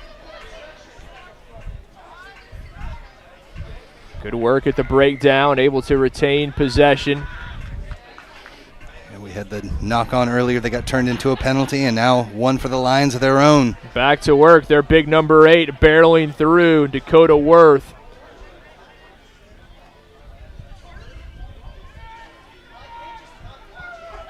Oh, tried to kick it through, charged down, it remains with the Lions. Oh my, fins off not one but two. Big Ziegler having none of it. Big 32-year-old bringing his experience, and now another run up the gut. Rock right now, they are just trying to stall this if they can, and it's not going to last any longer. Another try for the Lions. Willis Goodwin with the 5. Yeah, it seemed to be almost a matter of time out there. These guys are just cranking on all cylinders here. They already had the big 24-10 win earlier in the day, setting themselves up for a great weekend. A victory in this match, it will put them at 2-0 and atop the Pool B standings, exactly where you want to be. They got things started with that 24-12 victory over the Harpooners of Hartford earlier. And they are, as you said, just churning on all cylinders, things going their way, and then some. 45-5 Lions now. Well, they're just excelling in all phases. We see some individual play here, bumping off tackle after tackle. And you see the support right there, ready to accept that offload off the deck. And then they have more guys back and forth. Beautiful little pass back and forth from Goodwin. He passed it outside, and then again, right there in support, let him know where he was, got that return pass, and was rewarded with the try. Big Michael Ziegler, a 32-year-old originally out of Cleveland and former Bowling Green man. He was bowling right through. Rock trying to find something, just over a minute remaining. You would imagine the final result not in doubt at this point.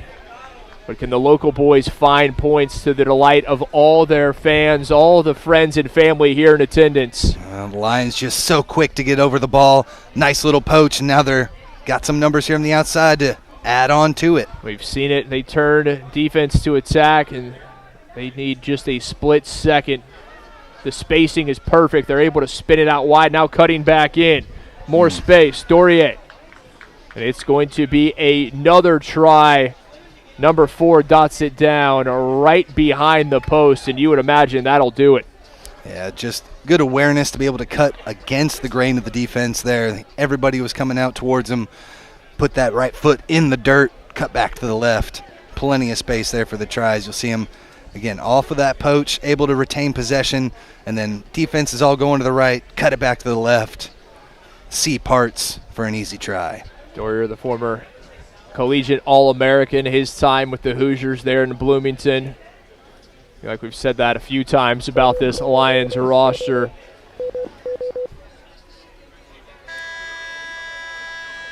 The final horn sounds, and you'd imagine maybe time for a kick and see if Rock can find something. They're able to find points at the very end of the first half. Right. Can they do so here? A bit of individual effort. See who's got enough left in the tank here. It's a beautiful day, but that sun, that Texas sun will get you no matter what. Only 75, 78 degrees, but play out here all day. It'll definitely zap you. particularly if you're not used to it. We'll see how that affects some of these sides as we get later into the afternoon. And if you are not hydrating and recuperating between matches, it'll definitely have an impact. Roche, the whistle against the Lions, so still an opportunity for Rock Rugby.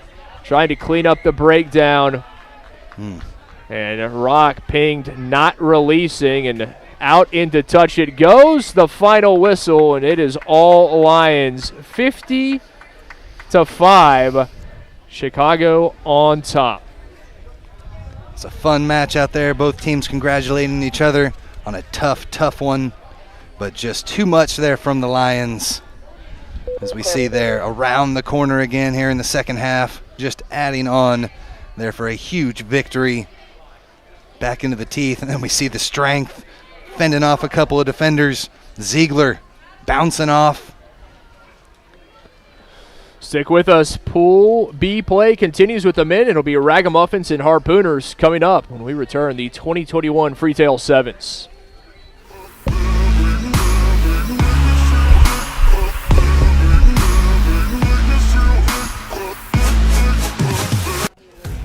Floats one over the top to the outside. Hargrest gets eaten. Oh, but a little space on the short side. Oh, they've gone high. They've skipped through. There's space here to operate. Beautiful little move there from Tidwell. Tidwell. Oh, Tidwell gets through. Tidwell against Carrion. Oh, Tidwell's still going. How many Tidwells on the field? There's 14 of them. What a score. Jason Tidwell on the turf. Nothing left. Skipped out of not one, not two, but 3 tackles. Somehow Tidwell able to continue. The shoestring tackle, Foliaki unable to bring him down by the scruff of the neck. Foliaki couldn't get the horse collar. Tidwell spins away from one. They thought they had him. They did not. Tidwell, what a try. Maybe the most impressive try we've seen thus far today.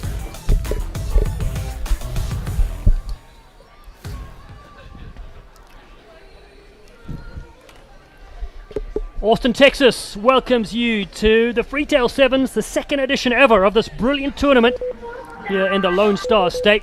Match number 11, officiated by Joey Swatzel, features the Hartford Harpooners kicking off to receiving this from the Raggamuffins in white. Big take there at the top from Makieli Noramai Tonga for the Harpooners, and straight away they're off to the races here. Great bit of play as they take it into the fray. They're a side that were shut up by the Chicago Lions at the death, but they bring it to the heat here. Corey Jones comes with a big hit, and the Raggamuffins will take possession here. Ferocious start to this contest. Just lending his experience straight away. Corey Jones forcing that error. Good start from the Harpooners. Just couldn't quite hold on to it.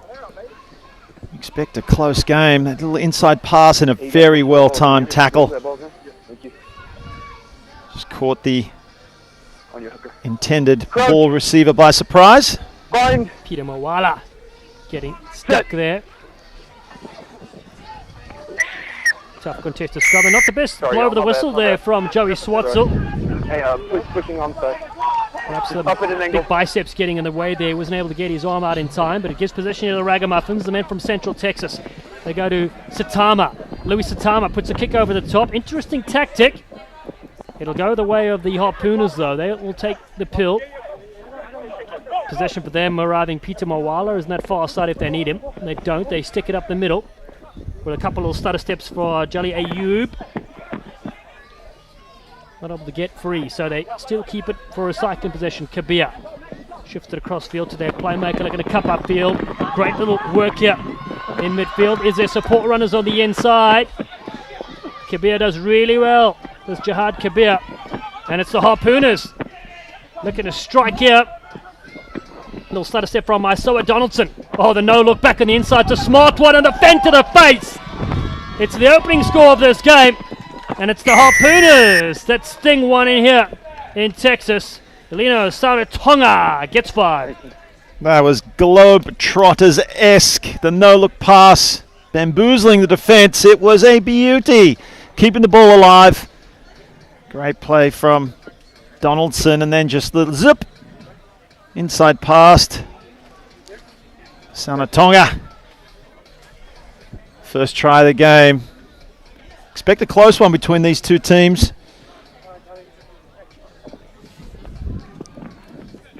Yeah, very interesting contest between these sides. 5-0 the score so far. And the Harpooners, coached by Mark Diaz. Yeah, the women's side here as well, contesting here at the Freetail Sevens. $4,000 up for grabs in either division. 15 teams in total. You see Joey Swatzel there, plays the ukulele at parties. He's not invited to a lot of parties, but when he is, he apparently is a maestro with it. Time is back on. He's invited to the New Year celebration. That will happen here tomorrow after day 2. Everyone will get together and sink a few cold ones to get into 2022. Corey Jones takes this really well. Gets the one-handed flick away, lovely, to Dalibovi. He goes high initially into the contact. Does justice Dalibovi, and now they pinch free. Royal Jones comes on that far side. Ricky Chestnutwood. Chestnutwood cuts back in, beats a couple, beats 3. Chestnutwood. No haircut needed for Ricky, as the 25-year-old scores a brilliant try here in Austin, Texas. The Muffin Men, they hit back just as we expected. All it takes is a little bit of possession, keeping the ball alive well. That mullet flying in the breeze. Did well to beat those 2 defenders and then cut back on the angle, so that was 3 defenders he left in his wake before he dives over. Well-deserved try and a wonderful finish. Yeah, speaking of that mullet, it started in March 2020 when the pandemic started. He said he's not going to cut it until COVID is done. That could be a long, long mullet, I'll tell you what, my friends. Maybe one of the only good things to come out of this crazy world we're living in is that mullet. 5-all the score. Satama goes to the air. Corey Jones leaps up for this one. Comes down to the Harpooners. Ducking down low over that one. Jihad Kabir does really well for the Harpooners. Bouncing ball, bobbling one. Contact comes in as well. And it's been pinched by the Raggamuffins. Nelson. Nick Nelson. Man is at Life University. Still to that far side to Jones. Royale Jones concedes the penalty. Leave it.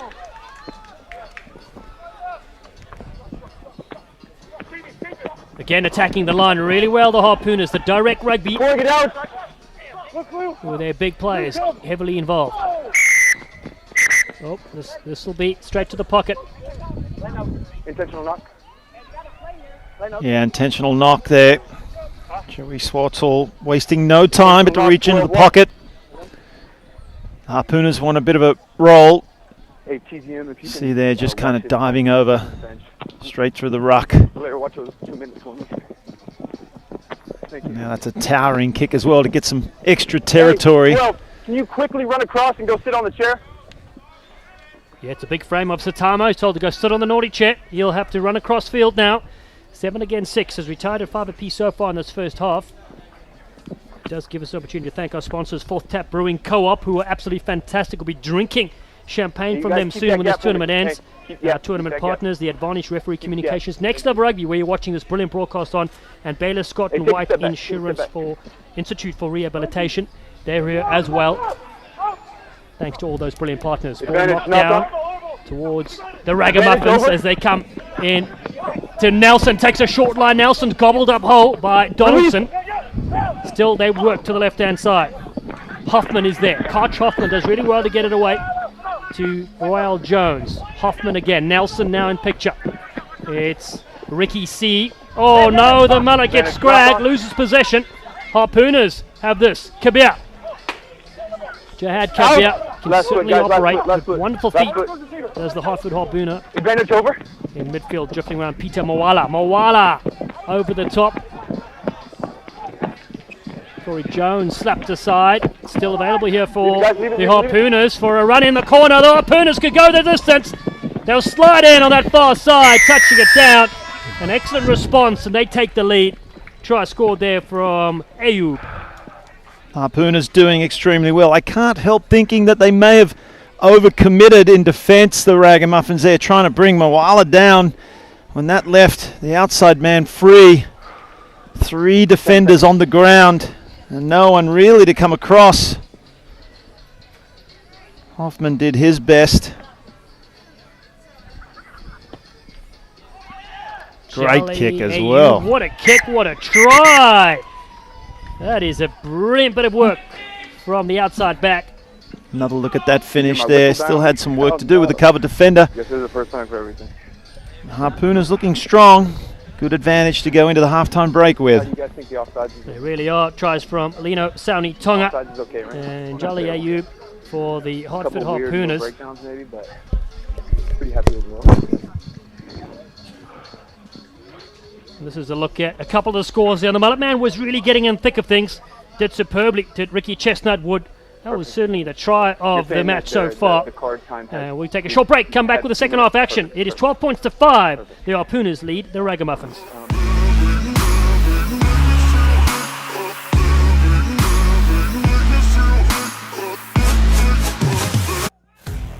Floats one over the top to the outside. Hargrest gets eaten. Oh, but little space on the short side. Oh, they've gone high. They've skipped through. There's space here to operate. Beautiful little move there from Tidwell. Tidwell. Oh, Tidwell gets through. Tidwell against Carrion. Oh, Tidwell's still going. How many Tidwells on the field? There's 14 of them. What a score. Jason Tidwell on the turf. Nothing left. Skipped out of not 1, not 2, but 3 tackles. Somehow Tidwell able to continue. The shoestring tackle, Foliaki unable to bring him down by the scruff of the neck. Foliaki couldn't get the horse collar. Tidwell spins away from 1. They thought they had him. They did not. Tidwell, what a try. Maybe the most impressive try we've seen thus far today.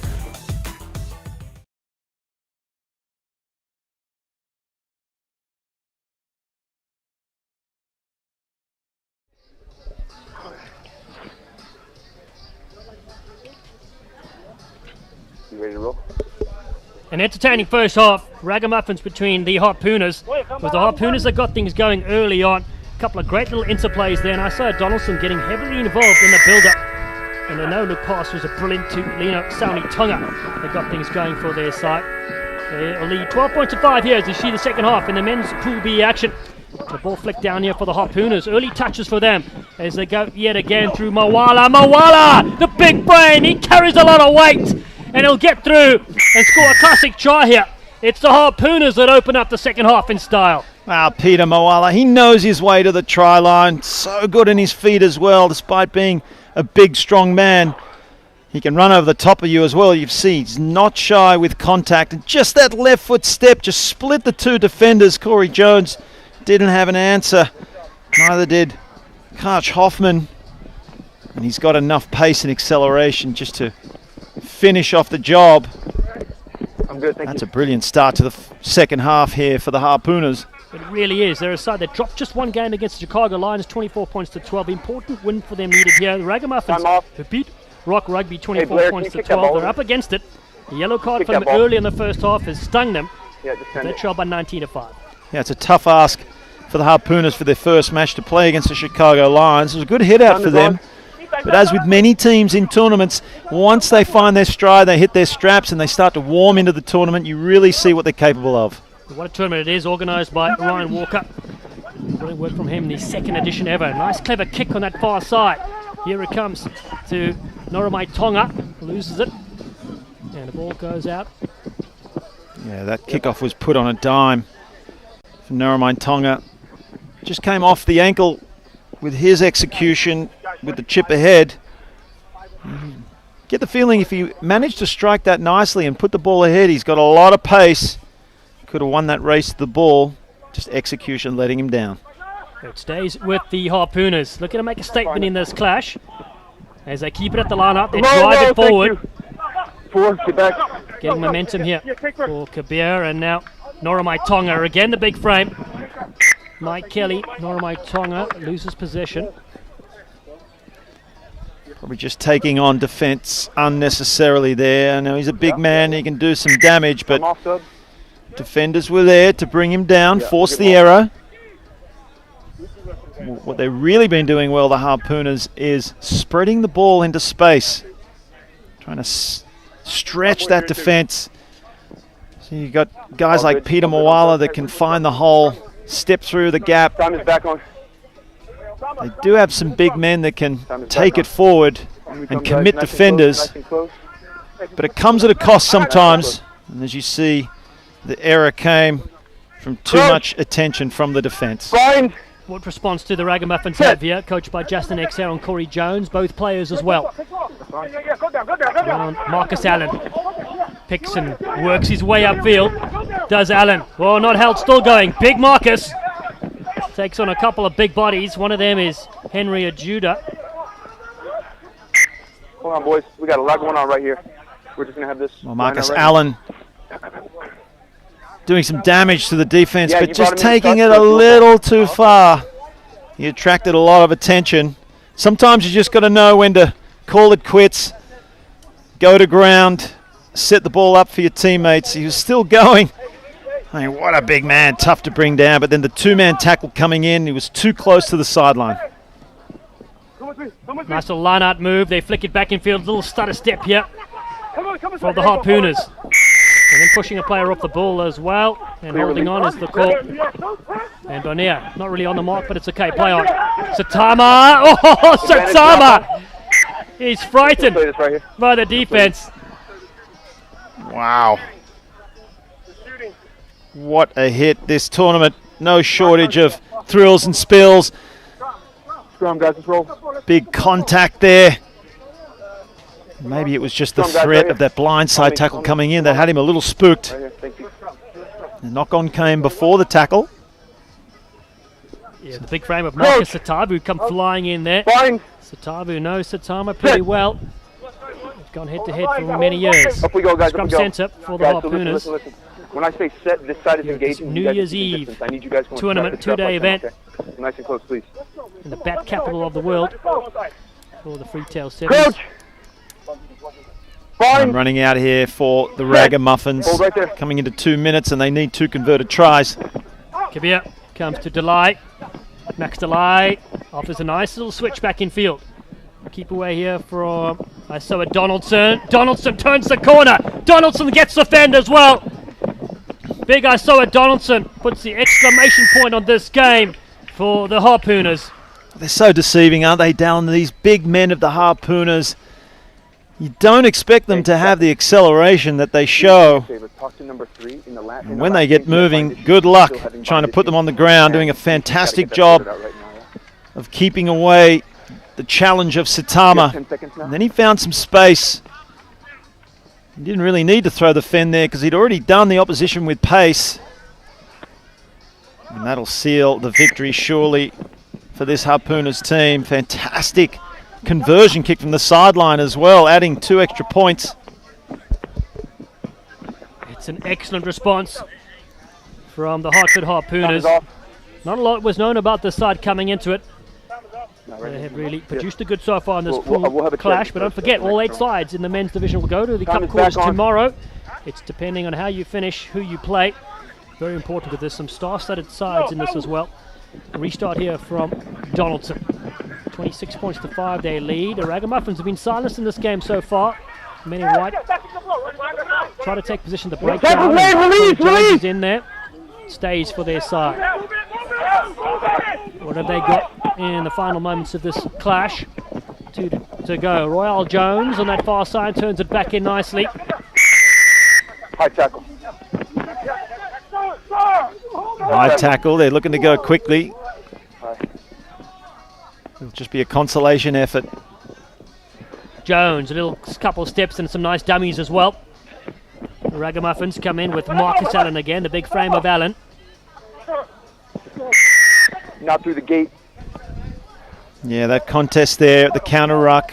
Not legal, coming in sideways. Not through the gate, not directly from behind. So final play in this pool clash.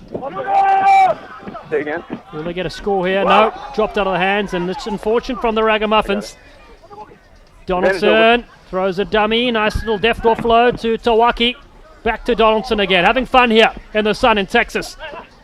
Here they go. Savaloni to Waki again. A little step there from Satabu. Marcus Satabu goes wide. Kabir is there. Jihad Kabir looks to turn things on the outside, offering a switch here is the line support. The kick through to Satabu.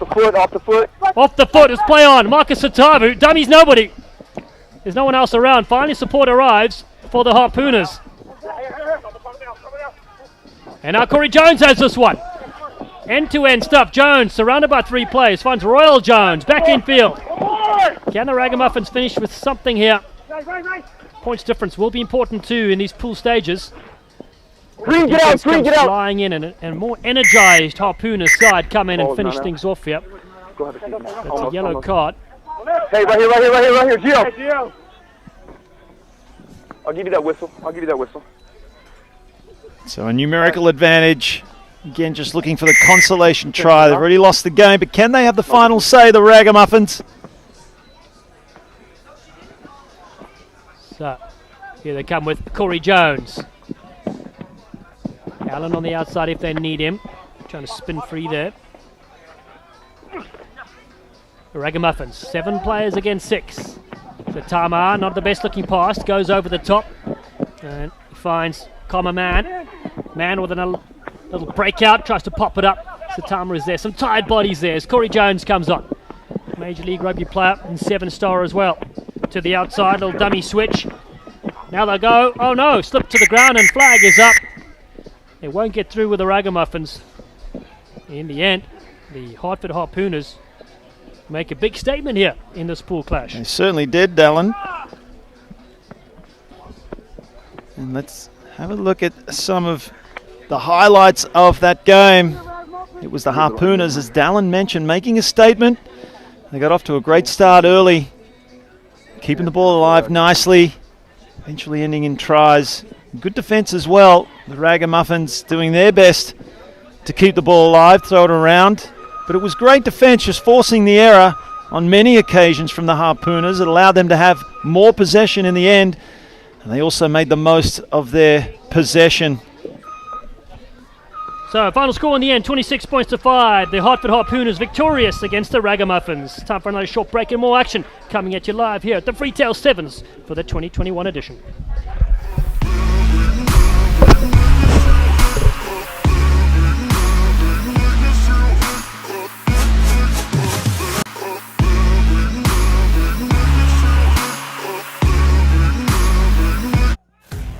Floats one over the top to the outside. Hargrest gets eaten. Oh, but a little space on the short side. Oh, they've gone high. They've skipped through. There's space here to operate. Beautiful little move there from Tidwell. Oh, Tidwell gets through. Tidwell against Carrion. Oh, Tidwell's still going. How many Tidwells are on the field? There's 14 of them. What a score. Jason Tidwell on the turf. Nothing left. Skipped out of not 1, not 2, but 3 tackles. Somehow Tidwell able to continue. The shoestring tackle, Foliaki unable to bring him down by the scruff of the neck. Foliaki couldn't get the horse collar. Tidwell spins away from 1. They thought they had him. They did not. Tidwell, what a try. Maybe the most impressive try we've seen thus far today.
They go through Heron, the big unit, and now stepping Aaron Martin Played in the Oktoberfest Sevens with the US Eagles. Drifting across field, Carrion. This guy's their playmaker. He goes to Jackson, the kick. Oh, the kick pass is special. Jackson on the outside. You won't catch this guy. In, out, and away. Keep range. The first try in the semifinals. Narada Jackson. Action Jackson, the former TCU Horned Frog. And he looks like a sprinter there. Somebody you'd see down the track up in Fort Worth. Beautifully placed on the kick from Carrion right into his hands. Match number 12, day one of the 2021 Freetail Sevens Rugby Tournament live from Austin, Texas. Glad to have you with us. A beautiful day alongside Tim Sigmund. I'm Kit McConico as we turn our sights to Women's Pool A action. Army, the Army Rugby Union side in the black and gold, taking on the defending champion Phoenix. Phoenix, this is their first match in pool play. They won it back in 2019. Did the side in the black with the white numerals and appropriately the white Phoenix across the torso going from right to left. Army, they're 1-0, having won their first match earlier, 33-5 over Gorilla Rugby, and now we'll see what they have against the defending champ. Yeah, Army looking to run strong. Number 6, Daniel Deshays in the first match with a hat trick in the second half. She's a player to watch here for Army as they start with this first set piece here off the scrum. Referee is Chris O'Malley, 27-year-old, in his 9th year of refereeing rugby. He was selected for the Morrison Schneger Scholarship to train at the South African Referee Academy back in 2017. His words of advice to us: do not cook bacon without a shirt on. Seems like that's wise words from a referee. May have made that mistake himself. Kelly, the scrum half there in the red bandana, able to offload, able to find her target. There was Crittenden. We saw Crittenden in that first match for Army had a try for this Army side made up of active duty and reservist service women, as well as those previous served and in the National Guard. And they are looking to strike first, trying to find Deshays. You mentioned Deshays earlier, had a hat trick. Can she strike first? Skips through a shoestring tackle. Deshays still on her feet. A cross and down. Try time, Army Rugby Union. Yeah, great job taking it from the sideline back out wide the other way to Deshays, who's her top try scorer on the day. She had a lot of work to do. Had to break a tackle, carry 2 into the try zone there, but able to get it down and put 5 on the board for Army, showing the dominance they showed in the first match of the day as well. Deshays, the 33-year-old from our nation's capital. Conversion up and good, 7-0, and a great start for the team in the black and gold. Now we'll see what the response is from Phoenix, the defending champion, made up of players from the Midwest, a large contingent there in Memphis, some Texans as well on this side. Yeah, we're going to see how this heat plays into. We saw in this last match that we watched with the men, some of the Harpooners from Delaware were starting to cramp up there at the end of the game. See if that affects Army as the game goes on, because they already have 1 game under their belt today. Well, the good news is, at least momentarily, the sun is behind the clouds. That will not last, and it will get much warmer here in the Lone Star State. Phoenix on attack for the first time, trying to find a hole. And that ARU defense, Army Rugby Union doing a good job. Phoenix weaving in and out, finally brought to ground. That was number 3, Shania Jones. Great job, Army there, forcing the turnover when they were holding on. See what they can do here. Quick restart from Army, trying to find another try, extend this early lead. Look at the push from Kelly. Caitlin Kelly, the 32-year-old who they call Coach K, very impressive in her first match, and you would understand they'd call her Coach K. She's that coach at the U.S. Military Academy on the Hudson in West Point. Ball on the ground, and the whistle from referee McClure. Good call there, playing the man without the ball, gets them to back up. And, you know, Phoenix really hasn't had too much structure here. Kind of ran that ball out wide, nowhere really to go. Hoping to work through the hands and see. They haven't really noticed a particular pattern of play other than trying to run wide. Here they go again. She's got the corner. Phoenix trying to get out wide. Amanda Berta, the speedster, looking for support. Has it. Oh, what a pass. Able to find her target. Berta into the hands of her teammate, and it is going to be a try for Phoenix, dotted down right behind the post. The response from the defending champions. Yeah, great response there by Phoenix. You can tell why we're the champions in 2019. You know, a lot of times in sevens you want the ball to do the work for you, but there she did it all herself. Took it around 3 folks on the outside, Didn't have quite the full breakaway that she wanted, but able to pass it back inside and finish off the play for a quick 7. Take another look. Berta able to find her target. Amanda Berta was waited very patiently before able to find her target, and then it was easy as you please into the in-goal area. Yeah, great job there by Phoenix for a response to Army. We'll see what they can do here on the restart, if they can keep that momentum going.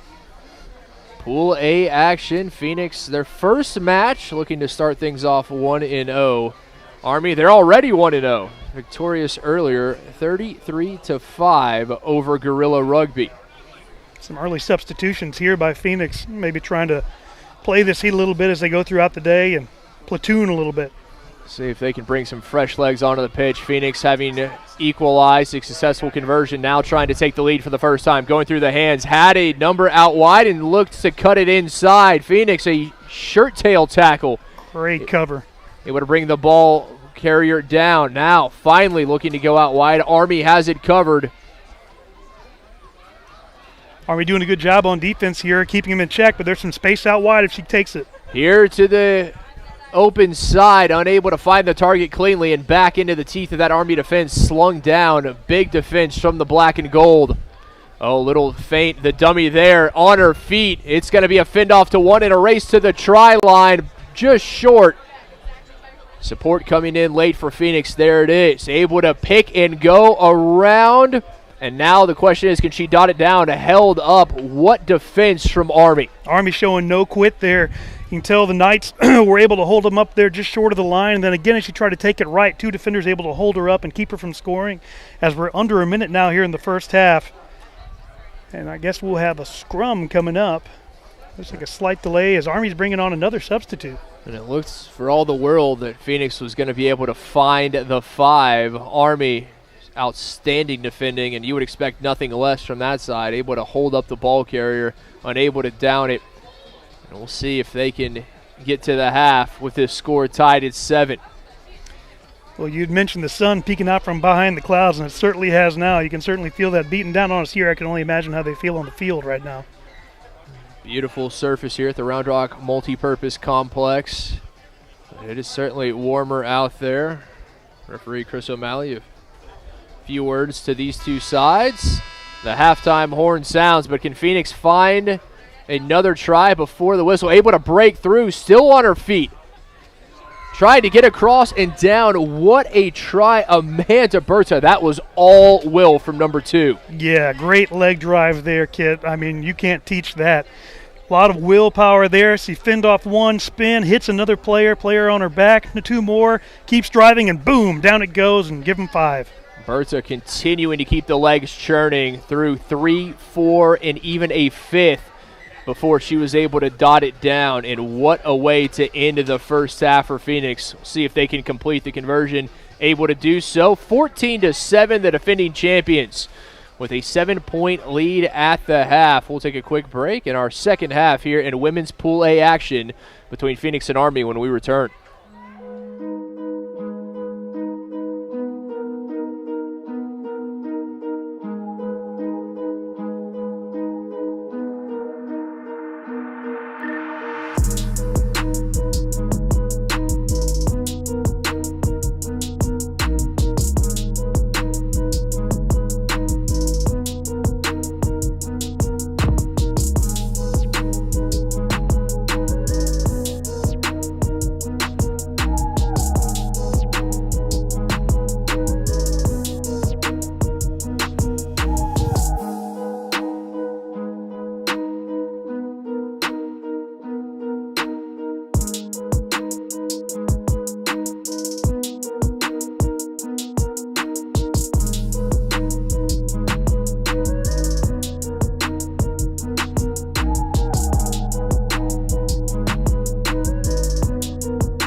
2021 Freetail Sevens Rugby Tournament live from Austin, Texas, the second edition from the beautiful Lone Star State, the live music capital of the world.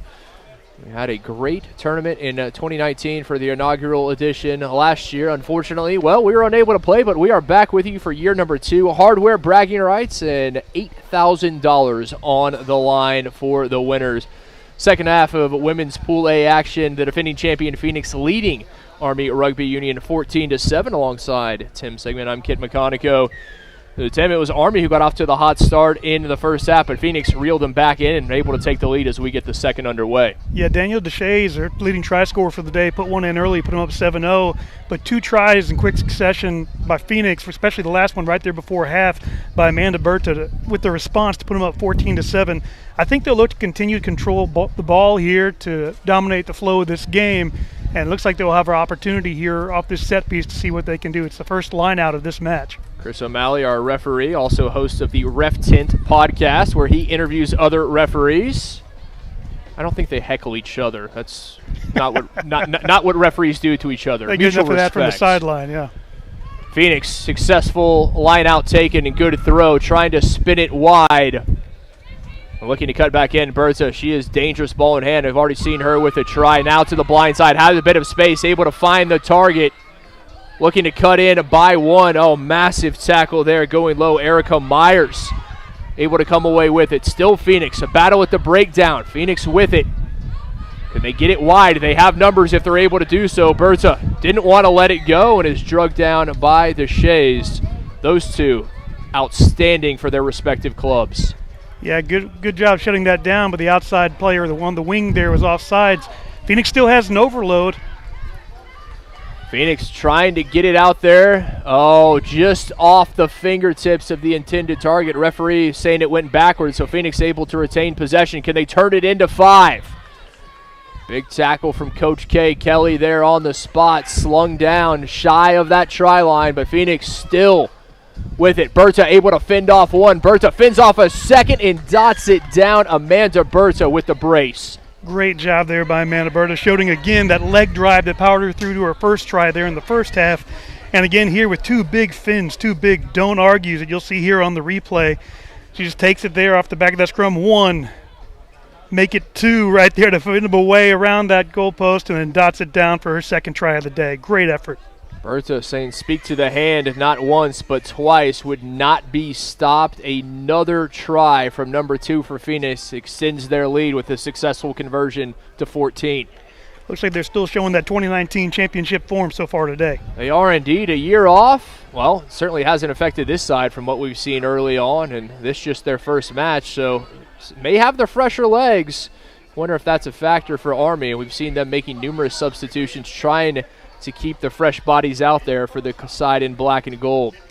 Yeah, one of the other things you see from Phoenix too, and what separates the good 7 teams from the great ones, is they were able to collect a lot of their restarts there in the first half. And so anytime if you look at the HSB 7 series or anything like that, the great teams will recover most of their own kickoffs and continue their momentum in scoring. Yeah, Berta can do just that.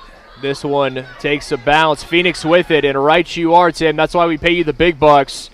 That's the analysis you're only going to get right here at the Freetail Sevens, ladies and gentlemen. Oh, able to find who else but number 2, Berta, on to a teammate. Berta, that time playing the distributor. One more, trying to get across, brought down. Phoenix. Oh, they got it, Deshays, I think, for the penalty there for coming in from the side. Deshays not helping the cause of ARU. So just 5 meters out there on the left side. Looks like they're spreading it wide. We'll see what they try to go straight ahead or if they're going to try to get it out wide here to the right side. Oh, Berta, and it is knocked on. First receiver unable to hold it, and that was off the fingertips. Unfortunate there. Pass just a little high, goes off the hands, and now Army has a chance to respond. They need to respond quickly if they're going to get back into this game, being 2 converted tries down. Just over 3 minutes remaining. Still plenty of time. We know that in 7s you can score in a flash. But the way this match has been dominated possession by Phoenix, Army's going to have to find something in this second half. They have not found points since that opening try, and that came just about 90 seconds in. Yep, 21 unanswered from Phoenix. They platooned in here, 2 more subs. Looks like most teams are trying to employ this tactic now as These folks may get a little tired, but again, Phoenix's first game of the day, maybe slightly fresher legs, has a little of an edge here in this match. Well, Eastside's taking the long view. As we said, this is match number 12. We have 21 in store for you today and another 15 tomorrow, 36 total with our 8 men's teams and 7 on the women's side. Crittenden trying to find a way through, looking for the offload right into the hands of Phoenix. Jones with it, not who she was looking for. Yeah, that little behind the back pass right there may work really well in training, but not so good today. She gets her hands free. Able to find the target. Big tackle brought to ground was Kalapu. Good pushback there from Army, but in from the side, says the referee, and they're back 10. So again, Army not doing themselves favors. They thought they had it coming in from the side and back in the hands of Phoenix, and we know what they can do. A try here. That may well seal the deal. Finn trying to get across the offload into the hands of Taylor White, and White dots it down for the try. Yeah, really just an inevitability here for Phoenix. The longer you spend inside your opponent's 22, the more likely you're going to get points on the board. Spread it through the hands, look for the pass back inside. Got it. Simple dot down there to the left of the goalpost. Easy as you please for Phoenix. White, the 26-year-old Memphis native, teacher in her hometown. Great inside offload there and an easy finish to dot it down once she crossed over. A beautiful offload right into the hands of number 10. White says, thank you very much. I'll take it from here. Yeah, Phoenix fully in control with just a minute left. Here, again, if they can recover their own kickoff and just run out the clock, that's probably what they're looking to do to conserve energy as they've got another match later on today. Fans enjoying themselves. They found a bit of shade here at the Round Rock Multipurpose Sports Complex. And a beautiful afternoon. If you're in the vicinity, I invite you to come join us. Still plenty of time today and obviously tomorrow as well before you get things underway and your New Year's festivities. Can't think of a better way to pregame than come join us at the Freetail Sevens. Yes, indeed. Looks like Phoenix still trying to get ready here for the kickoff. But, they showed a lot here. There hadn't been a lot of structure to their play in the beginning of this game, but as it's gone on, they've really kind of gone through the phases, worked it out wide, both sides and up the middle, showing they can use the entire field to their advantage when needed. Maybe a slow start as, again, this is just their first match of the tournament, but they have picked it up and then some as there's a collision. Army players not communicating, not sure who's going to come away with it. And fortunate to retain possession. Oh, big fend there, finally brought to ground. Very little time. Can Army find anything? Looking to spin it out wide, trying to get something going. Kelsey Whitney. Whitney racing to the try line. Will anyone catch her? Whitney slowing a bit and will be caught up. Support coming late. Whitney unable to find anyone in black and gold. Phoenix with it, and all they have to do at this point is send it out into touch. But what we've seen from Phoenix, they're going to be looking for more. They don't want this one to end just quite yet.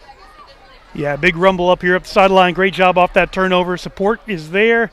Loose pass. And now it's back in Army's hands.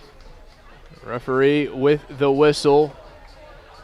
Army will have it as the referee checks the watch. We will have a scrum. Yeah, obstruction call there. They did a great job there on that breakaway, but then happened to run behind her own ball carrier. Excuse me, ball carrier ran behind her own teammate there to get the obstruction. So now we have a scrum here before the end of this match, and this should be our last play. Phoenix, they will start things off 1-0. Will, the defending champion of the women's 2019 tournament. Exactly what they wanted to see. Army, they will drop to 1-1 after their opening win over Gorilla Rugby.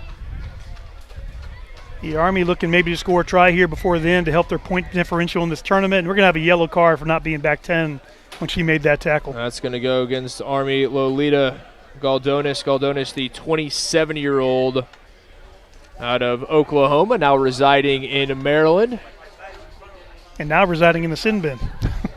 What right you are, my friend. I think she would rather be at home with some Old Bay chips than sitting in the sin bin for the remainder of this one. Certainly can't falter there as the final whistle blows from our referee, Chris O'Malley. Phoenix victorious in their first match, are the defending champions 28-7. They get the opening victory over Army. Army now 1-1 in pool play. Phoenix starts things off 1-0. Stick with us as it'll be on to women's Pool B action the Hartford Harpooners and Rock Rugby coming up. Floats one over the top to the outside. Hargrest gets eaten. Oh, but a little space on the short side. Oh, they've gone high. They skipped through. There's space here to operate. Beautiful little move there from Tidwell. Tidwell. Oh, Tidwell gets through. Tidwell against Carrion. Oh, Tidwell's still going. How many Tidwells on the field? There's 14 of them. What a score. Jason Tidwell on the turf. Nothing left. Skipped out of not one, not two, but 3 tackles. Somehow Tidwell able to continue. The shoestring tackle, Foliaki unable to bring him down by the scruff of the neck. Foliaki couldn't get the horse collar. Tidwell spins away from one. They thought they had him. They did not. Tidwell, what a try. Maybe the most impressive try we've seen thus far today. Yeah, so Roots is pretty much here to show the world what happens when brothers and sisters of African descent unite. No matter where you are in the world, now or have come from, we are looking to come together with the top talent to nurture and improve upcoming talent as well, and to take pride in everything we do as a group. You know, it's always been something that, you know, Kyle and I have always bounced off each other, and, you know, once we played together for the first time at Old Blue back in 2012, you know, right then and there, it was already one of those deals where part of what made our friendship so great was just the fact that we knew what each other was going through without having actually to know about their past. Aside from rugby, we also want to kind of create a community for our people where we are also providing professional guidance and educational guidance and just personal guidance and just being there for each other on and off the field. Day one is up and rolling here at the Freetail Sevens for the 2021 edition, the second ever event here held at the Round Rock Multipurpose Complex. And we switch now to the women's side of things, the Hartford Harpooners taking on Rock Rugby. Rock Rugby to restart. I'm Dallin Stanford, joined with Mark Stabina, and it's a pleasure to have you accompany Mark for what should be a brilliant finish for day one, and then day two still to come. Kicking off here in purple, Rock Rugby looking to bounce once and roll into the 22 here for the Harpoon side, and Emily Grissett does well here. Support here from Judith Garajmo and Carlson. A great little offload there from Sophia Carlson, setting up a crash inside the 22 for the Hartford side. Carlson again, a first receiver, thought about a kick and shifts it across field here. Guzman does well. Akila Guzman flicks the one-handed ball here to Mariko Moore. Moore goes the outside. Moore's got tremendous speed. Moore looking to go the distance. And the Hartford Harpooners get the first sting in this game. The opening 5-pointer, they go the distance. Fabulous stuff. Harpooners, long range effort as well. Camped in their own 5-meter line. They were right on their try line. And some good confident ball movement out to the wing. Found some space. What about the pace on Mariko Moore? She's definitely a danger player for this Harpooners team. They want to get the ball in her hands more often. You see it all started way back in their red zone. We see the galloping stride of Mariko Moore.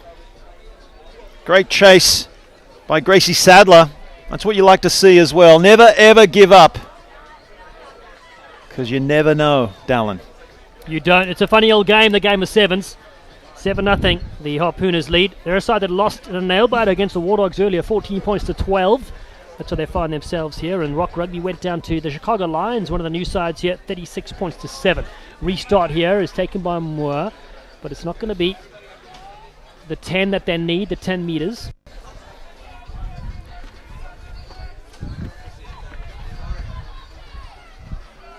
Rock Rugby, ball in hand. Rock Rugby Academy, their second tournament for the women's side.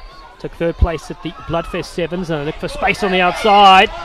Looking for the jet shoes. They'll win the race to the line, will they? The tackle, the reach is not able to get there. Great support tackle, then just diving in at ruck time. They'll get the penalty. Emma Owiro doing good work there for Rock Rugby. And the little bust out there was fantastic from Gracie Sadler. 5 out, Rock Rugby. Can they punch one in here for the response? Owiro dummies, Owiro for the line. Owiro's over! That's how you get it done. She had only one thing on her mind, didn't she? We knew what she was going to do, and why wouldn't you? The number 9 with that strength, the height. Just threw the dummy just to throw the defence off enough to then head straight for the try line, and that is a player that will be tough to stop from short range. Good response from Rock Rugby, a side coached by Coach Rock and Stephanie Holman as well. Drop kick will go to the side. 7-5 the score. Harpooners lead here against Rock Rugby. The other two teams in this pool, the Warthogs and the Lions, will look really good to capture the first top 2 places in the pool. But still a lot of action to come here. About halfway through day 1. Just thinking back to that try, the lead-up work was sublime as well. Dallin Sadler nearly scoring a try-saving effort. This tournament has everything so far, folks. It really does. Another bouncing kick here to Emily Grissett. Gets the fend on the outside, Grissett. And then just puts a foot into touch. Strong cover tackle coming in there again from Emma Owiro. Yes, the try scorer with what I would consider possibly a try saver, because Grissett, she was on her way, just dancing, flirting with the sideline. And if she managed to evade the tackle of Owiro, she was away. Really was. Referee Jono Cooper, saw him in picture there. 24-year-old from Denver, third-year law student in Waco, Texas. The lineup knocked down. Comes the way of Marika Moore, the try scorer in midfield. Gramajo now attacks the line, looking for the nice little offload to Maddie Winstein. And on the outside, have they got speed? Gordon, China Gordon. Gets through a couple, flicks it beautifully to Guzman on the inside. Guzman fighting to keep it alive. It's still there. Carlson can't pick up. But the Harpooners bring the heat. Just a few out now. Still there for Gordon. Again, looking for another big step. Gordon handled by a couple of defenders. Rock Rugby holds strong. Little knock on from Rock. So the Harpooners will get another chance. And as the try scorer, Owiro, gets helped up from the ground. Well, she's been everywhere. She's been in the defence, making crucial tackles. You saw her put her body on the line there to dive on the ball, Dallin. The loose pass. Unfortunately for her, it was knocked forward first from her team. But she is definitely one of their top players for Rock Women Rugby. Well, it's a big ask for them. They need to finish in the top 2 to get themselves into the semi-finals. And the other pool, the Pool A, has Phoenix, defending champions, Guerrilla Rugby, and the Army Rugby Union as well. Harpooners, who had that first early try. Moore comes around the fringes. Looks to batter her way upfield. Again, a pick and drive. The offload. Carlson is there. Sophia Carlson, great little offload. And it's Maddie Winstein who'll get in under the sticks. And the Hartford Harpooners have their second score.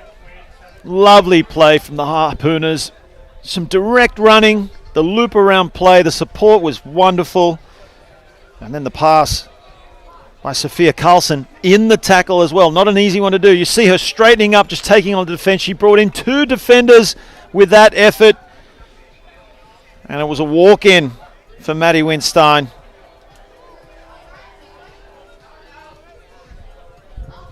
Support running on point. 14 points to 5. Stretching the legs here are the Hartford Harpooners, coached by Mark Diaz. They have a men's side as well in this competition. A great addition here. If you're a side watching and not able to make it this year, we welcome your entry in the 2022 edition, which will be December 30th and the 31st. We know those dates because it's New Year's celebration. It's a party that never stops. It's party time, Dallin. We're here to party. Rock Rugby need something special. They have possession here in the first half as the siren sounds for the final moment for them. Still 7 to go. Flick over the top. Not intercepted. So lucky there for Rock Rugby. The ball was dangling free there. And eventually picked up by Abigail Kennard, the 19-year-old. One of the Longhorn products. Whistle goes from referee Cooper. Yeah, just playing advantage from an earlier knock on by the Harpooners. So Rock Rugby have a chance as the clock ticks down for this first half. This will be the last play of the game, or the first half I should say. There's still another half to go, Dallin. That's right, still lots of action left in this game. Little pick at the fringes, looking to loop around there. Jasmine Skaggs able to get free, and the ball's been pinched. The Harpooners do really well at the breakdown. Looking to send this one wide was China Gordon, and then getting a strong fin. Shakara Austin doing well in Texas here. Back ball.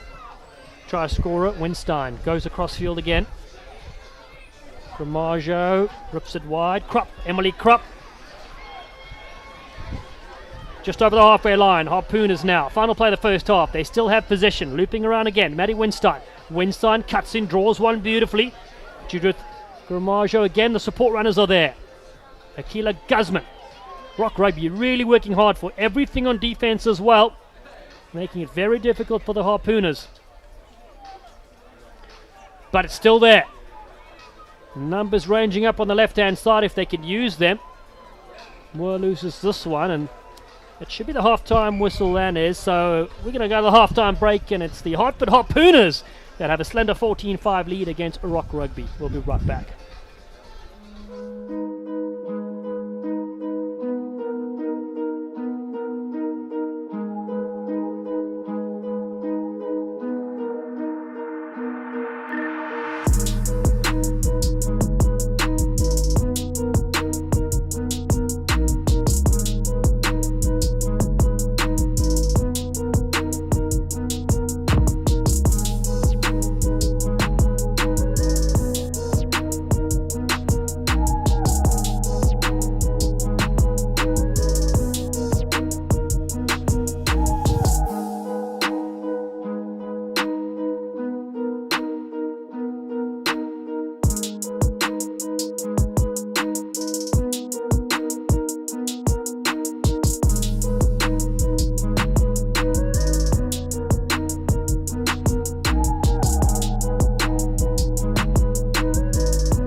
Welcome back to a beautiful afternoon here at the Round Rock Multipurpose Complex here for the Freetail Sevens. And it's 14 points to 5, 2 tries to 1 so far.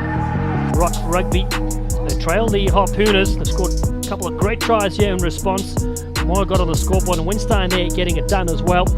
Slender difference, and that was Owiro that got over for Rock Rugby, the local side. Big 7 minutes to go here in the women's competition. 7 teams looking to fight it out for the $4,000 prize money. I'm Dallin Stanford, and Mark Stabin is alongside me for 2 brilliant days here at the Freetail Sevens. What a brilliant event organised by Ryan Walker and shown on Next Level Rugby with our man Ryan Ginty behind the buttons, if you will. Loves the buttons. Gintz does a good job. He's no Benjamin Button though, he's shown his age. He's been around rugby for many, many years. A great man as this one goes down to the touchline. Norma Salinas, our photographer as well, is doing brilliant work capturing these images. And this one bounces once into touch. Not always a bad result. Kicking toward the sideline. It'll be a line out to the other team. At least you can contest the line out. That's what the Harpooners are going to look to do. They have some good field position at the moment, so it's up to Rock just to get it in cleanly, get the ball away from that line out area and see what they can do. Rock Rugby in purple. Krista Bryant. KB goes short, so it doesn't go her way. Harpooners will have the free kick. They've opted for a scrum. Yeah, short arm penalty there, which was as a result of that throw. Not going in straight. Didn't actually get the height that she would have liked either, but definitely more on her side than it was down the middle. So now the Harpooners with a prime opportunity. Inside the 22, leading by 14 points to 5. Big scrum coming in. A penalty goes the way of Rock Rugby. They've really powered in. Yeah, it was a great shove from Rock Rugby. They recognised an area of vulnerability in this Harpooners scrum. Jamila Reed now takes it to the line. The Longhorn shifts it away nicely to Rodriguez. Lily Rodriguez, 18 years of age. Owira has been involved in everything. As they go, Abigail Kennard goes across field. Brian, lovely little short offload as they attack again through Claire Cawthon. Rock Rugby working hard to maintain possession. Still to the right, they go with Rodriguez. Cuts in yet again here. Rock Rugby, their second appearance here at the Freetail Sevens, playing in 2019 as well. Claire Cawthon, 19 years from Oklahoma. Ball on the ground, they pick up Jasmine. Skaggs goes for a run herself. 2 tacklers come in. Looking to squash things up in this women's Pool B contest. Lily Rodriguez again. The UT product on that far side. Oh, lovely footwork, couple of switches, and then just tripping to the deck is Brian. It's all messy, so it's picked up in the end. Marika Moore has it for the Harpooners. Can they capitalize here? Nice little ball on the outside. Beautiful feet. Looking in, looking out, stuttering, keeping space from the defenders. Again, Moore does really well with the offload, and Judith Gramajo for the line. Fighting all the way through. It's a stunning score. Claps all round. Fantastic and well-deserved try by the Harpooners. The final pass was a beauty. She did well, Marika Moore. She already scored in the first half, and that pass was perfect. Straight back to the support player, but let's rewind all the way back to where the ball was turned over. It was Rock Rugby that had the ball. They did extremely well to keep the ball for such a long period of time, but what they're not doing, that this Harpooners team are doing much better, is that spreading the defense. It's stretching and passing a little wider. They were just too easy to contain, Dallin. They were keeping their passes short. They were trying to get through the defense of the Harpooners rather than around, and it was just too much in the end, too easy for the defense. Ended up in a turnover. The conversion was waved away, but they are looking very strong at the moment, the Harpooners. They really are. 19 points to 5, their lead so far, and a great little interplay, and you can see at the breakdown where it happens. Yeah, so the turnover, great replay as you can see, and that was after phase after phase after phase of just keeping the ball in a really narrow space rather than trying to maybe some wider passes to get the ball and stretch the defenders. And then it was just a mere formality. The Harpooners doing really well. Moore, she's been fantastic in this game, toying with the defense. Finally gets tackled, but gets that offload away. Wonderful support play by Judith Gramajo for a well-deserved try. Well, the sun is certainly shining here just outside of Austin, Texas, the music capital of the world, here at the Freetail Sevens. Brilliant to have your company wherever you're tuning in on Next Level Rugby for the Freetail Sevens. A little scamper and cut back in really nicely there from Rock Rugby, and trying to keep it alive. Jasmine Skaggs. Reed in there as well. Rodriguez, no way through. Just strong defense from the Harpooners. Rock Rugby hold this one back. Krista, Brian, then moved away to Owira.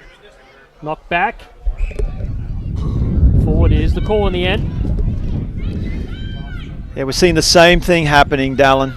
Struggling a little bit to just put some width on the ball and stretch the defense, and that just makes it easy for the Harpooners to contain this Rock Rugby team. If they could just try and get around the defense. Easier said than done, because this game of sevens does require some skill and the ability to pass a little wider than usual. Yeah, it's very warm out there as well. Players in their second match of the day. Harpooners got a bit of open space and they cut it to shreds, making it look oh so easy. They go in here with Hannah Lalak.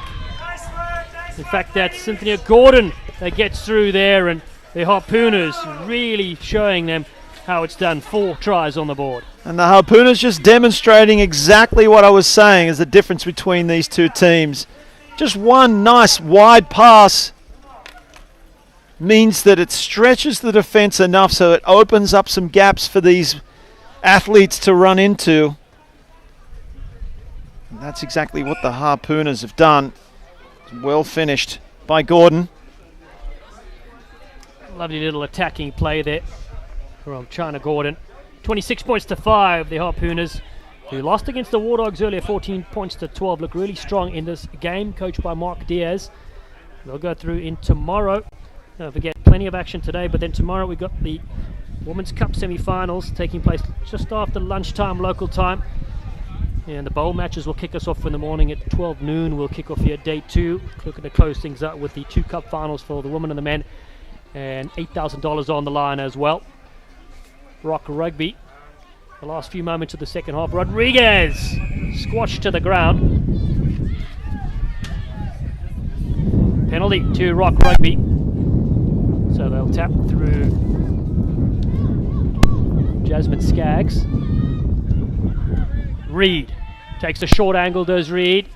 Gives it away here for Oweru. That's a lovely bit of play on the outside. Gracie Sadler. Sadler cuts back in. Gets through one. Sadler looking fine, support the looping. Brian is there.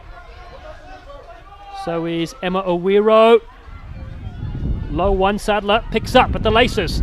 Sadler. Great interplay. Still here with Rock Rugby. Their best passion play so far. Little dummy. Trying to go through there with Skaggs. But keeping it very tight. Where's the width? That's the ball. And the space to operate. Jamila Reed. Rock Rugby get a brilliant score here at the Freetail Sevens to close things out. Rewarded for their patience. Rock Rugby. And we said it before, they do really well to keep that ball alive and support each other, albeit just playing in a narrow space. But what they did well was create enough space on the outside. You had the looping player coming around to create it. And that ended up being the try scorer. She did extremely well.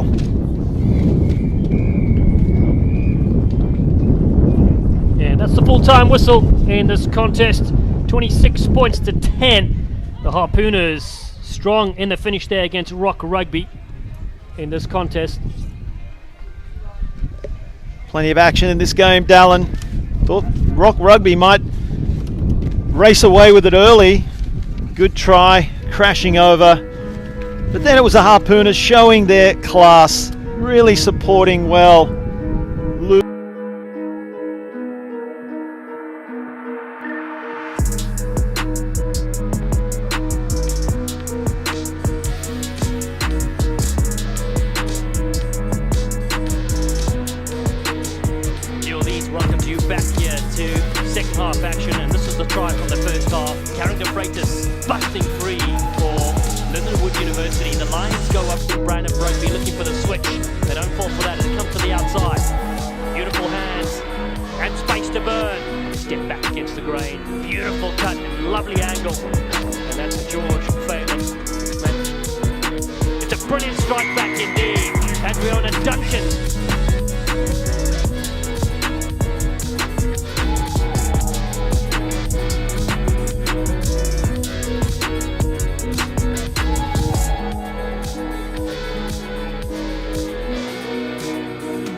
A little bit of flair there with a dive, and that should be our last try of the game for South Atlantis.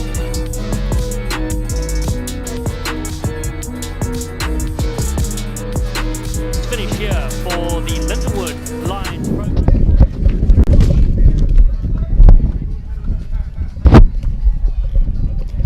Glad to have you with us as we get ready. Women's action. Chicago Lions, U.S. Air Force Warthogs. Beautiful Austin, Texas, the 2021 Freetail Sevens, second edition of this great tournament. Alongside Tim Sigmund, I'm Kit McConico. These two sides both looking for a victory, both trying to continue things here in Women's Pool B. Referee Blair McClure for today's matchup. The Warthogs of the U.S. Air Force on defense in the dark colored jerseys. The Lions out of Chicago in the black and white on attack and looking to strike first around the corner, able to find the support and couldn't find that final ball. Still with the Lions and still the opportunity. Lions impressive early on. We've seen this side, what they can do, and they will indeed strike first, trying to dot it down. There is the whistle. Lions find the opening 5.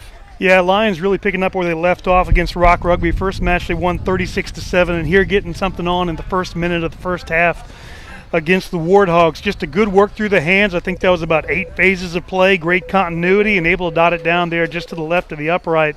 Conversion to come here. Kelly Hurt, the big Hurt with the try. Can they tack on 2 with the conversion? Able to do so, 7-0. Lions on top. Warthogs, they are 1-0 as well. They had a come from behind victory over the Hartford Harpooners, winning their first match 14-12 early on. This size, they are comprised mostly of U.S. Air Force members, of active as well as guard and reserve members for the Warthogs, players from across the country representing the U.S. Air Force. Yeah, the Lions did a great job in their first match of controlling the tempo of the game and really controlling up almost 80-90% of the possession. And they'll look to do that again here with a nice high short kickoff, trying to recover quickly. Lions trying to get something, and they will recover the kick indeed. Already points, looking to add to it, trying to spin it out wide. Beautiful ball, and it's going to be a race.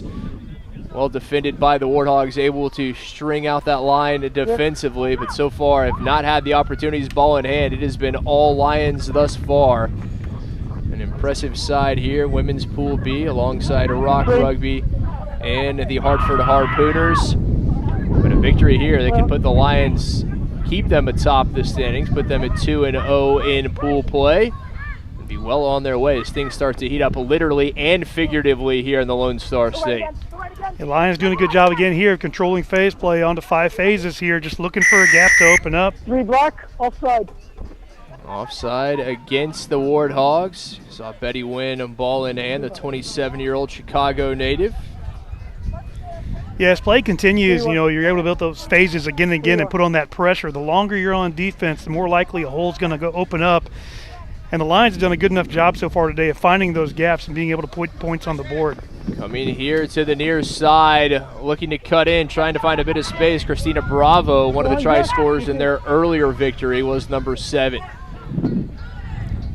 Good job again. Could admit there's 3 defenders right there around the ruck. There's plenty of space out wide if the Lions can get it out there right now. Trying to do just that. Wynn closest to it will backtrack. Wynn unable to come away with it cleanly. Finally has it. Does Betty Wynn. Trying to find a bit of space. Wynn. Oh, what an offload. Able to find Diva Salmo. Rose Diva Salmo looking for the fin. Gets it down. Try time Lions. The 29-year-old out of Chicago with it. Yeah, you'll take the tries so you can get them. Surely they don't like that loose ball. They lost almost 30 meters from the advantage line there, but picked it up on the broken play. Good job on the offload as she went to ground. And then the breakaway there for the try to put the Lions up by 2 tries. The wind kicking up. We will see if that affects this conversion coming. Diva Salmo, the former Northern Illinois University star, with the try. Conversion not through. 12-0. Lions on top. So two relatively quick tries there, basically coming from the same thing. Long-term possession, going through the phases. There, it was off of a loose pass. They were eventually able to get a breakaway there off of a loose play. But really no offensive possession right now so far for the Warthogs, and really no opportunity to even get started. Lions starving the Warthogs of possession. That seems more like a battle you would see in the Serengeti than here in Central Texas, but we will happily take it. So far, as is the case in the Serengeti, the Lions having the better of it. See if the Warthogs can flip the script. Tried to get a little kick through. Lions first to it, brought down. Great chase from the Warthogs. And a quick referee's whistle from Mr. McClure. A little bit of a knock on there as they tried to pick it up after they kicked through. And really the first time the Warthogs have been on their positive side of the halfway line. So they'll have the put in here, look to have the first possession. They've got split backs, one on the right, two on the left, and we'll see what they can do with the ball here. Mr. McClure, a 22-year-old out of Aberdeen, Scotland. He's been refereeing since the ripe age of 17. He's already served as the radio manager for Wayne Barnes in a Scotland versus USA match. I would say it's a pretty impressive start to his young officiating career. Yeah, that ball just squirted right out through the tunnel, so referee's going to reset play, and we'll go again there from that scrum down. Just about a minute left here in this first half. The Warthogs hoping to get something on the board to get back into this match against the Lions, who have really dominated possession so far. They will need a good showing here in the set piece. Can they provide the attacking platform? It would go a long way for the Warthogs into finding points in this first half. Able to do so and met immediately. The scrum half tried to come around, nowhere to go. Looking to cut inside. Jaramillo had a try in the first game for the Warthogs. The game winner. Able to find a teammate. It's going to be a race. Looking to fend off one. Able to get there. Looking for support. No support for the Warthogs. A battle with the breakdown. Offsides didn't come through the gate there. She tried to steal that ball. Lions did a good job wrapping up the ball carrier, but then offside against the side from Chicago. The Warthogs still with the opportunity inside the Lions 22. They need points here. Trying to split the pair of Lion defenders, nothing doing. Looking in, heavy run, shy of that try line by just about 2 meters. Tried to pick it up and go again, and able to dot it down right at the post. And that is exactly what the Warthogs need. A huge try here at the end of the first half. I think that was Nicole Mitchell there, able to put that one.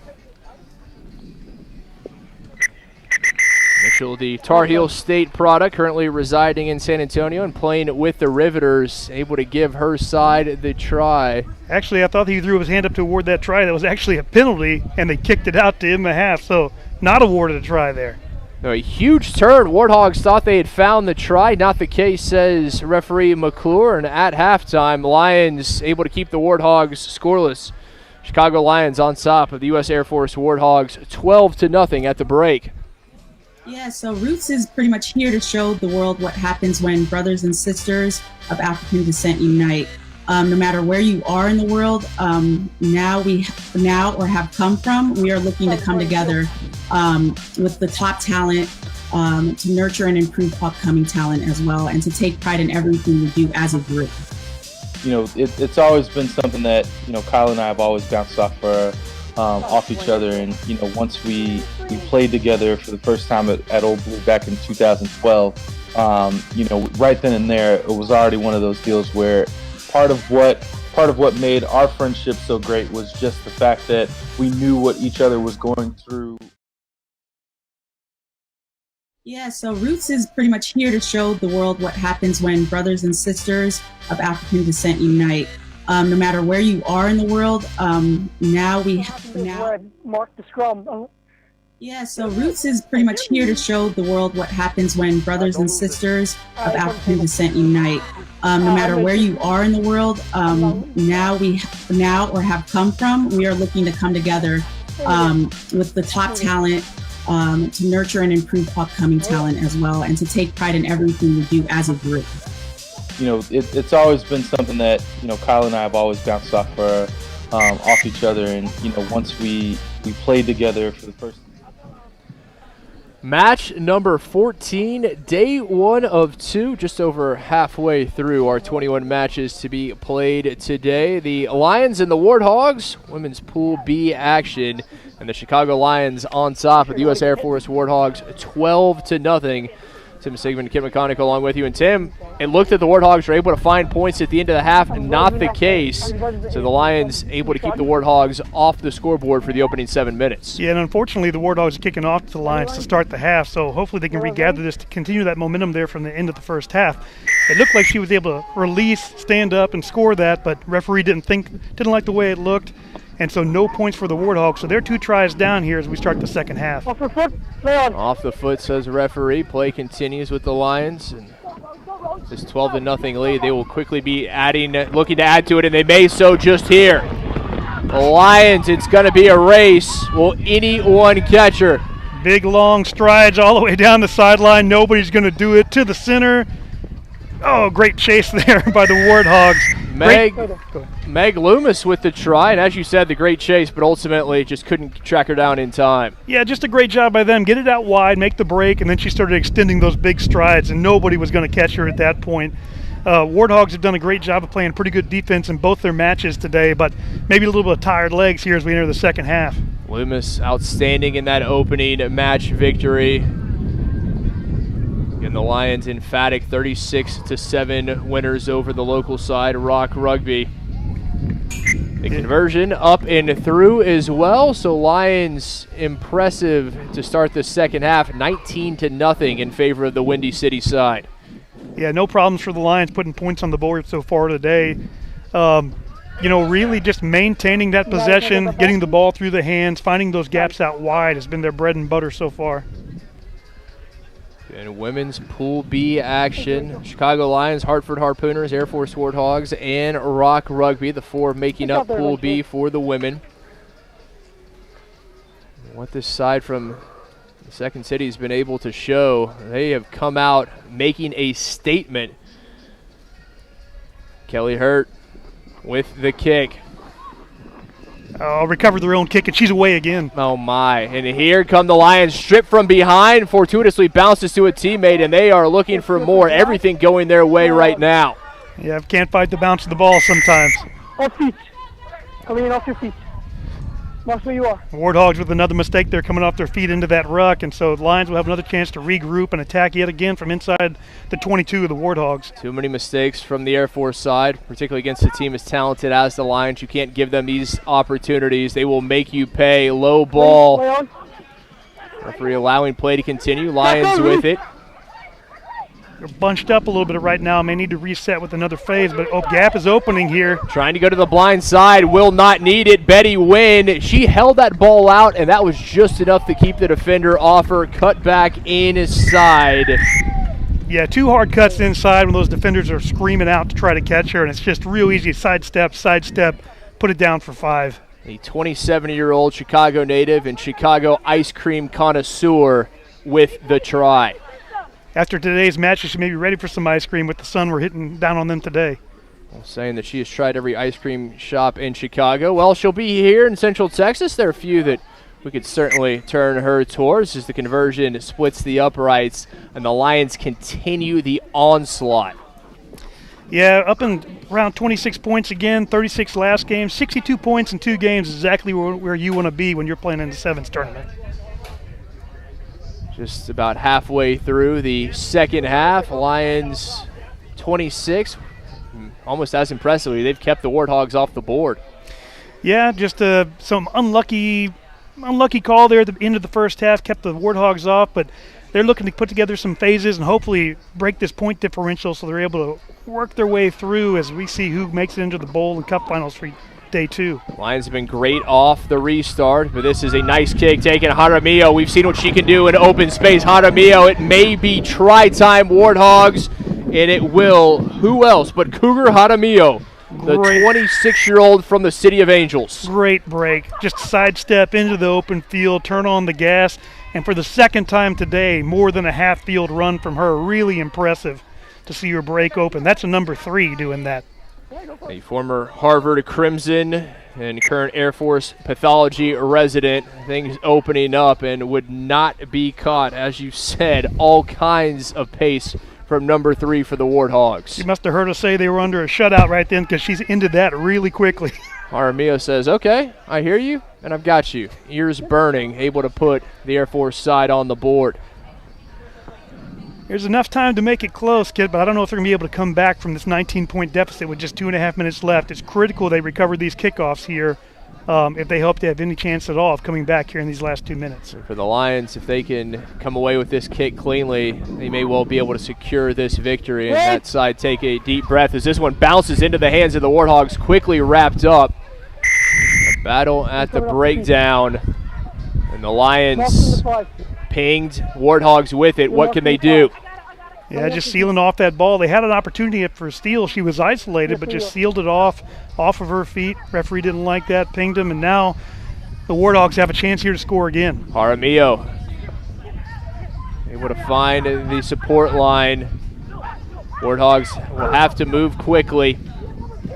Big tackles from the Lions, not allowing the Warthogs any space. Yeah, no real gaps opening up here in the Lions' defense. They're doing a great job of coming up and sealing it off quickly with that first receiver. Less than 2 minutes remaining. Jaramillo. Offside, backline.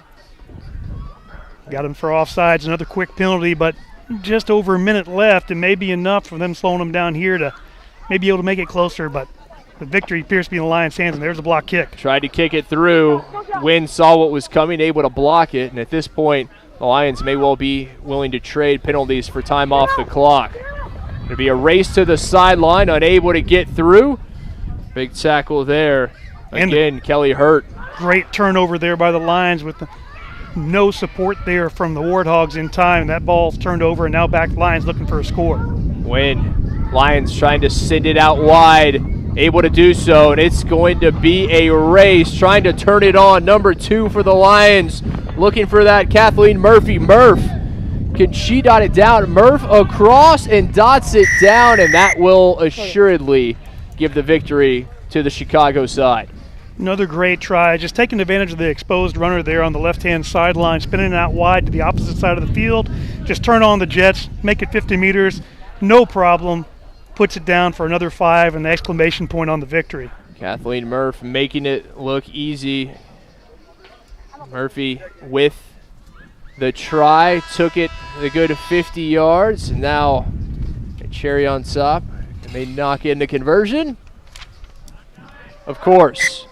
33-7 Lions. Impressive. Another victory for the side from Chicago. And they are now 2-0. Warthogs drop to 1-1 in pool play. Stick with us. It'll be back to men's Pool A, NAV and Apex coming up. Yeah, so Roots is pretty much here to show the world what happens when brothers and sisters of African descent unite. No matter where you are in the world, now or have come from, we are looking to come together with the top talent to nurture and improve upcoming talent as well, and to take pride in everything we do as a group. You know, it's always been something that, you know, Kyle and I have always bounced off each other, and, you know, once we played together for the first time at Old Blue back in 2012, you know, right then and there, it was already one of those deals where part of what made our friendship so great was just the fact that we knew what each other was going through without having actually to know about their past. Aside from rugby, we also want to kind of create a community for our people where we are also providing professional guidance and educational guidance and just personal guidance and just being there for each other on and off the field. As they go through Heron, the big unit, and now stepping Aaron Martin, played in the Oktoberfest Sevens with the US Eagles, drifting across field. Carrion, the Skies, their playmaker. He goes to Jackson, the kick. Oh, the kick pass is special. Jackson on the outside. You won't catch this guy. In, out, and away. Keep range. The first try in the semifinals. Narada Jackson. Action Jackson, the former TCU Horned Frog. And he looks like a sprinter there. Somebody you'd see down the track up in Fort Worth. Beautifully placed on the kick from Carrion right into his hands. Noodles unable to get to him in time.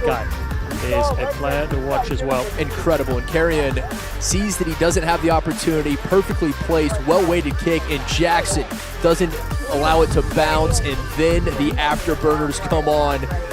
Dallas Reds, and it's just the creativity as well. A lot of these players have played against.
To me, a champion is someone who sets a goal for themselves and will do anything they have to achieve it. When I was about 10 years old, I drew a picture in art class of a little girl in a pull-up bar that said, I can do anything I put my mind to. I can even do 10 pull-ups.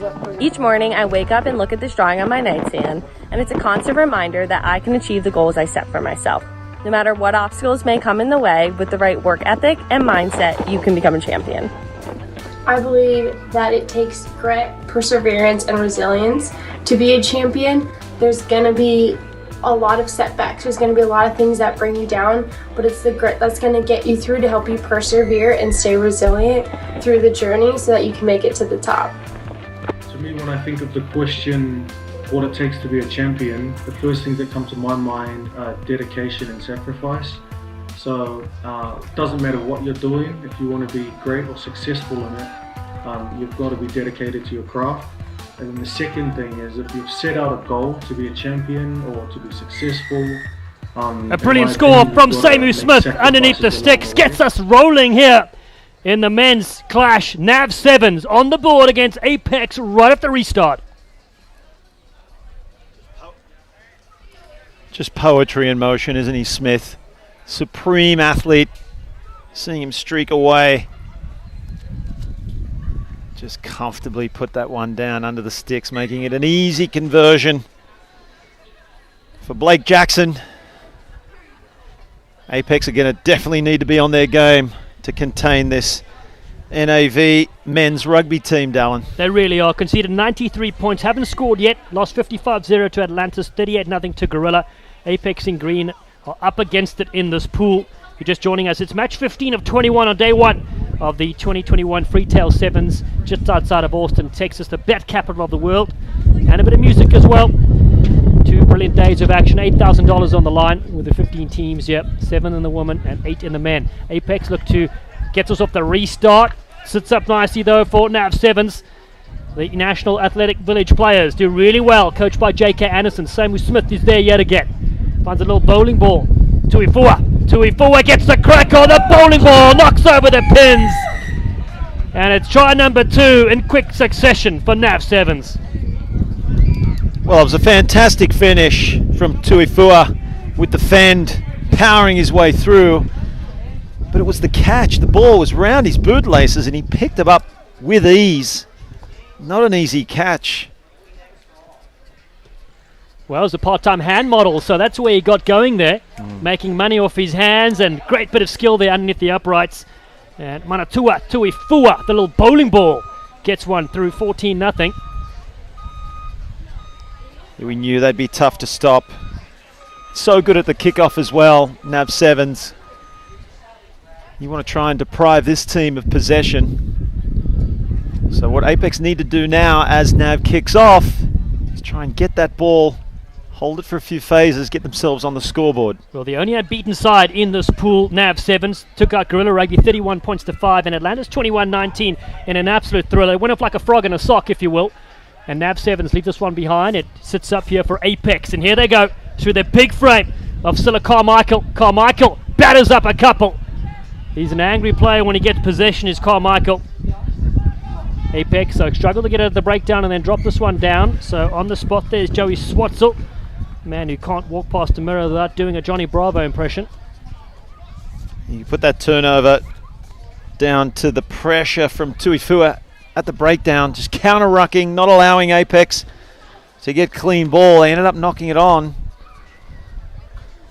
We saw that in their first couple of matches, and I'm sure that's what their coach has been talking about, is just too many mistakes, handing over possession to the opposition. They just need to hold it for longer. They have some strike players.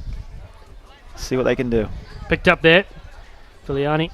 Simamane comes in midfield now, looking for a little loop, but they cut back in nicely. PJ O'Reilly, who's brilliant in their victory against Atlantis, now on the outside. Good strong tackle. All right. Genesis Lucius, and the counter ruck is there. Carmichael has it. He gets it away. Oh, left it behind.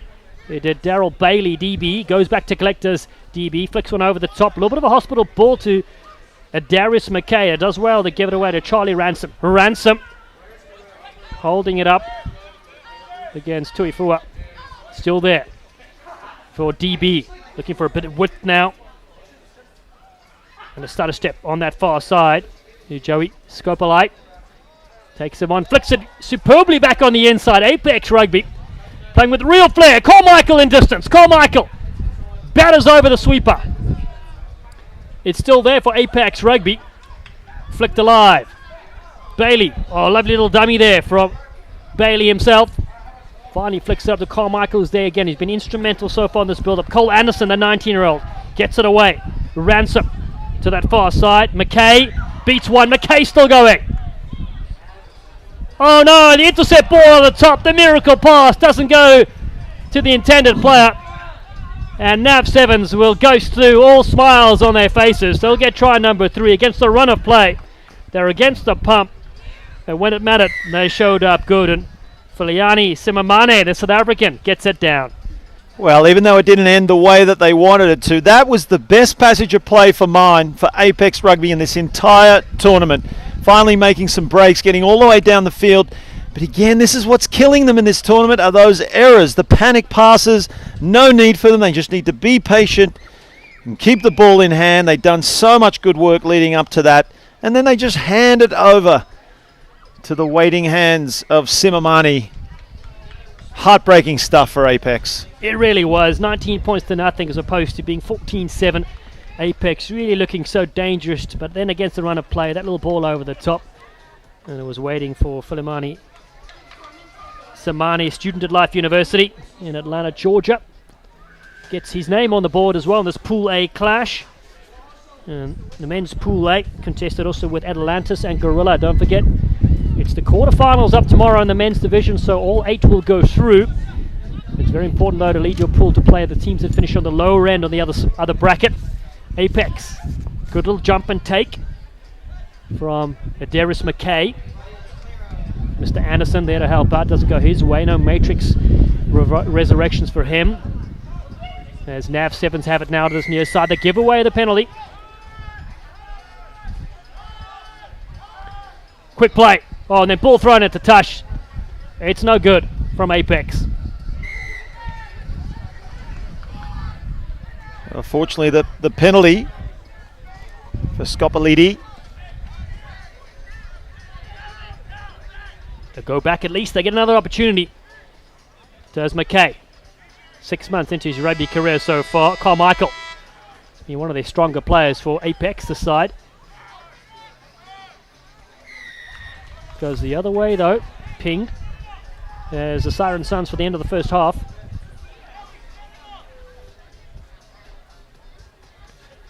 So Tuifua pops this one out. And the men from Southern Pines in North Carolina have a nice 3-try lead here against Apex. 19 points to nothing at the break. A strong first half from them. Definitely was. And a better first half for Apex as well. They've clearly worked on not giving away errors, although as you see that try was on the end of one of those trademark areas. So 19-0 the score. Time for Water and Oranges. We'll be back with the second half in this men's Pool A clash.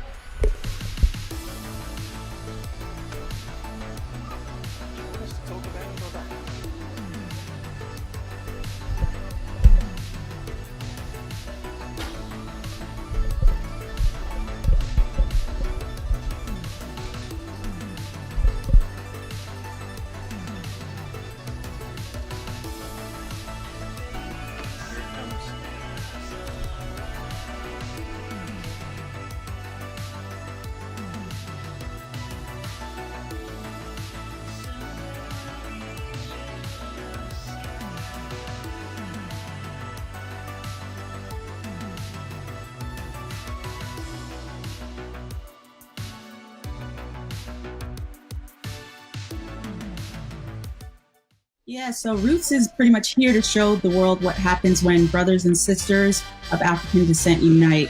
No matter where you are in the world, now or have come from, we are looking to come together with the top talent to nurture and improve upcoming talent as well, and to take pride in everything we do as a group. You know, it's always been something that, you know, Kyle and I have always bounced off each other. And, you know, once we played together for the first time at Old Blue back in 2012, you know, right then and there, it was already one of those deals where part of what made our friendship so great was just the fact that we knew what each other was going through without having actually to know about their past. Aside from rugby, we also want to kind of create a community for our people where we are also providing professional guidance and educational guidance. Referee Joey Swatzel in the middle, one of the most experienced referees we have here. Played backup ukulele for Jason Mraz on the World Tour recently. He's in the middle there, working things as the NAV 7 side, the National Athletic Village, are up 19-0 against Apex. They kick to the men in green. Apex received this really well. They flick it to that far side. They've had some of their best forays in the first half, though nothing to show for it points-wise. In fact, the whole tournament, they have not scored a try yet. Will this be the moment here as Mickey Mouse comes in for a cover tackle? Still with the men in green. Carmichael, he's aggressive. Oh, and he throws a big ball over the top as well. No soft hands from Big Carmichael. And they get the penalty from Swatzel to Apex. So looking for a bit of space. What can they exploit? A couple of steps yet again.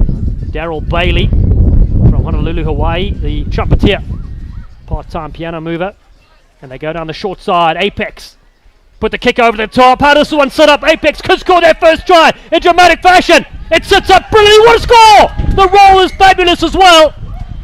That's a try from here, Joey Swatzel. I can see it. Hopefully you can hear, Dallin, because I agree. We're right behind the posts here. And that was brilliantly done. It's going to be awarded, and it is. Rightly so. What a try. Joey Scopolite setting the stage alight as well. The kick and run, the chase. He almost fell over there at the right time he rolled over. You will not see a better pick and dive for the try. Wow, Freetail 7 certainly delivers the action. Now, this is just what Apex needed. Just an effort, an individual show of brilliance. Because they have the players to do it. We said they have the strike runners, but when they're trying to put it together, it's not quite working. One of these players just needs to have a crack themselves. And that was the try scorer. And that was not an easy ball to pull in with two defenders in hot pursuit. He really has impressed. He had a try-saving tackle in the earlier game as well. This time he gets the goodies done. If only for this bio sheet we could talk more about Joey. So Joey, please do your homework tonight, my friend, so we can mention you tomorrow. 19 points to 5 in this Pool A clash. The men's brackets come out here. We got Atlantis against Gorilla Rugby up next. This kick goes deep, so Mickey Mouse is there to handle for the NAV side. Comes through Mende Carlton, flicks it down to that far side. Gabriel Michnia is there, and Detuan Sheraton in support. So error coming in. Momentum stage with Apex. Well, they forced that error there with defense. And now they're at the right end of the field. They can just win this scrum. As you said, Dallin, perhaps a little momentum shift, some confidence. If there's any place to be confident, it is 15 meters out from the try line. You've got so much space here.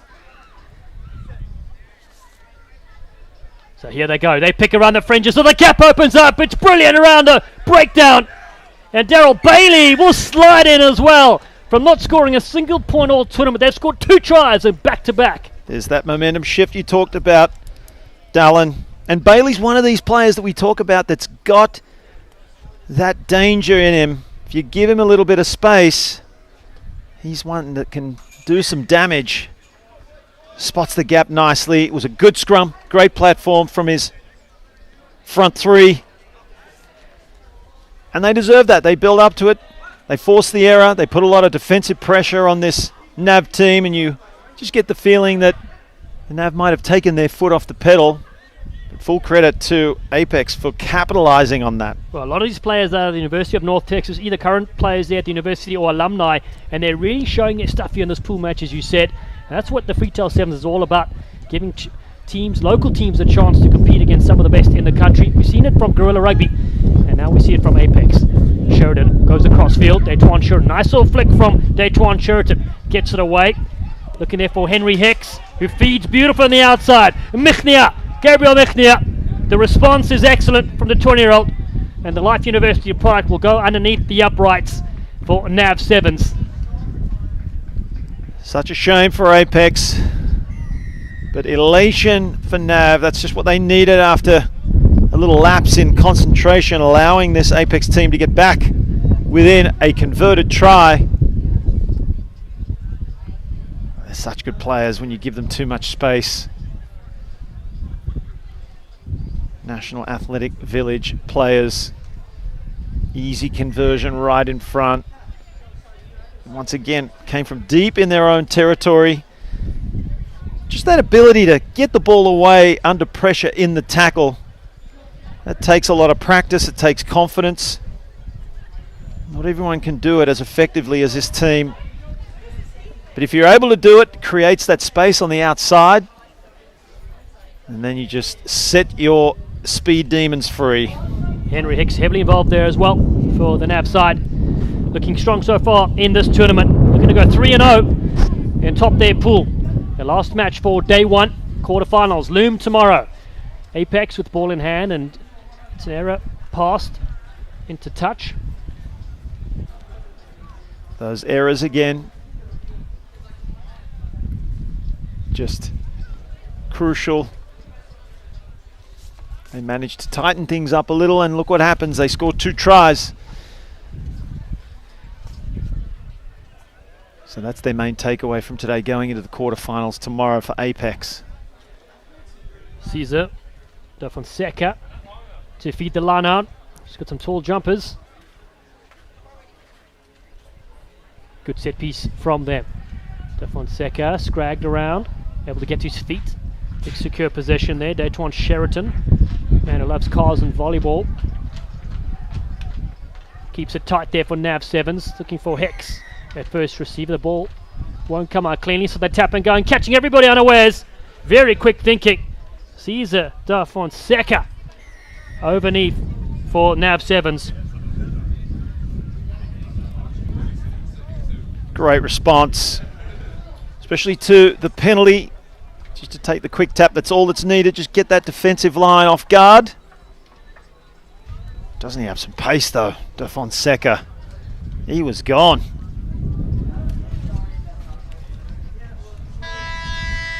$31 points to 12. NAV Sevens have done the business on day one. Their first ever time here, the Freetail Sevens. They beat Guerrilla 31-5, and they stunned Atlantis, the defending champions, 21 points to 19. With the siren sounding, they'll be good here to go through for 3-0 and top their pool. Well, there's another look at the score. Not done yet. One last play still to come in this contest.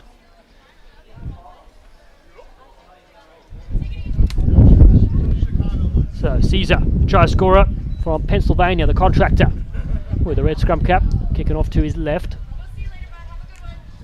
Bailey's there, trying to contain this one. It's knocked back here to NAV. We're going to the contact with Lucius. Wow, a couple of huge bumps from the frame of Genesis Lucius.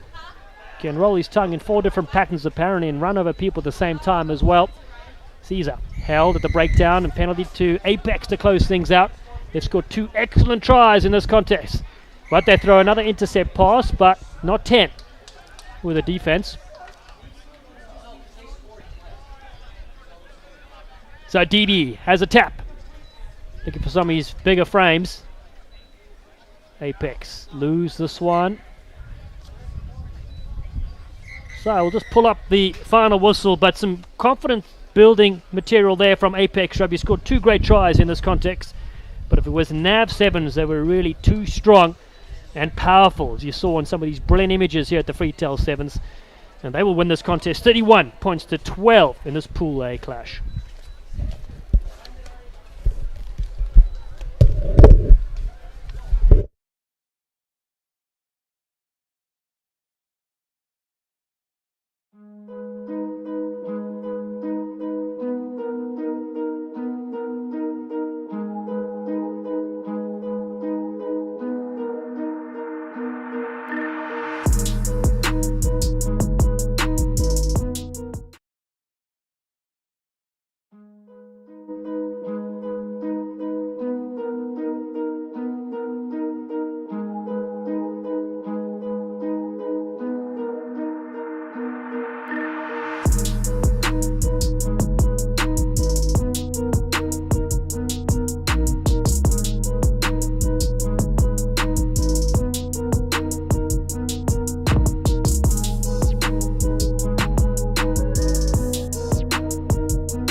trying to find something is Atlantis, the Bethlehem, PA-based side, but players from across the country on both these teams. We've seen some top talent, even some USA Eagles on rosters here. And so far, Gorilla with it, ball in hand, trying to find something, unable to find their way through that Atlantis defense.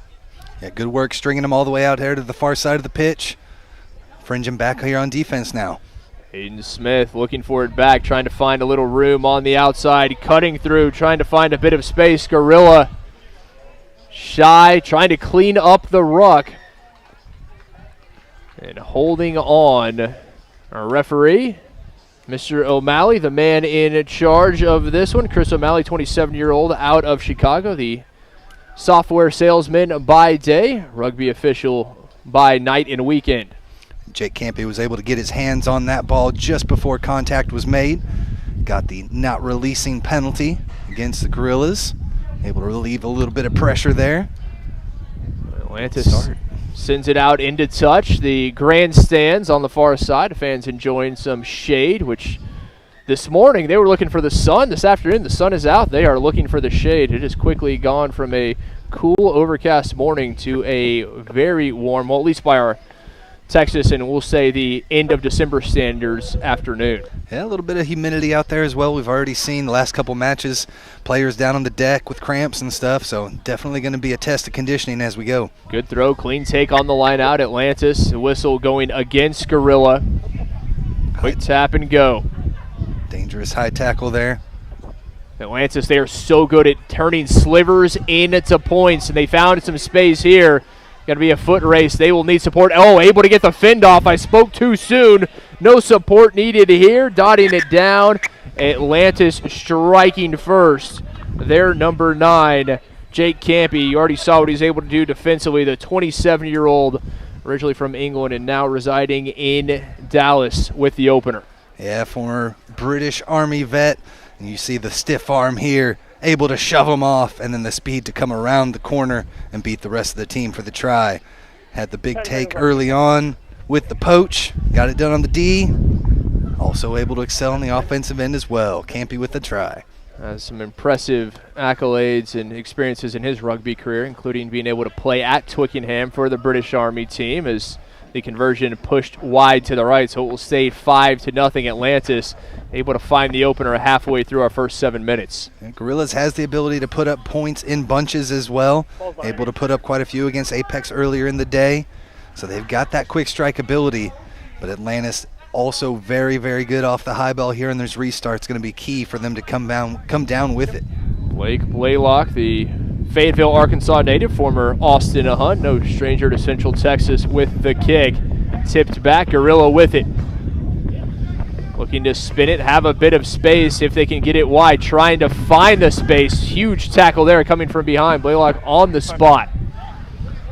Now going back to the top side, Gorilla looking to use that full width. Trying to find something against that Atlantis defense. Oh, beautiful final offload. Unable to get through. Tried to cut back inside. Gorilla trying to retain possession. A battle at the breakdown. Whistle going against Atlantis. Schulze doing a good job holding the ball and retaining possession there on the far side. Down past midfield, looking to strike.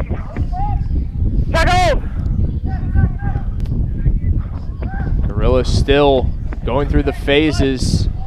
Good job maintaining possession, but they need to turn it into points. Maybe it's here. Able to cut through. What a run. Able to find some space. Aiden Smith. And Smith across. Oh, hold on. So Smith able to dot it down. And what a run that was. Aiden Smith able to find the 5, and we are a successful conversion from tying thing. Or excuse me, already tied a successful conversion from Gorilla taking the lead. Yeah, Stinson was able to hold on to the ball, made contact, release it at the last second, and you see the strength just dragging defenders all the way through. Final little movement to touch it down for the try. Good strength and effort there to come up with another 5 for Gorillas. Just 19 years old, the Kutztown University student, the Golden Bears, one of the top collegiate programs in the country, and showed some strength as we get another look at the try. You see him drugged down, able to get across, knew exactly where he was, had the wherewithal, just extended the arms and dots it down. About a meter short, knew he had to lunge forward for that last little bit. Again, had the strength and wherewithal to make it happen and get right back into this one. Tied at 5. A great first half, just about a minute remaining here in this Pool A matchup between Gorilla and Atlantis. Both need the victory, both 1-1 thus far in pool play. Clean take from Atlantis off the kick. Plenty of time remaining in the half. Can they retake the lead before the break? Wind kicking up. A breezy afternoon is traffic directed. Noodle's trying to find a bit, trying to find some space. Has a teammate wrapped up, well defended. Gorilla there with numbers. Defense force him back in the middle of the field here. Working it back and forth. Need to be sound on your gaps. Good job coming up with the big tackle in the center of the pitch. Coming in to clean things up, Gorilla. Always more than one man there. They are quick to the ball. Atlantis trying to find that overload, trying to get it out wide. Now cutting back inside. Able to get by one, and will anyone catch him? That's going to be the question. Coming from behind, couldn't get the heel tap. And in for 5, Atlantis finds another and retakes the lead, courtesy of Aaron Martin. Yeah, strong run there, Aaron Martin, the D2 4x400 national champion, shows that speed right there. And at the very end, nice little hesitation right at the 22, little stop and go to trick the defender and stroll in for the try. There are a lot of athletes that are used to seeing the backside of Aaron Martin, and that was more frequently on the track his time with Sam Houston State. And the conversion, we take another look here. Martin, what a run it was, able to go a good 50 meters. Gorilla thought they had him, couldn't get that last tackle. Yeah, beautiful little step there and go into half, up by 7. Good little first half there for Atlantis in this battle for second place in the pool. 12-5, Atlantis on top at the break. Yeah, so Roots is pretty much here to show the world what happens when brothers and sisters of African descent unite. No matter where you are in the world, now or have come from, we are looking to come together with the top talent to nurture and improve upcoming talent as well, and to take pride in everything we do as a group. You know, it's always been something that, you know, Kyle and I have always bounced off each other. And, you know, once we played together for the first time at Old Blue back in 2012, you know, right then and there, it was already one of those deals where part of what made our friendship so great was just the fact that we knew what each other was going through without having actually to know about their past. Aside from rugby, we also want to kind of create a community for our people where we are also providing professional guidance and educational guidance and just personal guidance and just being there for each other on and off the field. As they go through Aaron, the big unit, and now stepping Aaron Martin, played in the Oktoberfest Sevens with the US Eagles, drifting across field, carrying the skies. Match number 15, 5 remaining, day 1 of the 2021 Freetail Sevens. We take a look at the first half highlights between Atlantis and Gorilla Rugby. Yeah, too much speed there on the outside. Nice little fin. That was kind of the name of the game. Hard-nosed, tough rugby there for Atlantis, but a big response here from Gorillas to tie things up early in the first half. Tim Wilkes, Kip McConico with you. Glad to have your company. Hope you'll join us for the remainder of today, tomorrow as well. If the 21 matches today not enough for you, well, we've got another 15 tomorrow in store, along with some hardware and $8,000 going to the champions. So back underway. Referee blows the whistle. Atlantis with the kick to start this second half, and they are able to tap it back. Leading by 7, a 12-5, a very evenly matched first 7 minutes between these two, battling for second place in Pool A.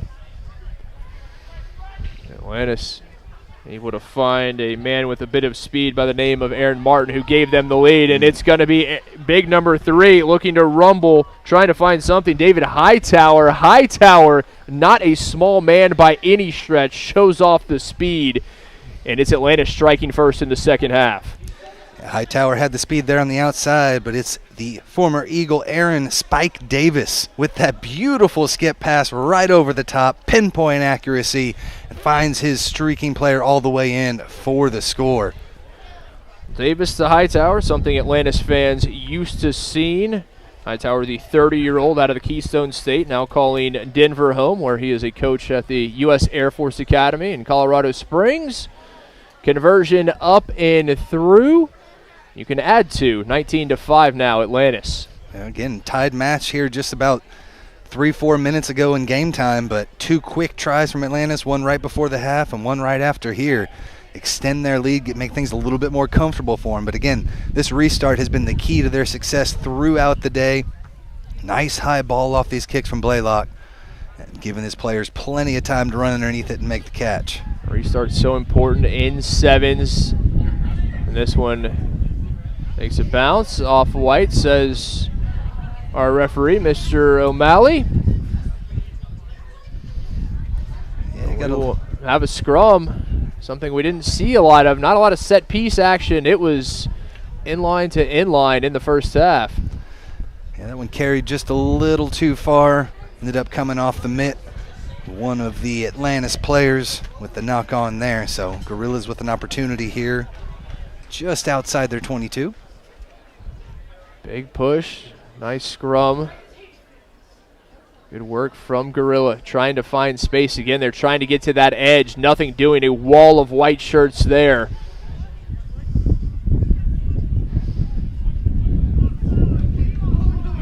Bringing it back in, trying to find that space. Great open field tackle. Roll faster. Yeah, advantage was being played there for offside, so quick tap and Gorilla's back on the attack. Gorilla trying to find something. Again, looking for the space. Maybe they have it here. The offload finding its target. Finally slung down. Davis with the tackle for Atlantis. The strength to send him to the deck. Able to get back up to his feet quick enough to go for the poach, but ended up just tapping it forward a little bit, I think. See, Spike Davis, if he gets a finger on you, chances are you're going to go down. He may have had 2 fingers that time, but that's all he needed. Just a little bobble there, scooping it up, but a big attacking scrum now for Gorilla.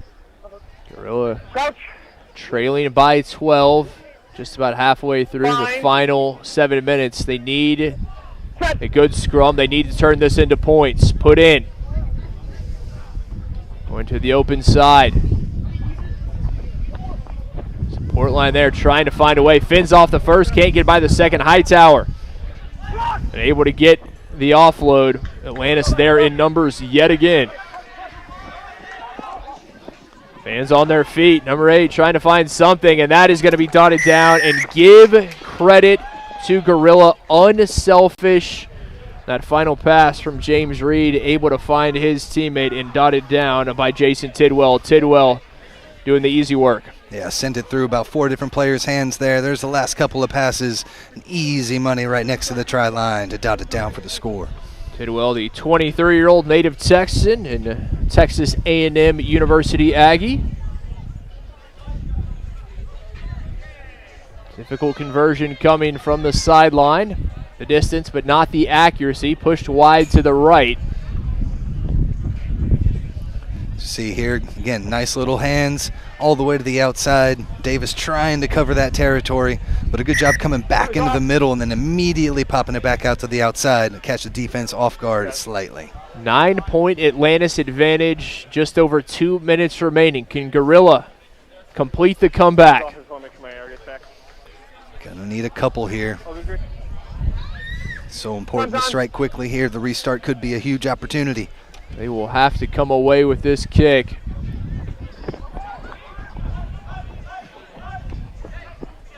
Nicely taken, Atlantis. Understands they just need to play clean. Able to fend off one a second. Now cutting back inside. Still on his feet across the 10-meter. Finally brought down just shy of halfway. Quick to the breakdown, now back here to the near side, looking for a bit of space, trying to find something. Rademacher Rademacher turning it on. No one will catch Rademacher, and that would do it, you would imagine, with such little time remaining.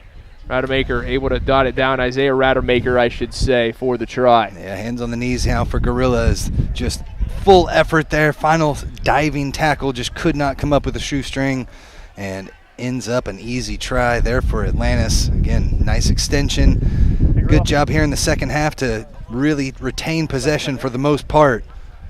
And 3 big tries are going to let them walk away with this one.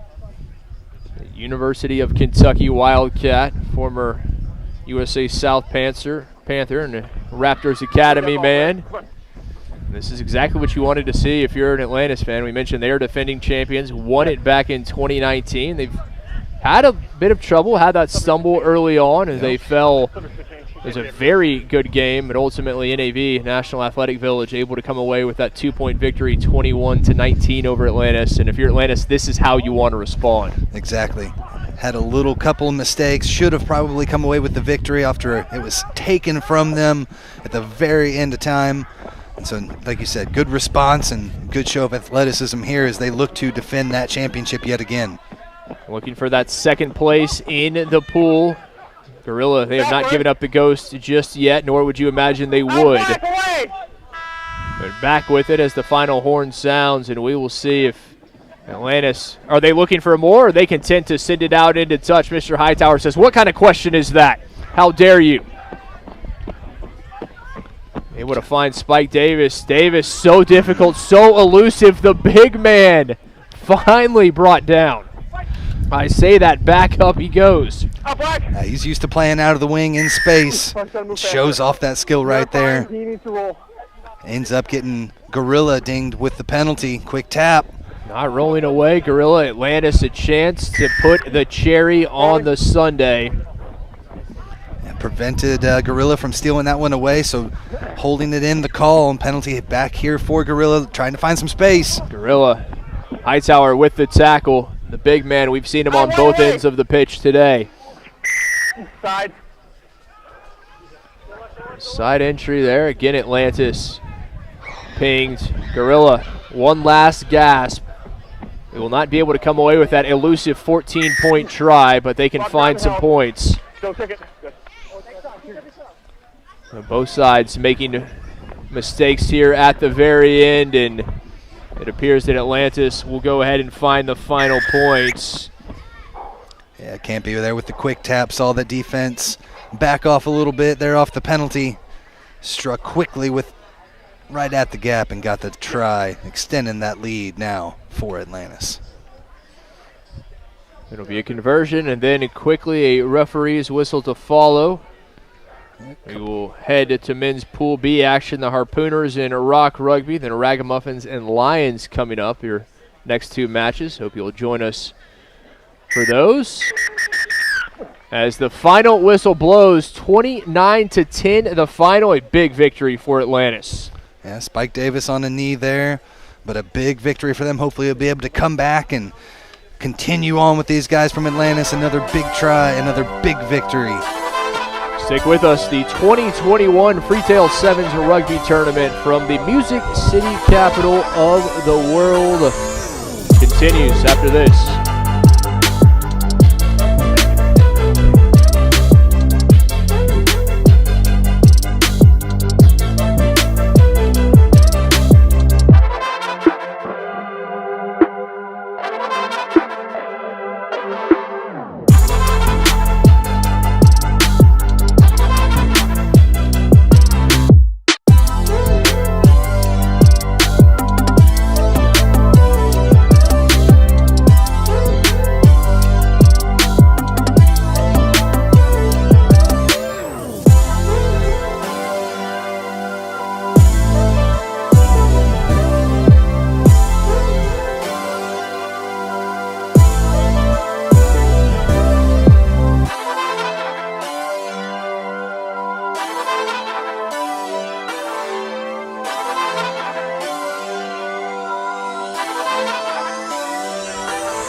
It's all business at the 2021 Freetail Sevens. Very important stage here. Remember, the semi-finals coming up tomorrow in the men's division, so the top two sides from each pool will go through. And this pool is very tight so far. We have the Hartford Harpooners that have kicked off to the Rock Rugby side, and straight away the Harpooners come flying into this one, looking very dangerous. Henry Judah for the line, and the big frame goes over. Try awarded from Cisco Lopez. A stunning start within the first 20 seconds. Straight out of the gates, the Hartford Harpooners, such a dangerous team. Plenty of dangerous impact players right across the field. If they win that kickoff, this is what they can do. What a great take from Donaldson. He's had a brilliant first day. So many big men as well. Ajuda proving too hard to stop and just takes it all the way. So Rock knows what they need to do. They need to win these kickoffs. And just to put it into a picture for you, 1-1 are the Hartford Harpooners. They lost to the Lions, beat the Raggamuffins, but so are the Raggamuffins 1-1. So the team that goes 2-1 in this pool will go through and join what will likely be the Chicago Lions, who are unbeaten so far in the semi-finals. The other two sides to go through are NAV Sevens and Atlantis on the other pool. That's who they'll face tomorrow in the semi-finals. Ball down the ground here for Hartford Harpooners. Looking to pick up there from Isoa Donaldson. Kicking through there. 5-0 is the score. Still ball over the top. Here, Ayub Jali. Was good in the first half. In the last game, Henry Ajuda shifts it across to Peter Mawala. And an error. Uncharacteristic too from the Harpooners. It was good defense from Rock Rugby. Shutting down those spaces, applying enough pressure. Not rolling on the 5 meter. Harpooners have had all the possession, so the men of Rock Rugby needing to do something with this possession right now. Yeah, tackler, like, able to get out of scrum time. Looking for a bit of distance here. Rock Rugby, lovely little step off the left foot. Rock Rugby taking against the grain. It's a brilliant start. Jacob Kupner, the Rugby Expo sensation, gets underneath the sticks. One of the fabulous trials you see. And look at the celebration. He loves it, and why not? He's a Freetail bet on the loose. And a great little player as well. Don't want to give him too much space. Look at that step off the left foot, straight through, and then the acceleration. He knew there was only one destination for him at that stage, and that was in the try zone. Brings it all the way around to make it an easy conversion.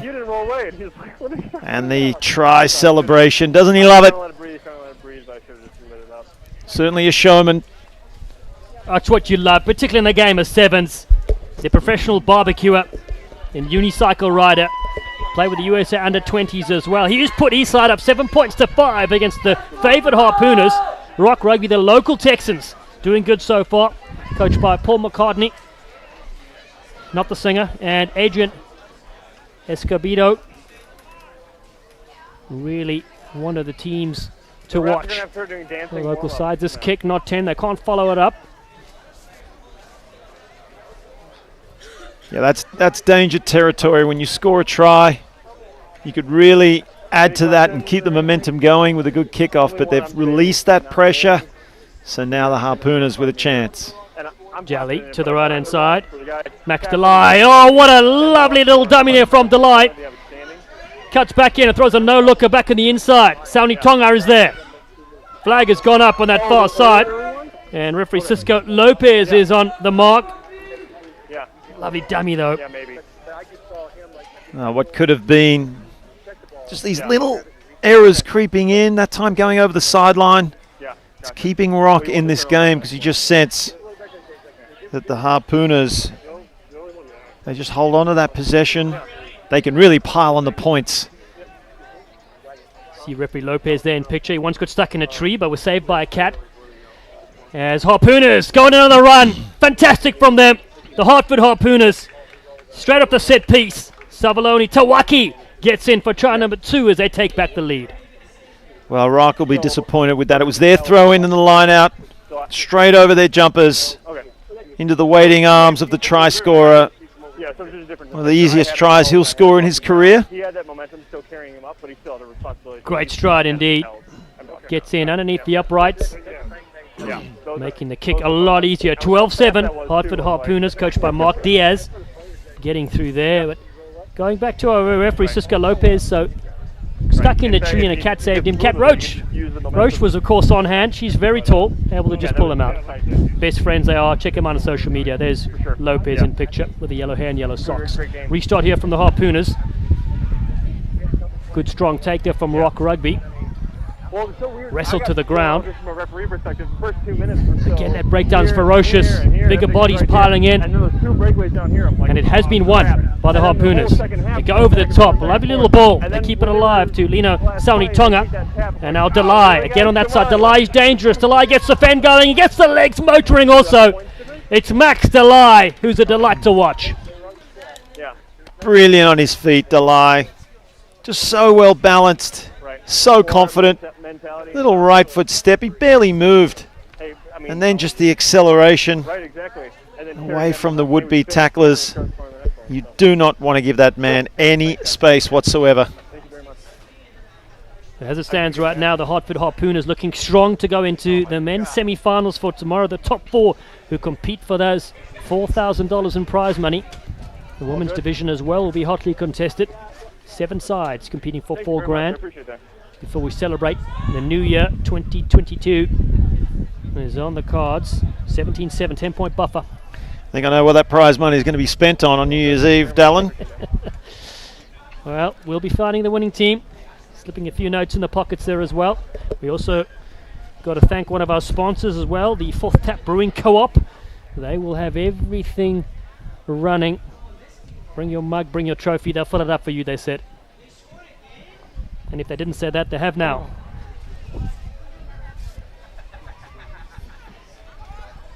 Harpooners, again, the aerial battle continues. Rock Rugby bounces one off the top there. Lovely stuff from Jackson Stokely. Stokely with a hair in the wind. Stokely with a little bit of a gap. Knocked backwards. It's play on. Harpooners come away with this one. Jelly across field. Got tremendous speed. Ayub Jelly beating a couple. And there's rounding players like parked cars on the outside. It's the Hartford Harpooners that sting in yet another try here in the first half. Well, we thought for a moment there it was going to be Rock Rugby scoring up this end of the field. Fortuitous bounce from the kickoff. And then they were on their way. And it was just an overly ambitious pass trying to get over the top of the defender. Batted back to a supporting player for Hartford, and straight away they turn around. Finish at the other end right before the half. Just what they would want to go into this break with. Great try from Jolly.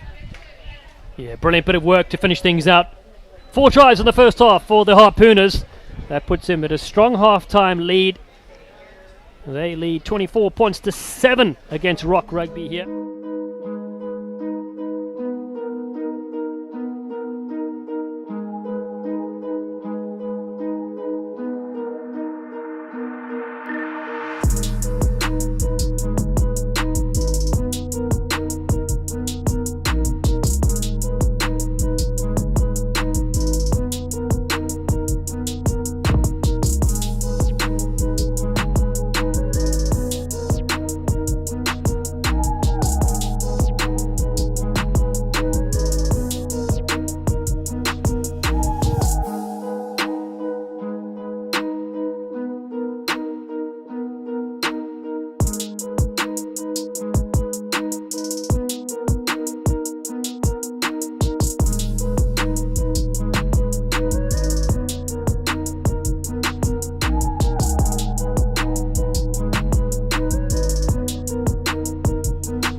Rock Rugby in this Pool B contest. The other 2 sides are the Raggamuffins and the Chicago Lions. Remember, the top 2 sides will look to snap their tickets into the Cup semi-finals tomorrow. Plenty of tries in the first half. 4 from the Harpooners, 1 from Rock Rugby, and that was the Rock Rugby try. Something special from Gupna, and a great celebration to match as well. Certainly one of the players that has added to his value this weekend. There it is there. Brilliant. We love it. As do the fans here at the Round Rock Multipurpose Complex. Second half. I'm Dallas Matthew with Mark Stabina on the call. It's brilliant to be here for the two-day tournament, the second edition of the Freetail Sevens event. Music capital of the world, just in striking distance of us here in the Lone Star State. Cisco Lopez just checks the score sheet. Lopez is the man in picture, just matching his hair with his socks. It's style that you don't often see. Very fashionable referee. So they just need to get the score right. Lopez, he apparently owns 18 coffee machines in his house. He's a bit of a Java monster. And he's finally says we can get going after that latte. Not the best kick at all, going negative meters.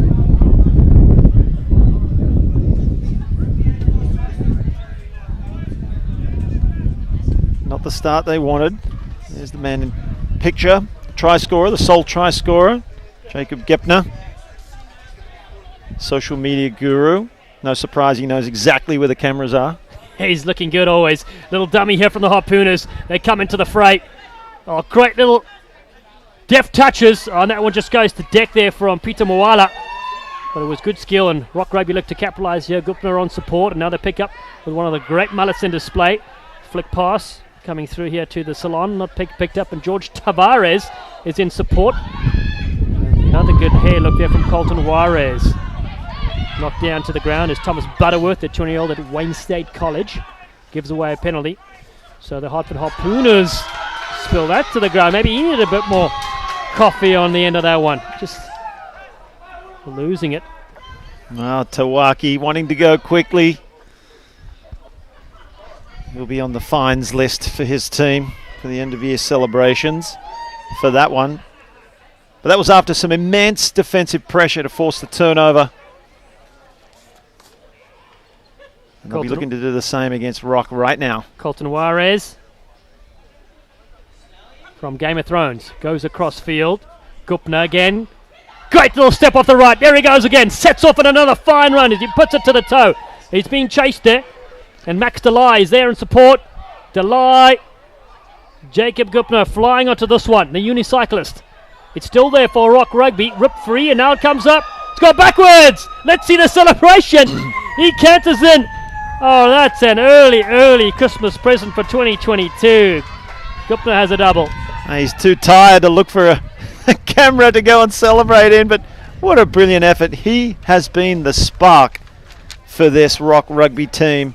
Absolutely everywhere. That acceleration, stepping off the right and straight through, leaves his support players for dead, so he puts it on the toe. And he backs himself. He backs his own speed, puts his body on the line as well, and comes up with the ball miraculously after two defenders chasing the ball with him, and then just fortuitously on one knee, having a breather, and the ball just lands straight in his breadbasket. Nobody home. It was all started by Gepner and finished by the same man. There he's there, all smiles. We're waiting for the big celebration. And he had spent all his energy getting 2 tries over the board. A man from Chicago, Illinois, played with the South Side Irish team as well. He really come good here. So 24 points to 14, just a 10-point buffer now for the Harpooners. They need this win, see if they can march into the Cup semi-finals. Don't forget, Rock Rugby went down 24-12 to Raggamuffins and 50-7 against the Chicago Lions. So they're 0-2 so far. Harpooners try to cut one back, couple of dummies from Delay, really great work. Beaten 4, 5 or 6 players. And then split forward here. Savaloni, Tawaki, and then in support there. Peter Moala couldn't hold. Well, errors have really been crippling this Harpooners team as well. Maybe just some fatigue setting in for them at this stage of the tournament on day one. It's a tough game to play. Anybody that's played Rugby Sevens knows what's involved, knows how hard it is, especially to play all day and then back up and play another day. An absolute bruiser. Short games, kick through, Harpooners, great bit of skill, sits up superbly. They'll go in here again. Ayub Jolly underneath the uprights. Lovely little bounce and hack through, and the pressure was there from the number 13. The ball just spitting out in the scrum there, but really great reaction from Jolly. And then the kick, the soccer skills was superb. Plenty of pace. And then a little cockiness at the end there to try and bring it all the way around. Could have easily been flung over the dead ball line, but kept his composure. Converts his own try as well. That's better play from the Harpooners. He's now scored a brace in this contest. So 31-14, as you mentioned. That will be strong for them to go 2-1 from the pool stages. It all depends on what happens next between the Raggamuffins and the Chicago Lions. If the Muffins win, they'll be sitting at 2-1 as well. So will the Chicago Lions, and so we'll need to get out the calculators. Let's hope that doesn't happen, because my math is not as good as it was in high school. It was pretty terrible then as well. Sits down here for Rock Rugby. Ooh, lifted up off the ground, manhandled, and then finally ripped free. Harpooners come away with this. Oh, they're such a creative side. Strong on defense and strong in attack. Satabu for the line. Big Marcus Satabu. He's all smiles and grins. And a glorious score he caps off this game. I don't think I've seen anyone enjoy scoring a try as much as Satavu. Started with this turnover. Ripped out. That was great play. And then just toying with the last line of defense. Finally steps back on the inside. Some strong cover defense coming across from Stokely, but it was too little too late. Big Marcus gets the goodies, 38-14. Minute to go in this Pool B clash. Batted backwards nicely again to the Hartford Harpooners. Looking to cut in yet again to destroy some would-be tacklers. And Jihad Kabir pulling the strings. And he gets over as well for a nice score. Plenty of champagne on offer in this game. Well, it's just looking all too easy now for the Harpooners. It was the errors that were hurting them before, because they definitely created the opportunities to score tries aplenty. And now the difference is the balls are sticking. They're not making those same mistakes. And they're finishing off their opportunities, showing their class. They really are. Good chat from head coach Mark Diaz at halftime to his Chargers, just to inspire them. The only loss was against the very tough Chicago Lions, the defending national champions. And the restarts have been fantastic. So high. There's batted back towards Rock Rugby's side. What can they finish off here? Ollie Russell has a little run. Throws it back on the inside to Connor Nicholson, the 18-year-old. To that far side, George Tavares is on the pitch. And it was just the knock-on called earlier. And that will bring the full-time whistle from Cisco Lopez. So the Harpooners rain tries in this contest, as they are victorious by 43 points to 14 in a mammoth result here in Pool B. Could they streak through to the Cup semi-finals? We'll find out soon. See what happens with the next clash here. But they've done enough to take out Rock Rugby by 43 to 14.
It's the final men's game of the Day 1 event here at the Freetail 7 2-day tournament, and it features the Raggamuffins against the Chicago Lions.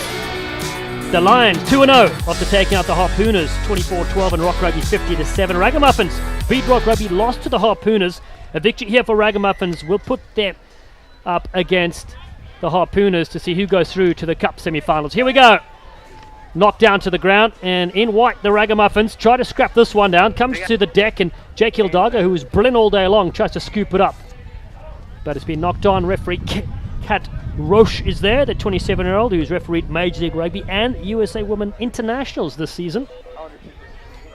Too much defensive pressure coming in from the Lions there, making it difficult for the Raggamuffins to clean that ball up. It was bobbling around. And they've come up with the feed. How you been? Good. Pressure at scrum time. Alex Doria all around. Ball sits loose. Chicago Lions have this one. The 2021 National Sevens champions are here. What can they do here against Corey Jones? Looking for a stutter step on the outside. Lively little switch from Will. Chevalier does superbly as they look to cut back in, and Hildago is there in support. Yeah, thanks. Ziegler, first receiver, shifts it away. The Lions on the outside.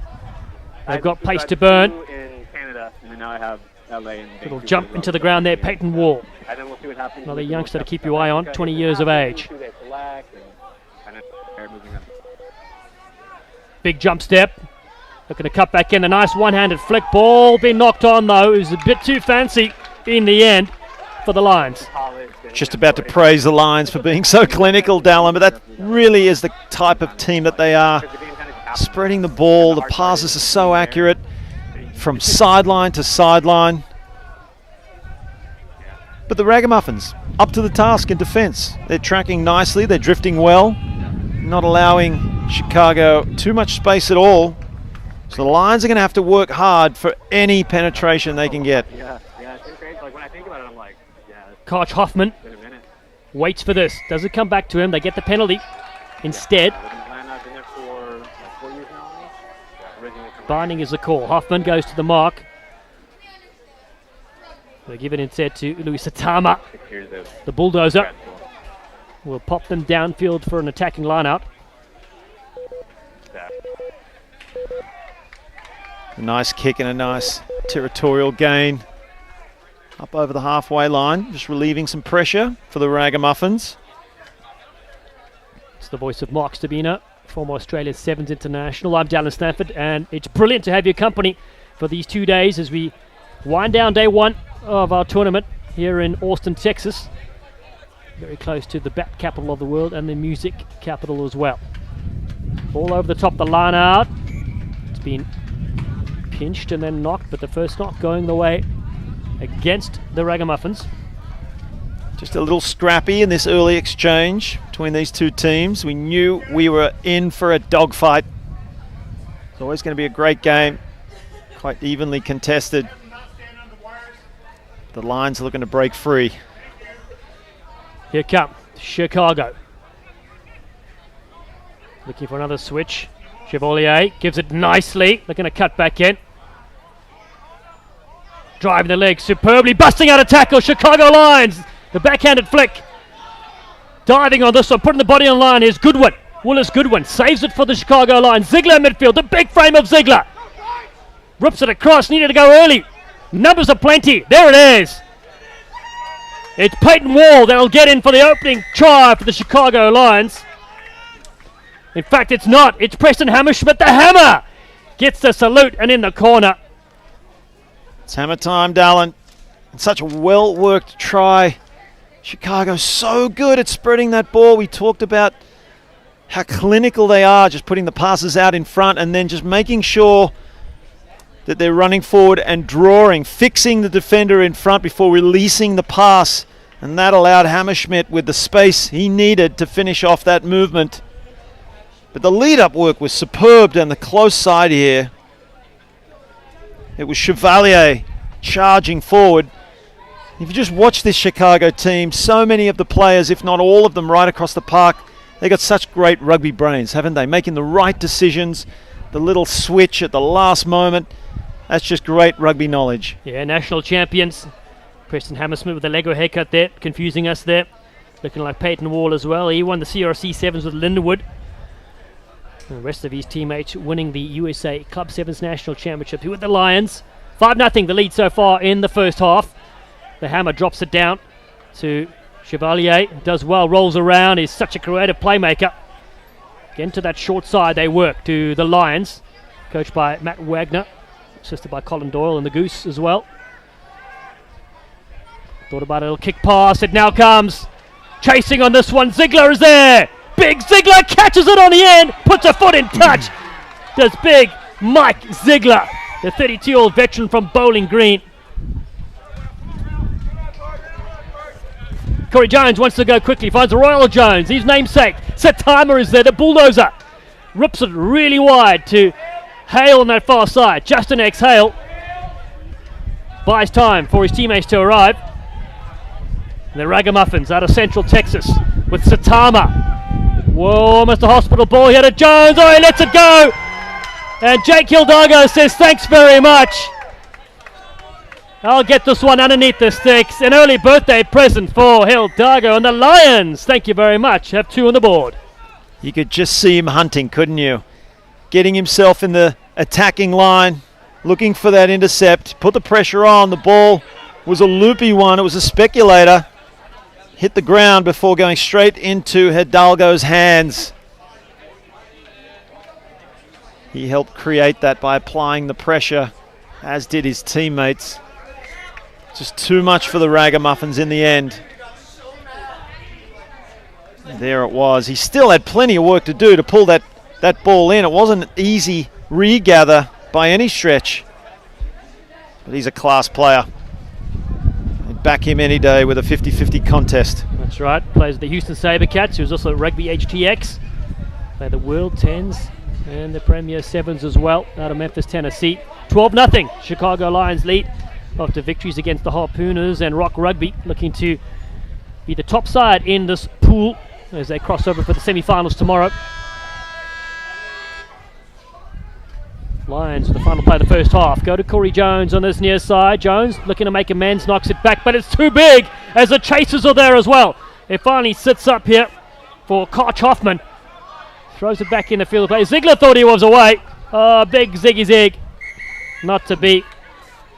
As the halftime whistle goes, it's a lead, albeit a slender one. 12 points to nothing. Chicago Lions lead the Raggamuffins in this entertaining contest here in the pool stages. And the Lions full value so far for their 2 tries. One scored by the Hammer, one's from Hildago. We're going to take a short break and come back with a second half action here from the Freetail 7s, where the party never stops.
Around the globe, a lot of Texas influence as well here in Austin. As we look to close out day 1, we've got 4 women's matches after this, and this is the final men's game of day 1 in the pool stages. Pool B, and very impressed so far, of course, by the Chicago Lions side. You just get a sense that the Lions have another gear in them. Now the Raggamuffins have been doing a great job of containing them at the moment, but you just can tell The Lions are starting to really hunt like a pack, forcing the error. A couple of tries have come from that. They only scored 2 tries, but it's definitely from some defensive pressure. The way they fling the ball around, the Raggamuffins have got their work cut out for them in defence. Up big Mike Ziegler, pushed off. Corey Jones has it now for the Raggamuffins. Can they make something of this? Jones goes down, not held, able to keep it alive for the Muffins. Again against the grain is Koch Hoffman. Flicks it to Jones, who spills it. Backwards is the call. Exhale gets the offload. Royale Jones comes through. The Raggamuffins aren't done yet. They put a little butter on the muffin, and what a score. Well, Jones looking in very nicely with just an exhale. 34-year-old Hale giving the offload away, so still life left here for the Raggamuffins.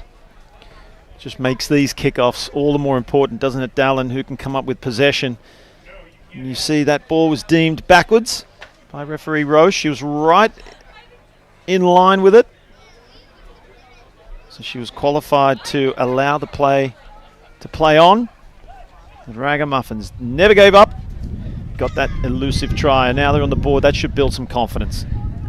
Really well. Coached by Justin Exhale and Corey Jones, who are playing as well. A lot of duties they fulfill over the years. Almost taken there by Jones. The Lions look to have this one. Luke Thiem on the field. The veteran gets it away. There's Doria. Throws a couple of dummies. Gives it to Big Ziegler. Product out of Tiger Rugby as well. Michael Ziegler. Proud Clevelander. Team captain. Goes to the ground as the 32-year-old. But in from the side. The Lions will tap and go. Going to cut back in. Great bit of work. Goodwin. Goodwin does really well. Willis Goodwin. Goodwin attacks the line. Puts the legs down. Ducks down with 2 tacklers on him. Peyton Wall is there in support to reset things. Doria again across field. Hidalgo loses it. So the Raggamuffins have it with Exhale. He hasn't got a lot of speed, Exhale. But he's able to cut back in beautifully. Exhale looking to go the distance. He's as scary as a dentist appointment. Exhale for the line. That is absolutely fantastic and a popular score here. Justin Exhale has come up with something unbelievable. Dallin, what were you saying about not having a lot of pace? Normally, I think he just proved you wrong in this instance anyway. The stop and go again to beat the first defender. Peyton Wall coming across but didn't have enough because this guy knew only one way, and that was home. Into the try zone, under the post, the swan dive. Give it a 9.5. That was brilliant. Just a step to keep his feet alive. He's the slowest on the field, he told us earlier, but it doesn't matter. He's one of the smartest players around.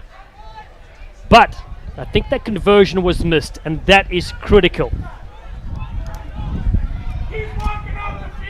See him finishing off there. What a dive! Wow. What can't this man do? 12-10 the score, 2 points in it. The Chicago Lions are really in a fight here. They're, of course, favourites to win this. Even though the champions last time in 2019 was Atlantis, they've dropped a pool game, have Atlantis. So here come Chicago Lions back at it again. Dakota Worth is on the pitch as well, the man with the Army program. Old Glory DC as well. Noah Brown gets to the crossfield, a little step there from Chevalier. He's got some electric feet. Frees up a little bit of space. It goes backwards. Wall on this one. Wasn't held. Able to get up again. Flicks it back in field. Oh, almost had this one. Did Will Chevalier.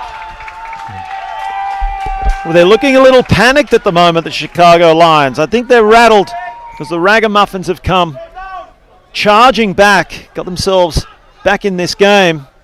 And the Lions now not looking very comfortable at all. Bit of momentum shift. Confidence now of this Raggamuffins team. You can see it in the way that they're defending. Mowing down the Chicago Lions team, and now they've found themselves with the feed to the scrum inside the 22 of the Lions. Here we go. Royale Jones tries to flick this one back. Tremendous pressure. The Lions come flying in on this one, and they have pinched things around. Luke Thiem, the 60-year-old, gets it away. Here he comes through. Jake Hidalgo across field. Hidalgo takes on Satama. Big contact there as Peyton Wall loses Nelson in there too. Hidalgo comes up, but the whistle is gone. Wow, just a bruising encounter, Dallin. You saw Chicago just pile in and force the turnover, just what they needed to do. And then the defense of the Raggamuffins.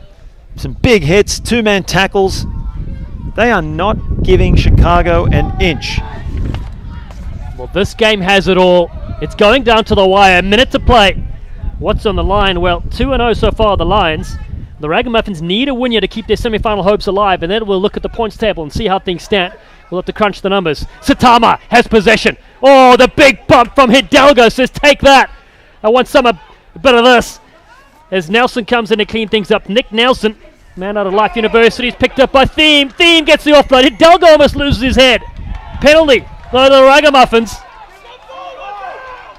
Very interesting, and what a sigh of relief this Raggamuffins team must be breathing right now. Offside, says referee Kat Roche, as they're going to take a breather, and this is potentially close to the last play of the game. The Lions lead 12-10. Raggamuffins in possession. They need to score here. Corey Jones goes back in. Oh, great little flick. Intercepted. Peyton Wall has this for the distance.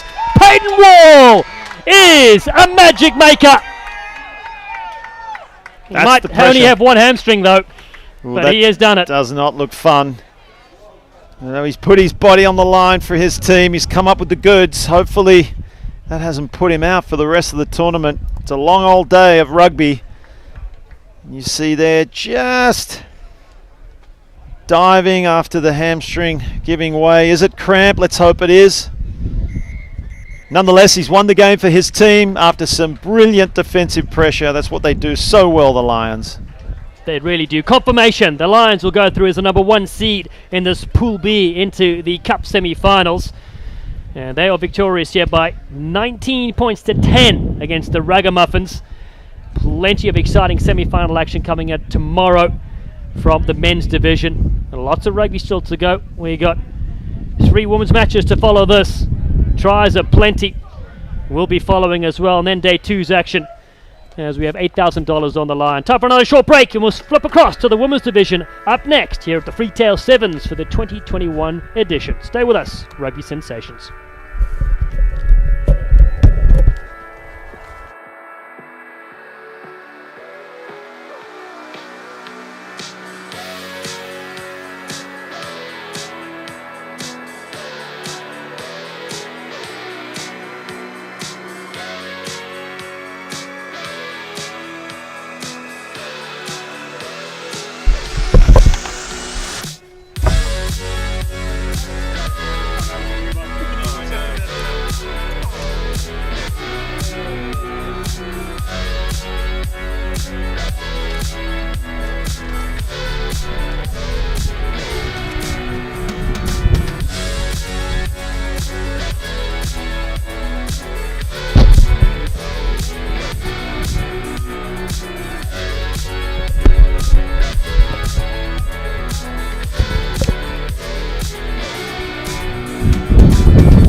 2001 Freetail Sevens Rugby Tournament live from Austin, Texas, the world's only New Year's Eve rugby bash, as we turn our sights back to women's competition Pool A.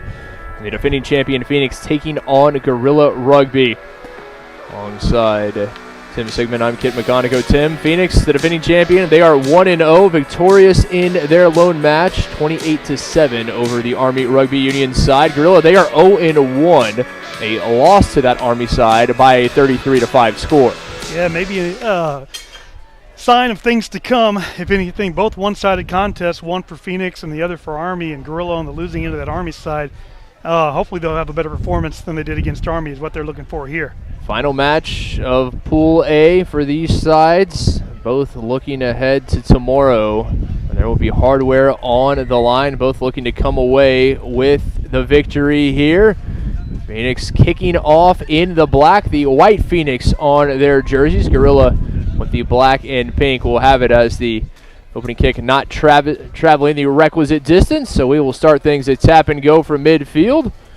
Referee Blair McClure, the man in the middle from Aberdeen, Scotland, unable to hold on. Early knock against Gorilla. Unfortunately, some of the same things we saw in the first game from Gorilla, not getting ball to hand. In the first match, they were really dependent on their hard-hitting runners, taking it up the gut and then trying to get space outside. That's how they were able to score their single try in that match.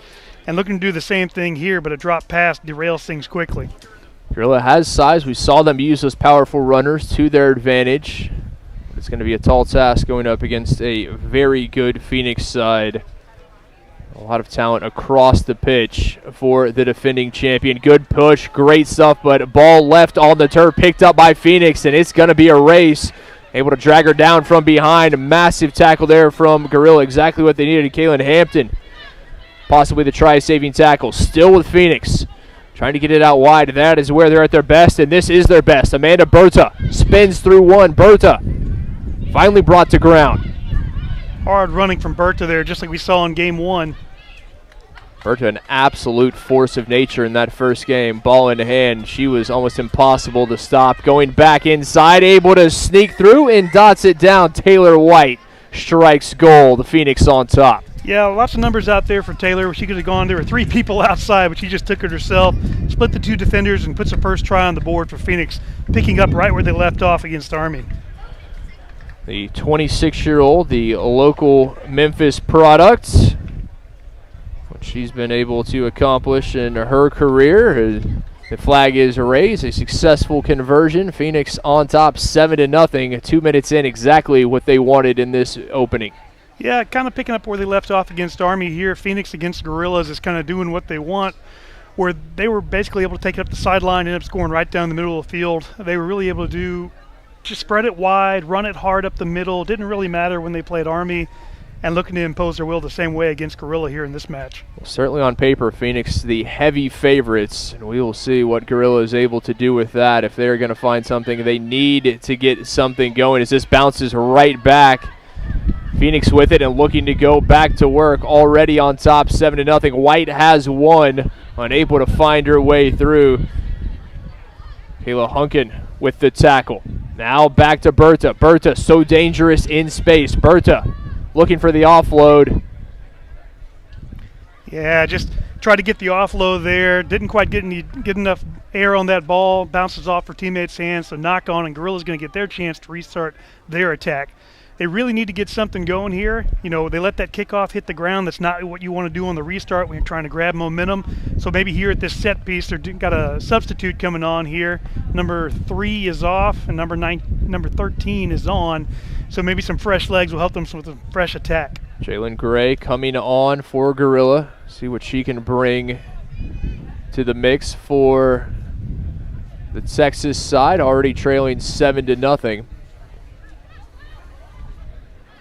Yard, Smalls, that's what they call her, all Midwest, former NCAA hockey player serving as a scrum half, and this one staying in, able to keep it in, able to find a teammate. Nicely done, Gorilla. It's going to be tough for Phoenix to recover from this, but it looks like they did it. And who else but Amanda Berta tracking her down from a good 30 back. All beautiful stuff, clearing the ruck there. Gray on the spot. It remains with Gorilla. Good work at the breakdown from the Texas side. Hunkin unable to hold on. And another knock on, and that'll put an end to that attack. Yeah, Berta really showing her versatility there. Offense, defense, no fence, doesn't matter. She's going to be there doing what she needs to do for her team. Yeah, we have seen Amanda Berta, number 2 for Phoenix, by and large on the attack. She is a try-scoring machine. That time, the recovery speed shows it off, and she came from almost halfway across the field to make that tackle. And that's what you expect from a championship side. It is indeed. They want a chance to defend that championship tomorrow. A chance at another title and another $4,000. They will certainly be enjoying their New Year's Eve if that is indeed the case. So just outside the in-goal area, Phoenix in possession, playing with fire, trying to find space. Berta able to get the offload. Oh, that one bobbled, almost lost, able to hold on to it, and now the offload. Another foot race. Here comes Phoenix trying to find something, looking for space. Josephine Fisher, ball in hand. Fisher will take it almost coast to coast. A good 80 meters, and Fisher hands on knees, understandably so. Yeah, great break there. You know, like you said, playing with fire right on their own inline. Gets it to the big runner outside, able to handle 3 or 4 defenders there, and then offload left, and then turn on the jets and finish. A 22-year-old out of the Alamo City and Tulane University Green Wave player. And what a run that was. Thought she was losing a little at the end. She was able to dig deep and able to come in for another big try. Phoenix extending their lead. Difficult conversion coming. Unable to split the uprights, but 12-0. Phoenix on top. Just a minute remaining in the first half. Yeah, Phoenix looking like they can score from anywhere here. They scored from about 5-10 meters out on their first score, and there they went the whole distance of the field. So still showing that same versatility they did against Army, and Gorillas need to look for an answer here. So often with Phoenix, it has been Amanda Berta. That time, Josephine Fisher showing what she can do at a beautiful take, but not going the 10 meters. Phoenix thought they were in business yet again. Gorilla had a chance there on that last one just outside the goal line, right outside the try line there. Now looking again to ground. See if they can retain possession here. They were just a few meters shy, was Gorilla. Couldn't turn it into points, and they're going to have to do so here, trying to find a way through Christina Tobar. Good support there by the Gorilla players to retain possession. Knocked on. No, it went backwards, says referee McClure. Still with Gorilla, trying to find something. A few bobbles, a massive hit. And ball spills out. Phoenix happily takes it. Some space to the outside here if she can get the edge. Phoenix trying to get to the corner. It's going to be a foot race heading forward. Tabitha Kalapalu taking off, and she will be in for another 5. Try time yet again, Phoenix. Yeah, just another simple mistake. Ball hits the ground. Phoenix able to capitalize, grab it, committed defender, get the offload outside, get the runner the edge, and away she went and scored again. Kalapu that time, it was a great ball that found her. She was able to get to the edge, and she would not be denied another long try. The conversion pushed wide to the left, but it will matter not as the halftime whistle sounds. It is all Phoenix in the first 7 minutes, 17-0. They lead Gorilla.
Halftime, women's Pool A action. The defending champion Phoenix leading Gorilla 17-0. It was all Phoenix through the first 7 minutes. The defending champion looking to secure their spot as the top seed in Pool A. Full-field try, half-field try, and a try from 5 meters out. 3 different try scores from the backs to the forwards, really showing their ability to spread the ball around. And Gorilla's looking for anything to answer. Well, for Gorilla, it's got to be a bit disconcerting as they were just a meter, maybe less away from the try line, couldn't dot it down, couldn't get in, and that's the situation against the team the caliber of Phoenix. You have to take advantage. You have to put points on the board. Right, you are, and unfortunately, Gorilla has to kick right back off to Phoenix to start the half. So, Phoenix back with it, looking to extend this lead. Not the start you want if you're the Gorillas there on that short kickoff. So free kick here to Phoenix, and they're going to look to pick up right where they left off with the 3 tries in the first half. Referee for this one, Mr. Blair McClure, Aberdeen's finest. Scott now calling the Lone Star State home, and we'll see if Phoenix can indeed pick up right where they left off in the first half. A dominant exhibition in the opening 7 minutes. Trying to find a bit of space, able to do so, weaving, slaloming through. Looking for the offload, no support there. Support comes late in the form of White. Great offload there, got space out wide. Barta, oh my, what a step, able to get around, and it's going to be try time yet again for Phoenix. That was a thing of beauty. Yeah, putting on the swerve there, a little wiggle of the hips around the defender and through, and puts the first try on the board here in the second half. You go in, I go out, I will see you later. Beautiful stuff there. Phoenix with this successful conversion as well. 24-0.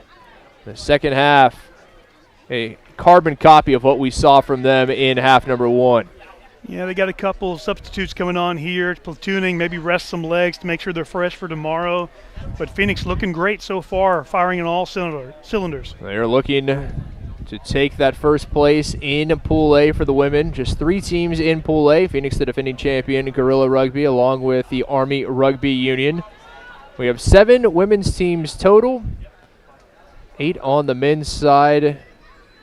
And tomorrow, another full day of action for you. There will be another 15 games. Women's Cup and Bowl final, men's as well. Start things off at high noon Central Time. Hope you'll join us. Gorilla just trying to get anything going, and that has been an uphill climb, to put it mildly.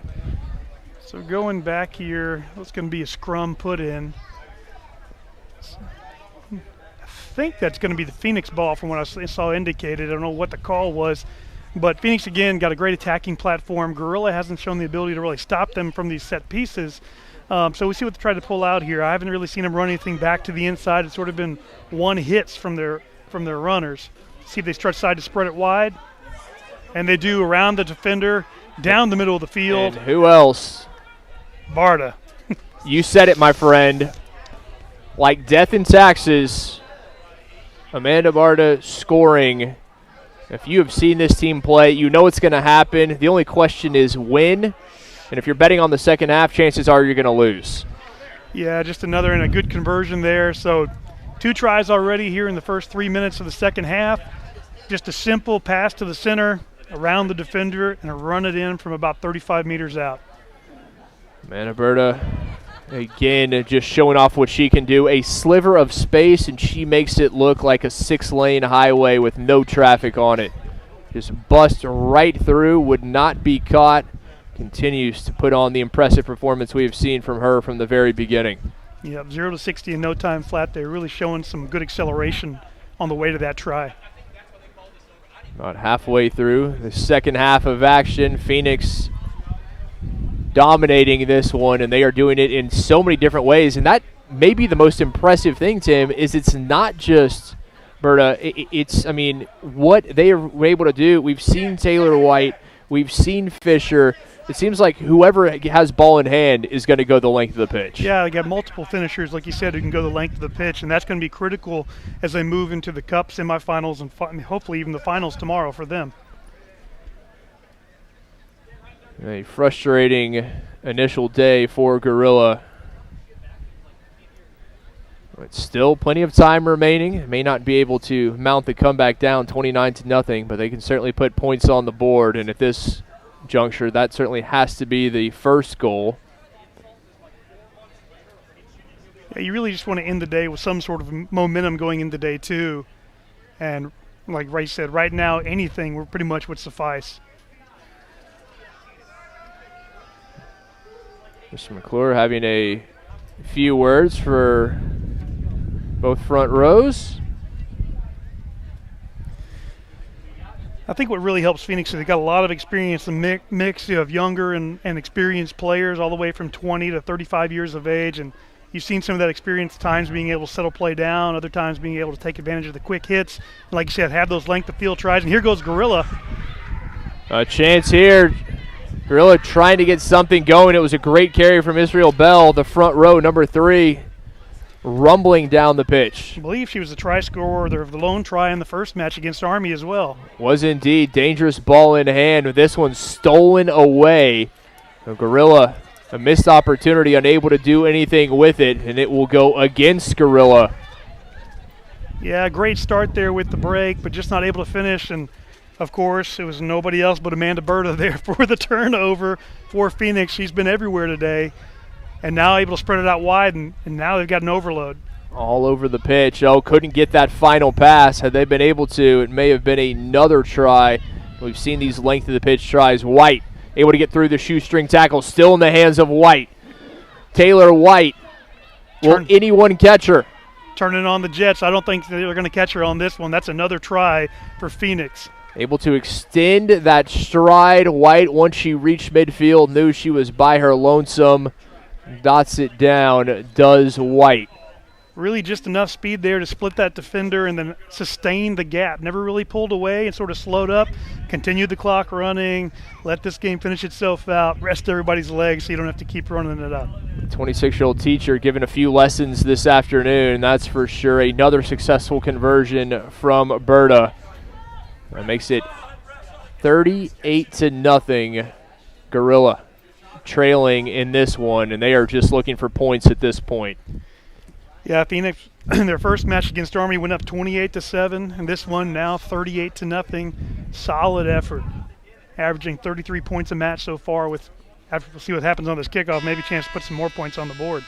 It has been an absolute clinic. They have been comprehensive in every phase of the game. Everything they have done well. And Gorilla, they have not had answers. Again, Gorilla had that chance at the try. Couldn't come away with it in the final. 36-0. Phoenix on top.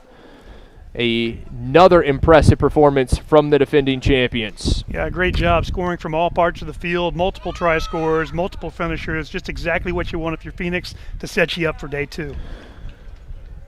Well, that will wrap things up for Pool A of the women. They will be back tomorrow. Phoenix taking that Pool A pole position. When we return, it'll be Pool B, the Warthogs and Rock Rugby, a big matchup in Pool B for the women. When we return, it's the 2021 Freetail Sevens live from the live music capital of the world. Yeah, so Roots is pretty much here to show the world what happens when brothers and sisters of African descent unite. No matter where you are in the world, now or have come from, we are looking to come together with the top talent to nurture and improve upcoming talent as well, and to take pride in everything we do as a group. You know, it's always been something that, you know, Kyle and I have always bounced off each other, and, you know, once we played together for the first time at Old Blue back in 2012, you know, right then and there, it was already one of those deals where part of what made our friendship so great was just the fact that we knew what each other was going through without having actually to know about their past. Aside from rugby, we also want to kind of create a community for our people where we are also providing professional guidance and educational guidance and just personal guidance and just being there for each other on and off the field. as they go through Heron, the big unit. And now stepping Aaron Martin, played in the Oktoberfest 7s with the US Eagles, drifting across field. Carrion, this guy's their playmaker. He goes to Jackson, the kick. Oh, the kick pass is special. Jackson on the outside. You won't catch this guy. In, out, and away. Keep range. The first try in the semifinals. Narada Jackson. Action Jackson, the former TCU Horned Frog. And he looks like a sprinter there. Somebody you'd see down the track up in Fort Worth. Beautifully placed on the kick from Carrion right into his hands. Noodles unable to get to him in time. Guy is a player to watch as well. Incredible. And Carrion sees that he doesn't have the opportunity. Perfectly placed, well-weighted kick. And Jackson doesn't allow it to bounce. And then the afterburners come on. Dallas Raids, and it's just the creativity as well. A lot of these players have played against each other.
To me, a champion is someone who sets a goal for themselves and will do anything they have to achieve it. When I was about 10 years old, I drew a picture in art class of a little girl in a pull-up bar that said, "I can do anything I put my mind to. I can even do 10 pull-ups." Each morning, I wake up and look at this drawing on my nightstand, and it's a constant reminder that I can achieve the goal.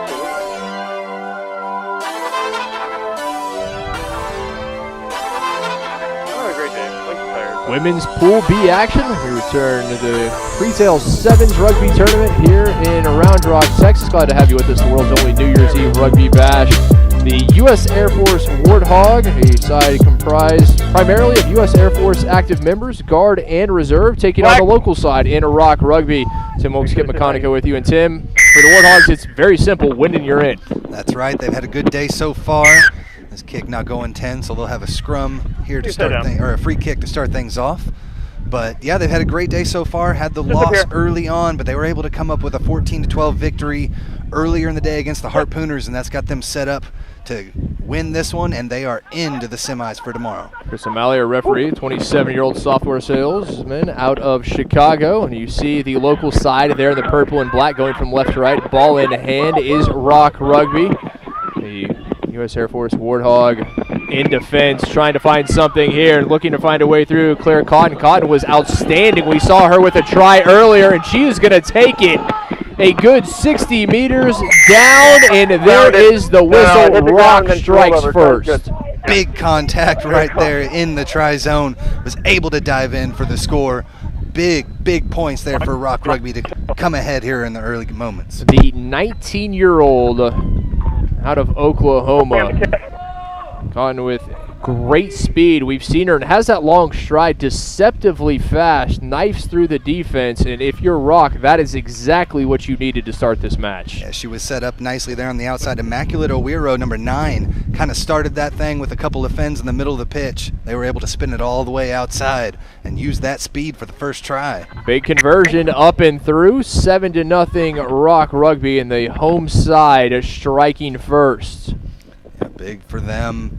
Been a struggle throughout the day. They've got a couple of really good individual talent, but as we've talked about throughout, they have with 5 players under the age of 20 out there. It's been a bit of a learning curve, but they are definitely playing their best rugby here to start off with a good first couple of phases for the try. They've gotten better as they progress. The opening loss to the Chicago Lions, 36-7, and then they fell in their second match, 22-10 to the Hartford Harpooners. Did Rock Rugby. But this is what you want to see, responding, coming out on the front foot here in their final match of the day.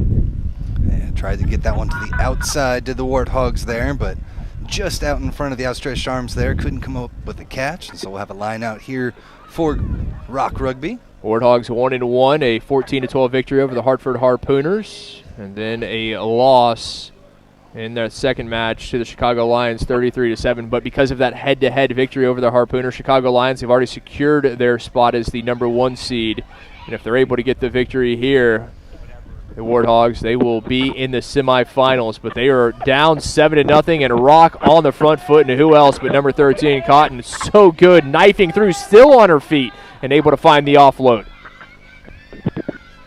Yeah, good work there in the middle of the pitch. Now back here on the near side, able to get it to Awiro, runs over a couple. Jamila Reed now with it. Reed able to fend off, finds a teammate, trying to stay in. Warthogs able to bundle her out into touch. Well defended there from the Air Force side to force the line out. Gianna Kaderi, number 4, able to pull her out into touch. Showed the strength there, just got a little too close to that touch line. You know that defense is looking to push you out with everything they got, so able to get the line out here. Referee's going to slow us down, though. Need one more in the line out for Rock. Kaderi, the Air Force Academy product, a San Antonio Riveters member. And Riveters well represented on this Warthogs side, and you can certainly understand so, the military presence there in San Antonio. Easy trip up for them, just about an hour and a half north, trying to find through. Jaramillo has been outstanding. And looking for the fin, trying to get something. Nicole Mitchell. Mitchell waiting for support. Couldn't find anyone to offload it to. Yeah, Mitchell made a good looping run there to get to the outside off of her initial offload. Just a little too close to that touch line and got driven out again. So another attacking opportunity for Rock. They're already on top, looking to extend that lead now. Sideline, the 8th defender, and still undefeated. Has never missed a tackle.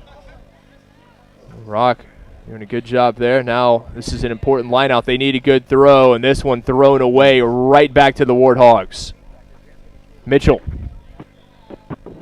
And scooped up a low pass, able to come away with it. Warthogs still looking for a little backhanded offload. Gutierrez. Mitchell thought about it, had the little dummy, now offloads. It's going to be a race through, looking for a bit of space, trying to find something. McKenna Greenlee turns on the Jets, will not be caught. Awiro unable to catch up to her. And the Warthogs are on the board in a successful conversion from tying it at 7. Yeah, McKenna Greenlee with the big speed there out of Lubbock, Texas. And she had a foot race on her hands right at midfield, but had that speed to just pull away for the 5 points and get right back into this one. Exactly the response they needed here with just a minute and a half left to go. Mitchell, successful conversion, and we are tied at 7, 90 seconds remaining in the first half. Just what we were hoping for. A nice little match here to end off the day for both these clubs. Going to have to dig deep. Definitely seem to be pretty evenly matched here with Rock Rugby showing off a bit of athleticism here in this final match. Impressive stuff from both these teams, and the Warthogs, after conceding the opening try, coming back with one of their own, tying things at 7. A big kick here from Mitchell. See if the Warthogs can get back on it. High skyscraper. Oh, great take. No trouble whatsoever there, Octavia Weber. That's exactly what they needed. Now into the hands of Kennard. Kennard able to get the offload. Oh, good work, Warthogs there, trying to poach it. Yeah, maybe a little bit of a shove there from behind, but off of her feet. Got to stay on your feet and under your own strength there, and just went right to the hands, and an easy call for the referee. I think that's exactly what she was saying, looking up and said, I was off my feet. It wasn't by my choice, but the call going for Rock Rugby, and now they have to do something with it. Can either one of these sides break the deadlock before the halftime whistle? And here comes Cotton. We know what she can do with ball in hand. And that one knocked on. Mitchell has to be careful, and the intentional knock, that is going to bring the yellow out to Mitchell, and that is a big loss. See if they can capitalize here in the final play. But again, just stuck that hand out and just made contact with the one hand. If you're only throwing the one out there, it's a very dangerous thing. You got to throw two out there like you're going to catch it, and an easy call for the referee off the penalty. Mitchell knew it as soon as she didn't come away with that ball that yellow is going to be coming out her way. So Mitchell in the bin. A 2-minute numerical advantage. KB trying to bust through for Rock. Still on her feet. KB with a good run across the 22. Able to hold on. Tried to dispossess her. Still got the numbers. Looking for something. Weber able to find Cotton. Cotton trying to get the offload. Back to Weber. Weber, they're content to work a highly congested side. Keeping her in. Cotton. Across and down, what a try. I thought for all the world that they were going to be sent out into touch, able to cut back in, and the try-scoring machine for Rock Rugby has another. Yeah, Skaggs did a great job just holding her own there on the far side. Could not get out of bounds and had to do her best to try and stay in. They were able to get it back in, and another big try here just before halftime, and they'll come back with the man advantage here in the second half. Cawthon, her second. Now the brace for the 19-year-old. The conversion from a difficult angle and able to split the uprights as the halftime whistle blows, and it is Rock Rugby on top at the break, 12-7, and with the numerical advantage coming into half number 2 as well. Stick with us, live coverage 2021 Freetail Sevens Rugby continues.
Sevens Rugby Tournament live from Austin, Texas. Second edition of this great tournament. After a year off due to the pandemic, we are back. Glad to have you with us. Invite you to come join us tomorrow. Another full day of action here in Round Rock at the Multipurpose Sports Complex. And what a way to pregame for your New Year's. As you can see, well, the world's only New Year's Eve rugby bash. I can't think of a better way to get 2022 started. That's right. Come out and have some fun out here tomorrow. Got some ice cold beverages as well. Lots of good opportunities for some merchandise also. But right here, the hometown team, Rock Rugby, looking to get right back into the thick of things. And it'll all come down to point differential. They can come away with the victory. So a huge opportunity, but still a long ways to go. And again, got to remember that Warthogs playing a man or a woman down here for the next about minute and a half. The Warthogs seeing a yellow card at the end of the first half. Did Nicole Mitchell, still in the bin for at least another 60 seconds as this is knocked on. Rock Rugby unable to hold on. Jamila Reed, the offender this time. And as we said at the very beginning, Tim, for the Warthogs, it's simple. If you win, you're in. You have to get into the semis. Rock knows that, and they have put on their best performance thus far today. The question is, can they continue that for another 6.5 minutes? Yeah, Claire Katoon has been great out there. Also seen some good effort from some others as well. Owiro has also been a star. So we'll see if they can put it all together here, keep some phases. But right now, off the quick knock-on, not exactly what they were hoping for to start the second half. Put in by Pascal. Trying to get something out wide. Oh, good ball there to number 10. Pascal trying to find something. The Air National Guard member. This is what you want to see from the Warthogs.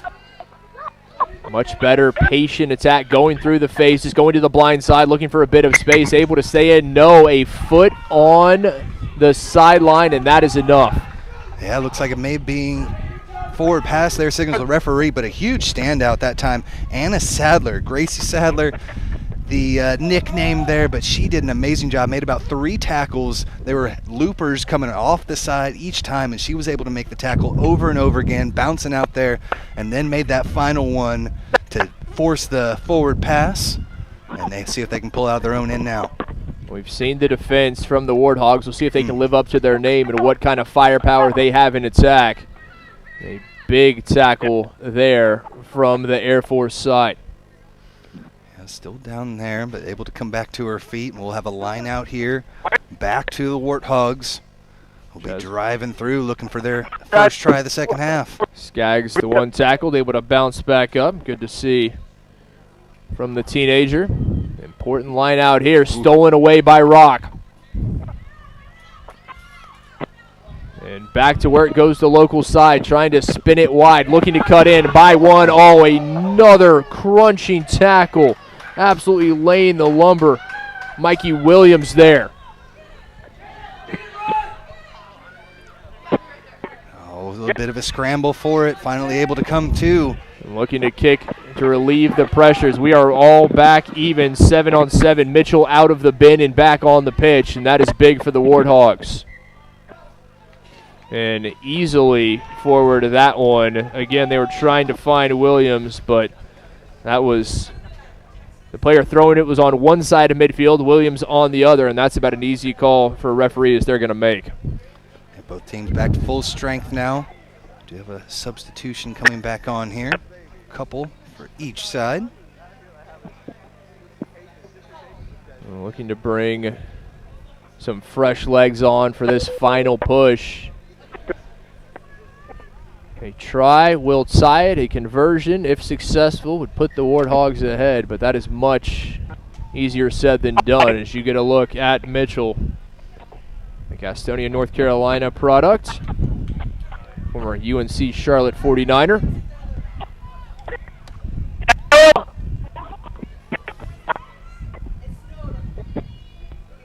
Looking to go inside, trying to find a bit of space. Weber.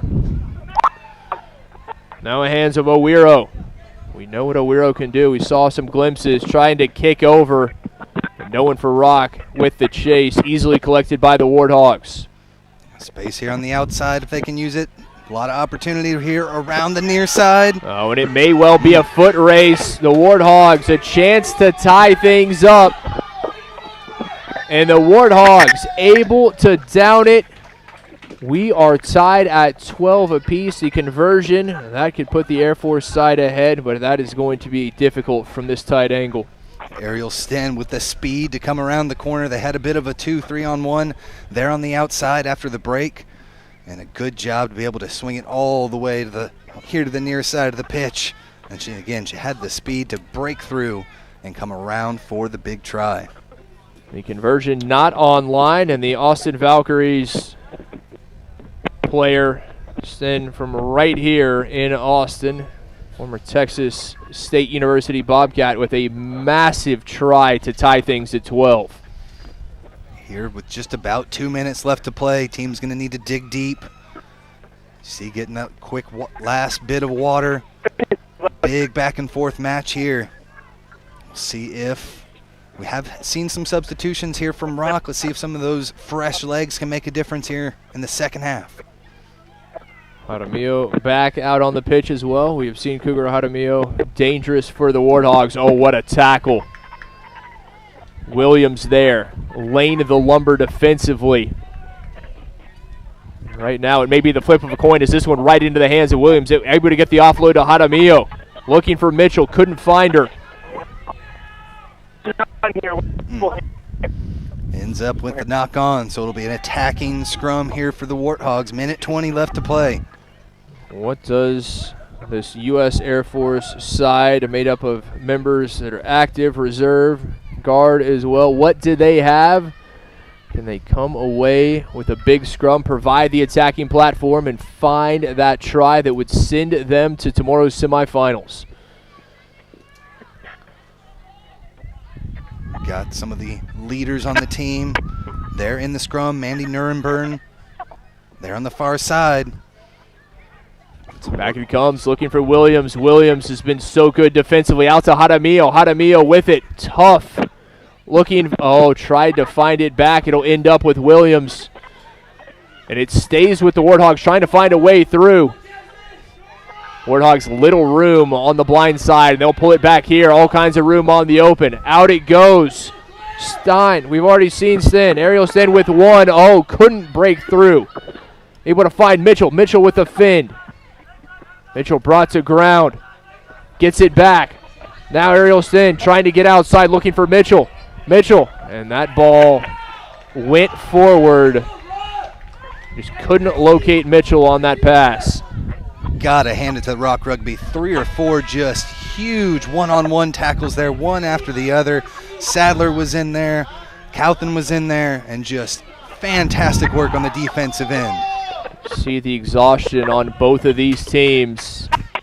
Players are absolutely gassed.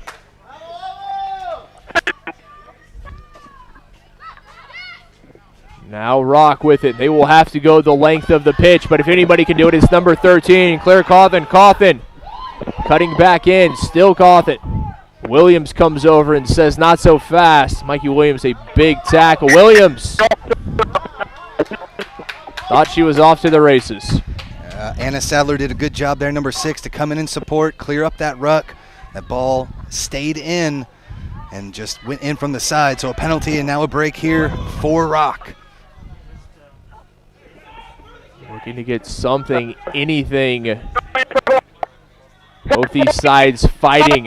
They know what's at stake. The whistle against the Warthogs, so Rock still with possession, still with the opportunity. No time remaining, but we are tied at 12. We need a winner. Crunching tackle, Jaramillo, but still able to find Cawthon. Claire Cawthon turned back inside. Able to get the offload to Sadler. Gracie Sadler unable to get free. Kick through there. Offside's going to be the call. Just got out a little too early before that ball came out. And so now in a penalty here. Almost right at midfield. Can Rock Rugby convert here and win the match? Both these teams absolutely exhausted. They have given their all from the opening whistle. And they are trying to find that extra little bit that they have. Big fin. Cawthon, the pass was low. Couldn't scoop it off the shoestrings, and out it goes.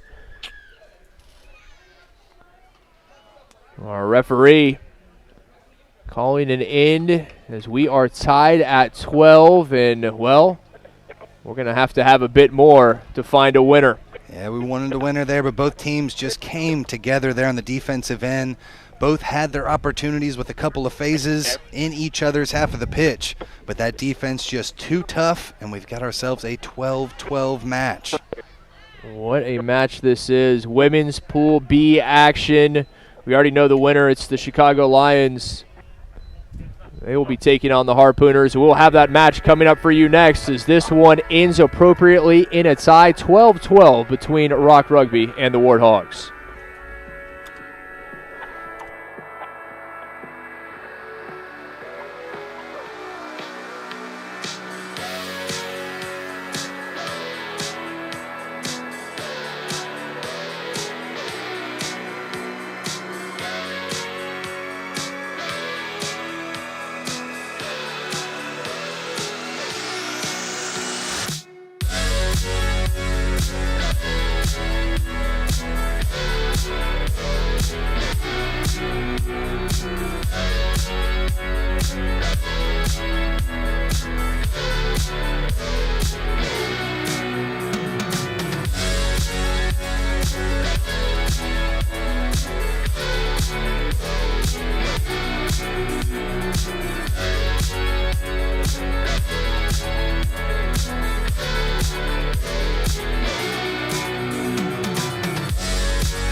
It's the final match of day one of a two-day tournament here at the 2021 Freetail Sevens Rugby Tournament in Austin, Texas. The Lone Star State welcomes you to this clash, which features the Chicago Lions in the women's division against the Hartford Harpooners. The Lions looking very strong, victorious against Rock Rugby and the Warthogs from the Air Force. Hartford have won one and lost one. If they're able to come up with a surprise here, they'll send themselves into the semi-finals. Will Hartford, or will Chicago go 3-0 like their men's side? Here we go. Final match of day one, match 21. I'm down in Stanford with Mark Stabiner on the call. 7 minutes each way. At this beautiful Round Rock Multipurpose Complex facility, the ball bounces on the ground. The Lions in black knock this one downfield. Cisco Lopez, with that new hair mop of his, doing the honours at the officiating. Hartford Harpooners have possession. They go across field. Mikadori shifts it, the ball kicked ahead, sits up to the side, chases down here. Oh no! It's very close. Both sides not sure what's going on. Cisco Lopez says let's go back to 22-meter dropout. Stressful stuff already, Dallin. Throwing the ball along on their try line, just tempting fate. Fortunately, just charging it down in the try zone before the Chicago Lions could get their hands on it. It was nearly a try. Just grounding the ball. Oh, that was close. Wow, what a start to this match. Yeah, tense times indeed. The restart, the 22-meter dropout, comes up to the Lions. Big, strong tackle on that far side as they keep possession early on in this contest. Got some creative players to the Lions side out of Chicago. Now they got speed to burn, in, out, see you later. It's fantastic to open up this contest. And the Chicago Lions will strike first, and Megan Loomis gets the first five. Well, Megan Loomis, the running, the balance. You saw her just slightly angle in as if she was going to take the inside track and then just swerve back out. It was enough to wrong foot her opposite defender. She is poetry in motion with the ball in hand.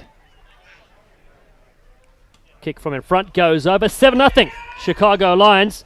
And Megan Loomis is a delight to watch. You see just that little check on the inside shoulder and then back out. We call it an in and away. There's only ever such a slight angle, but it was enough. And let's not forget the pace that was the difference in the end as well, charging onto that ball. What a great try. I also like those very shiny yellow boots of hers. Matches the Freetail Sevens logo colours as well. And Cisco Lopez hair to shred him yet again. Lopez, one of our favourite referees in the US and beyond. The Lions look to restart this. Oh, big contact coming in. Sophia Carlson gets hit and has been pinched around here to the Lions again. Maintaining possession of the restart. That's the vital possession you want. They go back and just a knock on from the Harpooners coming in. Yeah, again, just pressure from the kickoff. You see the Chicago Lions team charging through, making it difficult to take that ball cleanly. And now they've come up with possession again in the territory of the Harpooners. And you see those flashy yellow boots out in the wing. If they can get the ball out to the first try scorer, Loomis, well, the Harpooners are in trouble. Contestable at scrum time. Finally goes to the ground. Maria Martinez, the 23-year-old, is had, but they keep possession to the Lions. It's all Lions so far as they attack the line. Oh, great bit of skill to keep it alive. There from Rose de Balsamo, and now on the outside. The Lions race in yet again. It's try number 2. And Chicago make it look oh so easy. And Maria Martinez has score number 2. So impressive, Dallin, the handling skills of this Chicago Lions team. They move the ball beautifully, and even if there's a pass that is put out slightly in front, they just easily snatch it and bring it in. It seems so natural for these women. Great spacing, timing, and it helps to have the pace that most of these athletes have as well. The kick, not quite successful, not a bad strike, but they were unable to convert. 12 points to nothing. This pool very tense. You've got the Air Force side, Rock Rugby, the other two teams in it. We're going to have to crunch some numbers after this to see how we sit On the other side, Pool A, well, Phoenix will go through as the number 1 seed and the Army Rugby Union as number 2. Those two teams are already in the Cup semi-finals, which will happen tomorrow, as will our finals, and $4,000 winners in each division for the women and the men. Restart, bounces high, again contestable. The lines come good. Something they've practiced so often to get possession right back as Loomis again with the cleats. Loomis just goes in and goes out yet again, gets the stride. It's a brace of tries in the first half for Chicago Lions, and the wing 3/4, Megan Loomis. Oh, she's so good and so dangerous. It didn't seem to be anywhere for her to go, but she found the gap somehow. Just took the lateral angle across, split 2 defenders beautifully, and then that pace. Such a killer once she gets in behind. Very little chance that she's going to be stopped. Kick from in front, sails over. 19 points to 0 so far. There's Loomis. Saw her get the ball and just splitting between 2 defenders in what you would say was an unconventional gap in the defense. She found it. Expect her to be heavily marked from here on in. I mean, she should have been before that try, Dallin, after her first try effort. Certainly right about that. A team that need to watch. The defending champions Phoenix, who won in 2019. They beat the Central Queensland Dingoes from Australia. But they'll be up against a real tough competition here in the Lions squad. So well drilled. We take a look at the Harpooners now with ball in hand. Winstein shifts it across. McAdory in there is Jayla. Still to the right. Working the phase with Maddie Weinstein again to Marika Moore. Moore can operate. Moore going the distance. Moore looking to cut them to shreds. The Lions chasers stop running. And it's the Hartford Harpooners that strike right back with a fabulous score of their own. We called one of the Harpooners matches earlier today, Dallin, and for me, Moore was the standout player for the Hartford Harpooners women team. Give her a little bit of space, and that's what she can do. So just what the Harpooners needed. Get themselves on the board, especially the way the Lions are playing. It looked like they could have scored another and then put this game well out of reach even before the second half. And you see just stepping off the right foot and straight through the defense. That's not easy to do against the Lions. And no one was going to stop her from there. Such a beautiful runner with the football. Should say rugby ball, shouldn't we, over here in the States, Dallin? We really should, but you've become a Texan now since moving here. So that is the game of choice. Lions coming right back into this one. Little show and go on that far side. Kelly Hurt. There's the big Hurt with possession. Well, there's the big Hurt there, flying in from Maddie Weinstein. It gives the penalty to the Harpooners. Momentum now, staying with the try-scoring side.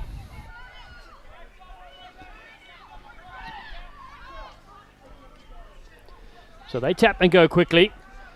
Emily Kropp into the contact zone, supported there by Hannah Blalak. And a penalty to the Lions.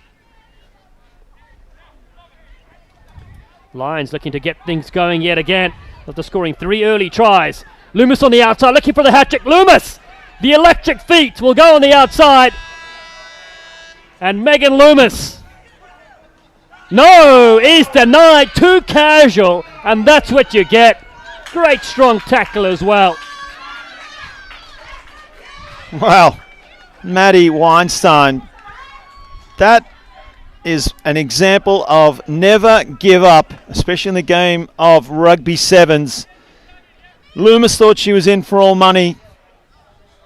Probably assumed that the Harpooners had given up as well, but sure enough, Maddie comes in. Tackle from behind, shocks Loomis into dropping the ball, and I tell you what, right on the halftime break, that could be a defining moment. Let's see in the second half, Dallin. We certainly shall. We're going to step away for just a moment. It's 19 points to 5. The Chicago Lions lead the Hartford Harpooners here in the women's pool clash in our final pool match of day 1.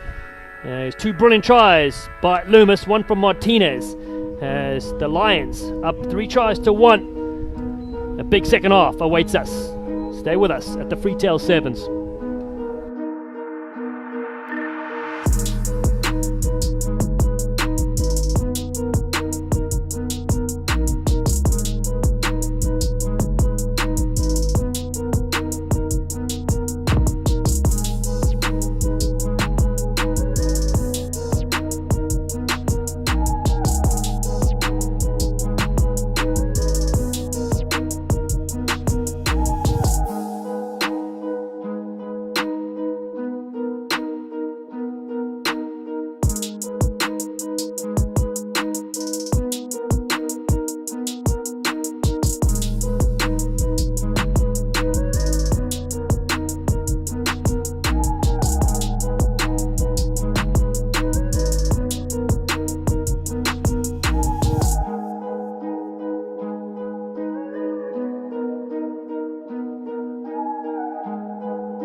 The sun is setting in back play. The Freetail Sevens Rugby Tournament brings the final 7 minutes of day 1 here in Austin, Texas. 19-5. Lions in black lead the Harpooners in white.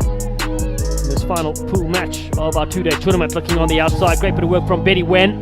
Ball's been spilt though from Christina Bravo. Just as well for the Harpooners, Dallin, because they had some numbers to burn out wide.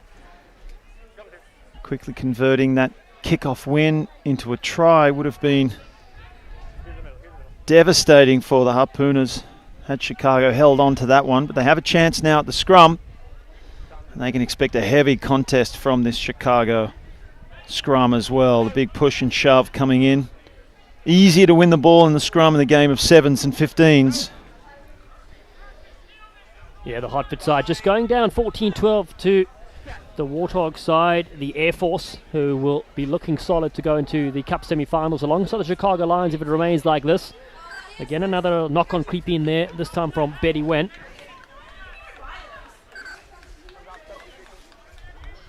Replacement here now for the Harpooners. We'll see Hannah Blalock enter the field. Still in this match. 2 converted tries will equalise the score. Been a long day of games for these sides. Started at 9 a.m. Closing out here near 5 p.m. local time in Round Rock, just near Austin. A brilliant day awaits us tomorrow. We kick off at noon. We'll go all the way through 5. We'll crown our women's champion. $4,000 prize winner and our men's champion as well. Plus we've got some awards to give out and champagne to funnel as New Year's 2022 looms in the distance. Harpooners for a strike back here. And they put this one on the deck. I think Maddie Weinstein just taking her eye off the ball for a fraction. Starting to devise her next play. She had 2 players outside her and plenty of space, but you need to catch the ball first before you can use your outside players. Lions with Betty Wen, 27-year-old, goes to midfield. Kelly Hurt gives a little loop around to Wen, who's absolutely crunched and halted in her tracks as Kathleen Murphy again flicks it away to Gabby Chapin. Chapin strong in the contact for the Lions. Bravo for space on the outside to Martinez. We got one ready. Martinez scampering on the outside. Maria Martinez has been tackled into touch. It's again another Harpoon tackle that stops a certain try. Wow, I am so impressed with the tackling, the defense, the physical battle that's unfolding in front of us. These women are fearless. And I thought Martinez was going for all money. She scored in the first half. But no, Akila Guzman denies, makes a try-saving tackle. And that should give her team confidence. They need to lift now. They're under pressure, close to their try line. Under 4 to play. The Harpooners, possession near their own goal line. Line out, inaccuracy. But the spill has come from the Chicago Lions side.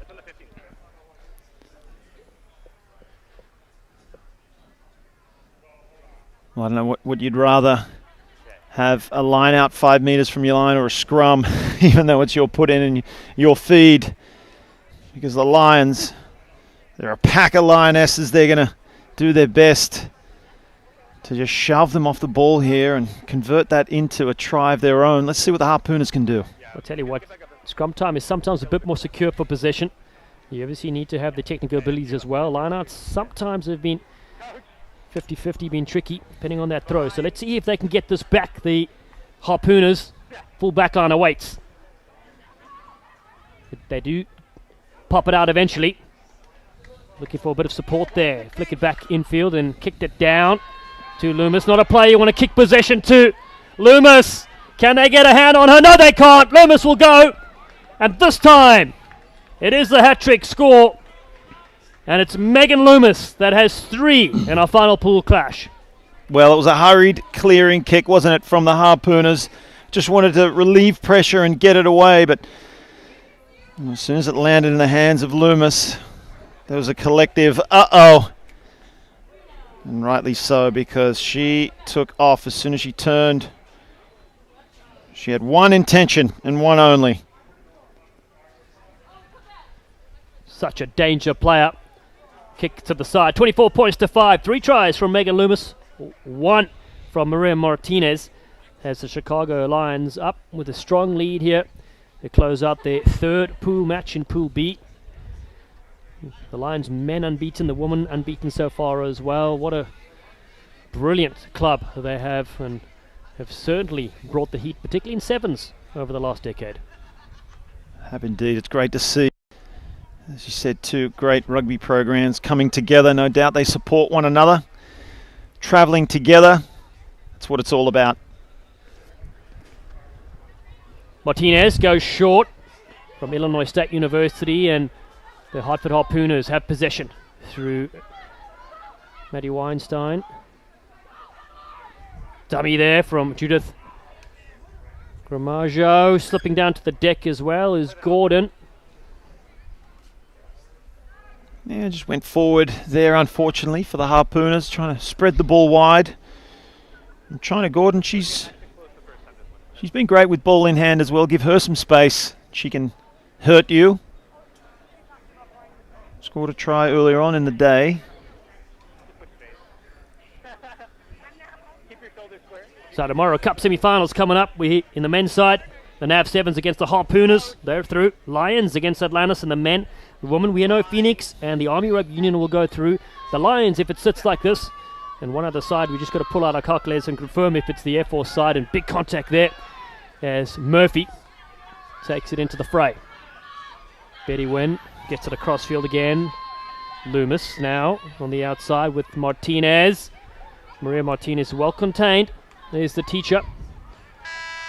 Wen has possession here, and that's the final play of the game. Bravo. Little driving mauls. They set up a contact point there. Gabby Chapman comes in as well. Still to have possession.